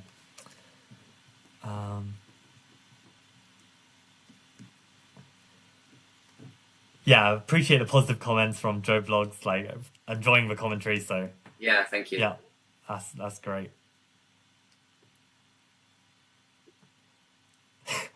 Got a comment from Finley. What's the point of an IM norm if he's forever away from 2400? Guess you got to start somewhere, and it's also like just building experience, right? You're just trying to get games against good players as well. No, yeah, he's 20. Yeah, he's not 40. Yeah, he is only 20, so he still has a chance to maybe. Right. Yeah. Okay. Wait, what? This is literally your plan. This bishop d1. But yeah, but he just sacks a piece, and but it actually works. That's wild. I feel like there's no way this is the actual position, but. So okay. If bishop takes c2, how will is he going to go f6 and knight g6 sort of thing? I think that's, or maybe just f7 and rook g8. Oh my god. That'd be insane spot by Adam if he just whips this out, right? Yeah. I mean, I was busy looking at like if f6, then we just hold the e6 pawn. But of course, there's just too much. He's going to go f7. F7, yeah. Unbelievable. And this is why, for Super Tit to play with so little time, I mean, he can't. Yeah, I mean, he definitely wasn't F4. expecting knight f4, was he? So yeah. I mean, he probably has to take on f5, but then we start to. Oh god, what is going on? Yeah, no. Okay, yeah. There must be what is. Well, yeah, that obviously didn't happen, did it? So... Yeah, there's no way Adam plays okay. this in 30 seconds. And I mean, this has just ruined our whole live stream. Yeah. Just the balls just died. Well, it was an interesting game up until the point where things got confusing. There's no other site broadcasting the game, is there, that it might be different on? That's a fair point. Maybe chess.com. Let's have a quick look. Sussex. But I doubt if it's a DGT error that's different on chess.com than it is to Lee Chess, right? True. And it looks like it's not being uploaded on chess.com. So, yeah, that is a shame. But we do have a result with Gormali losing. Oh, Gormali. What has happened to these boards? I mean, there's no way he lost in this position, is there? Yeah. So okay, I think Lee Chess is just completely messed up. Which maybe they was putting the kings in the middle for a draw, and then it's just like. They messed. Yeah, exactly. That's probably it. Yeah. Yeah, I mean, there's no way that Danny lost this, right? Yeah.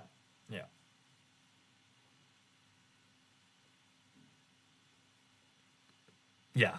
No. Okay, so a draw between Adrian and Danny.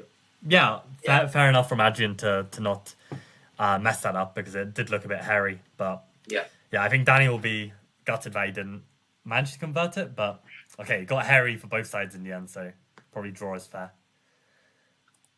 I think Peter wins. Yeah, Peter's lost. That's unfortunate. And Peter Large, did he end up converting this? Oh no, it looks like it's opposite colour bishops now. Yeah, with rooks on the board with an extra pawn, so I still feel like white can press, but... Yeah.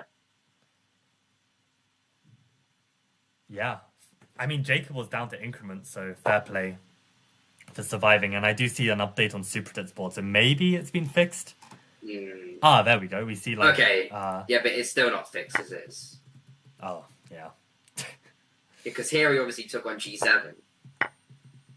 Yeah. But, I mean, where did it get all this f5 stuff with bishop h5 from? Because yeah, like you don't just make that up. Yeah, like... yeah, exactly.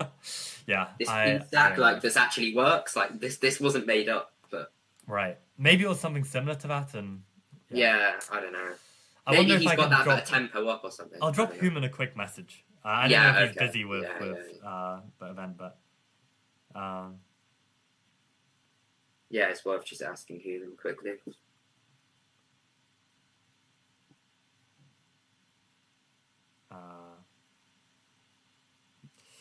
Yeah.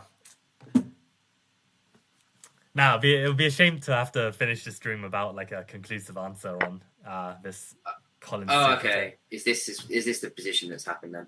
Oh, check 57, rook g7. Yeah, okay. So now it's been fixed. Okay. I'll just message Human.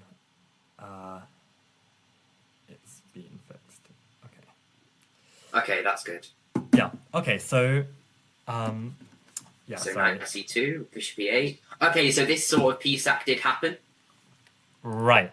So okay, knight c2. Oh no. Okay, so it happened, but it wasn't a p-sack. Okay. So white was literally just the whole tempo up. Okay, mistake from Adam. So he could have sacked a piece here. He could have played f6. Yeah, exactly. f6, and he seals the norm with f6. Okay. But knight e3 goes wrong with knight takes d4. Because I guess he's up a whole piece, but this still needs some work to convert.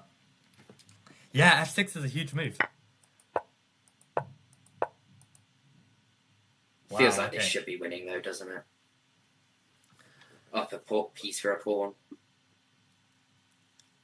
Yeah, but somehow the knights need to coordinate, because I feel like the knight on d1, it's really not great, even if it jumps to c3. Where is it going from there? Yeah, exactly. But it is up a whole piece, right? I don't know. I could choke this. I definitely could choke this. But f6, I think, like, with 12 minutes on the clock, there's no way that f6 was... Yeah, did he just blitz out knight e3, did he? Or... Yeah. Apparently, but I also don't know whether to trust should have played f6. But, come on. f6 is findable. f6 and just f7 is just game over, right? Come on. There's no... Yeah.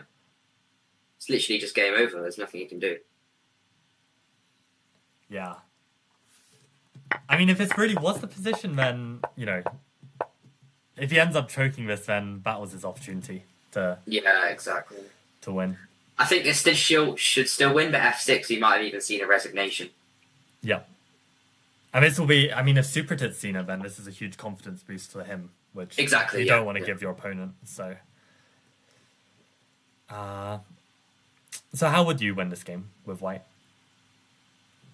Just a combination of e6 and being a piece up, I guess. Uh-huh. But, yeah. Yeah, actually, I mean, e6, the king on e7 is a terrible blockade. Rook f7, you can't even... And the bishop's going to maybe even like rook h6, bishop f6 check as well. The bishop's going to come in. I think after we win h6 pawn, it's going to be a whole piece up. Right. I think there's... if Adam just like uses his 10 minutes, then... Yeah.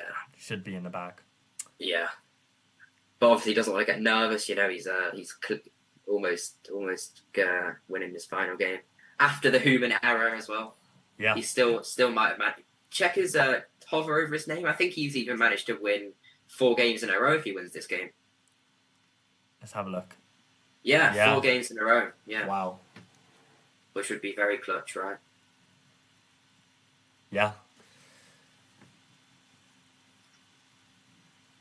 I like king h3 as well, just sidestepping any knight checks, bishop checks, like, and it's where the king wants to be going, like up the board, so, yeah. Oh, and if knight f3, is he even going to go knight d5? And if knight check, just king somewhere, and then knight d5, knight d5, wow, okay, very nice. Because maybe that's his idea. But okay, can't black throw in a check first and then take the knight? And then we win the bishop, right, on b6 is the point. Oh, with the rook. Yeah. Nice. Yeah. Okay. Oh, okay, knight g6. So was there a chance for knight d5 then? Maybe that was why I don't know. There was still +3, okay. Damn. Okay. But the king can just go to g4, right? I think. Yeah. And if that looks lovely. Yeah. Knight e4, it's just doesn't give anything. Just rook f7 check. At least. Are you even threatening checkmate in 2 there with king e6? Is that mate? Yeah, but he's going to go to like d8 or something, or e8. But yeah. Okay. Right. But actually, it's a bit messy, no? If the king comes to e8 because the knight's attacked. Yeah, that's what I was thinking. Maybe it's maybe e6 check is a move after knight e4 as well. That maybe sidesteps that. But okay, rook f7, king e8, rook e. Yeah, I mean it still does look kind of tricky, I guess. Yeah, because rook e7, king d8, and they're threatening to sack the rook for the knight and pick up the rook. So okay, knight e4 and then rook f7, king e8.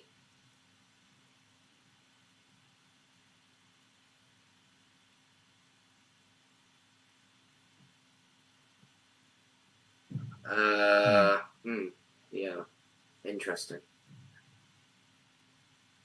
I wonder if you've got enough pieces around here to just sack, like if knight e4, king f5, and you just take it with the king. Yeah, but it feels like that's not really what you want to go for, is it? You just want to solidify the... Oh, we've seen moves, right? Oh, no, we haven't. Okay. Oh, yeah. This is how I blunder the game. It's pawn takes that's going to win, though, right, I think. Uh-huh. Yeah, just pawn takes. King e8 and king e... No, and... Oh, maybe... Yeah. I think I had the same realization just 5 seconds later. Even just knight e5, I guess, right? Yeah. Yeah, knight e5 is key. Or knight e7 as well. Yeah. Yeah. Okay. Threatening f7. So the sack does work, just about. But... Okay. Yeah. So this is still the live position, yeah. Apparently so. Okay, yeah. Peter's lost as well now, which is... Yeah, was expected, but the result's now in.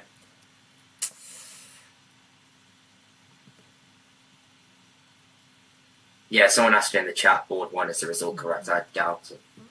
Yeah, I don't think so. Yeah.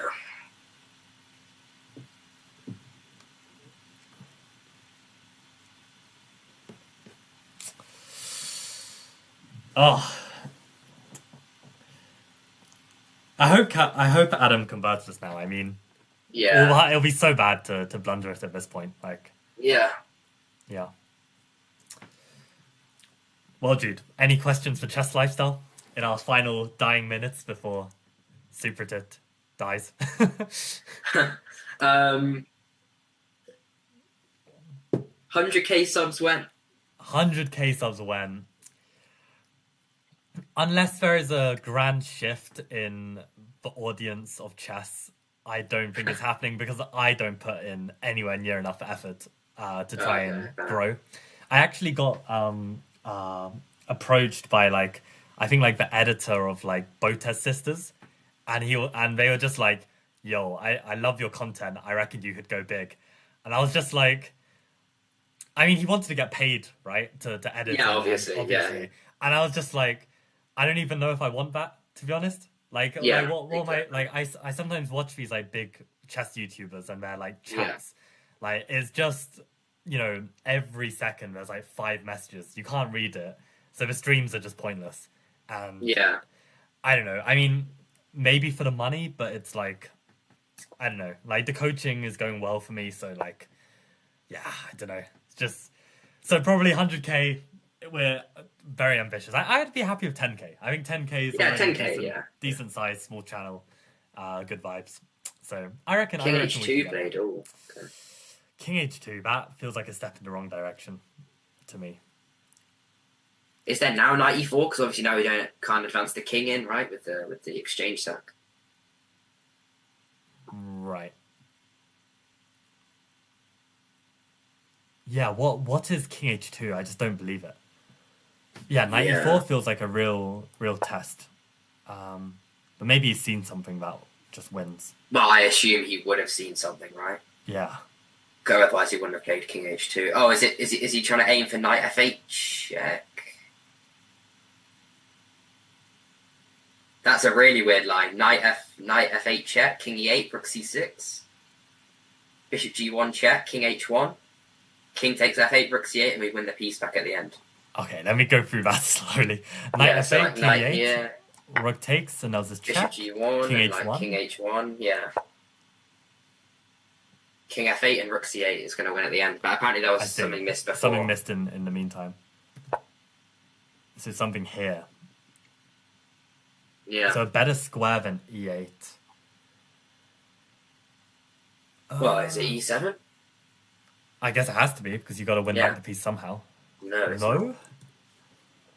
Oh, it's just king c7 maybe. Is it just defending the... No. Yeah, I guess so, because then you're not taking... But then knight e6 check and it's...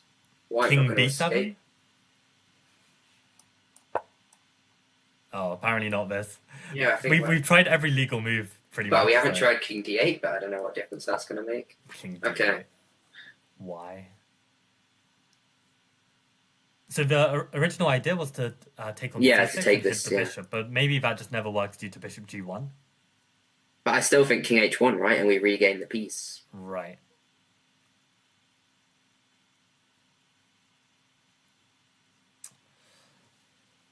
Yeah, I don't know. Hmm. Let's try it. c6. Is bishop g1 the point? No. So there's a clever move Is here. it just like bishop? No. Yeah, there's some... Oh, rook takes f8, rook b6, Oh, rook and f1. rook f1. Yeah. Okay. Is this maybe something Adams missed? Could be. I mean, this is not... I mean, king d8 is so counterintuitive, but yeah, we're going to Yeah. get this in, so... Jesus. I Wait, mean, if what was the draw? Supertip finds this, that would be... Chess results say it's a draw. There's no way. I mean, then the DGT board just must be completely wrong. Because there's no way this peters out to a draw. I He guess drew, right? there's a delay, though, right? There's 15 minutes. Yeah, delay. there's 15 minutes delay. It says he drew. What? Oh, we've had several moves. So king h2, bishop d8, That would be tragic if he drew this. b5. Especially Oh, after no. missing f6, if this ended in a draw. Yeah, no, f6 is... You gotta see that. Wow. Oh no. All the other results are in as well, by the way. Jacob Flynn drew. Okay, so he did manage to hold it. That would be tragic. I think it was a draw, yeah. Because I mean, it says on chess results. Yeah, then it has to be. And Yeah. I guess Gormali was a draw as well, right? It says black one. It's black one. That makes no sense. So maybe there were some errors on the DGT board there as well. Yeah, exactly. But I mean, the DTC board. So how do you Adam draw Collins. this? Oh no. But where do you even draw this? I mean, I guess like if you lose your pawns, then you Yeah. are risking, and the rooks trade, then maybe you're risking too much. That'd be really unfortunate. Yeah. Well, I mean, it must have happened. It wouldn't be on chess results if not. Yeah. Oh, But I guess no. that's how it goes, though. You gotta play like several of these tournaments. Yeah. Get your chess up to FM so that you can spot f6. And then Yeah. Well, now he's probably going to court, right? yeah, The 6.5. yeah. Humans. Yeah, forget our payments. Humans done. Yeah. Whom is in trouble? The lawsuit is beginning. Yeah.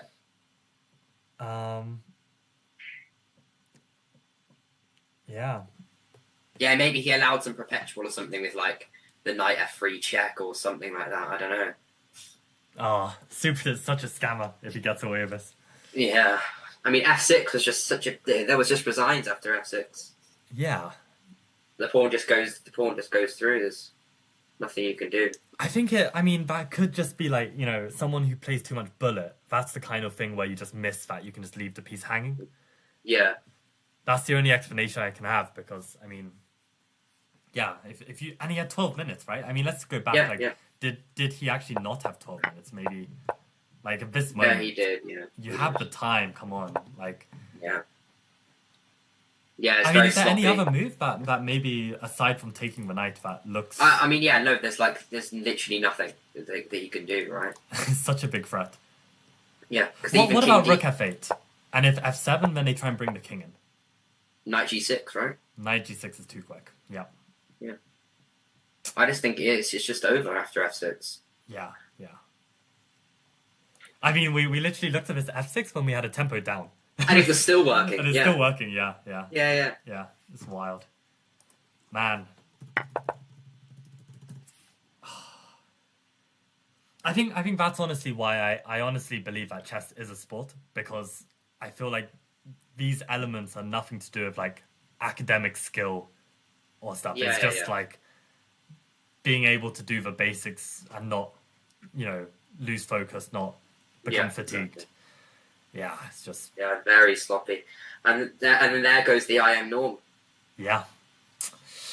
Very wow. unfortunate. And maybe there goes Human as well. Yeah, no more IM norm tournaments for Human. Yeah. Oh dear. Oh, apparently there's a chess results PGN. Should we just skip to it? Yeah. Because this is going to be quite long. How do we get? Oh yeah, the chess results PGN's already in. Okay. I see. Let's have a look on the big screen. Adam Collins, third from bottom seed, 54 rating points gained. Maybe check the Danny Gormani's PGN first, and then go to this one. Clarify. Yeah. Yeah. Good shout. Danny Gormani.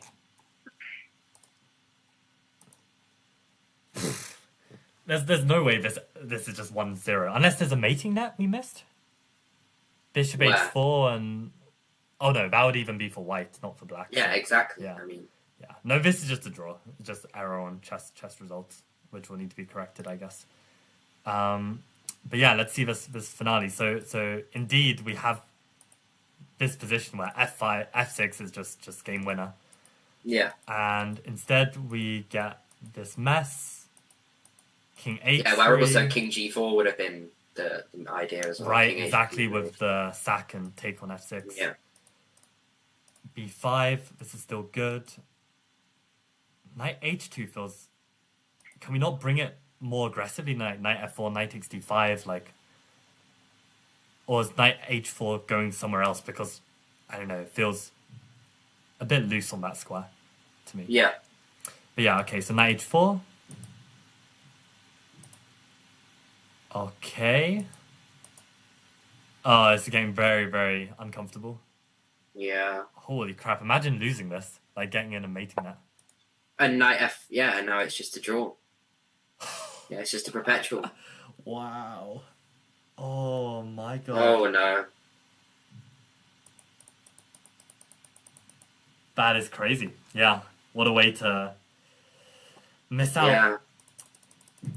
But definitely it felt like it was drifting. They can't see the board, by the way, Michael, because you're Oh, in sorry. Yeah, You need copy and paste the moves. Okay, maybe. I can move this out of the way.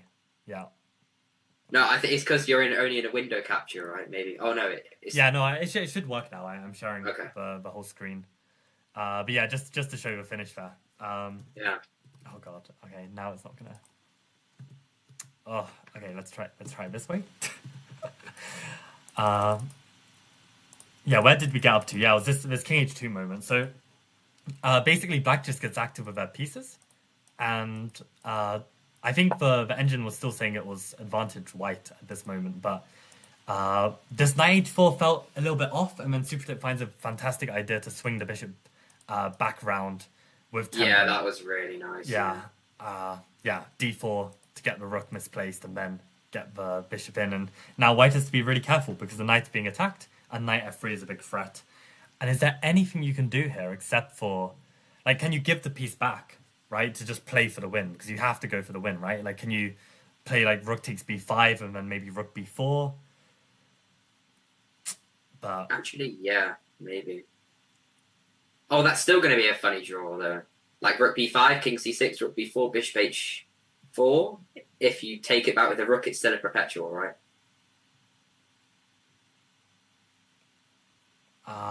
Is it? So knight c... Oh, because you can check on g1. Yeah, exactly. So they still have to draw, wow. Or maybe, yeah. But if white maybe played rook d2 instead of rook d5, was that still just winning? Yeah, just to spot this idea. Rook d2 might still here just be winning. Yeah, you'd think it should be, because there's only so many ways that these black pieces can kind of. Exactly. Yeah. Oh, and I realize the first rank is still missing on the screen. It's so fiddly to. Yeah, I don't know how I'm gonna do this. That's really tragic for Adam, but I mean it happens, right? Yeah. And I mean, okay, I mean the one really good. Okay, I'm messing this up even more now. But yeah, no, the one really good thing from this for him is like, you know, he'll realize how close he was, and I think that confidence, like, you know, he can go to the next tournament feeling like, okay, like I have the potential to do this. Yeah. But yeah, we can actually see now quickly if Rook D2 was indeed winning, because I think the live board is caught up. Yeah, and Rook D2 still winning for White. And after Rook D5, it's just equal, is it? Right after. I think so. Yeah. Yeah. Unbelievable. But yeah, I mean, yep, these games are never over till they're over. Exactly. Yeah. And yeah, fantastic effort from Supertit to just keep fighting. Shout out to Supertit as well, yeah. So I mean, how many moves has he been on increment? Like, yeah, literally since about move 20 or something. Unhealthy levels. Well, here he had 6 minutes. Yeah. So basically, already around here, you're getting very low. So for over half the game, he's managed to hold on. And yeah, that one moment, F6, really huge. But okay, yeah. Exciting final round then. No quick draws. And yeah, thanks Jude for hopping on Chess Lifestyle. And no worries at all. It was a pleasure. Yeah, and giving a good shout out for C3 Venom. If you play more C3 games, especially if you play it over the board, I'm so keen to check this out. Yes. Yeah. Any final thoughts about the tournament or the chess? I don't think so. No, just very unfortunate for Adam. Unfortunate for Adam, and thank you everyone for tuning in. And, exactly. Especially all the chess comments and supportive comments. Appreciate that.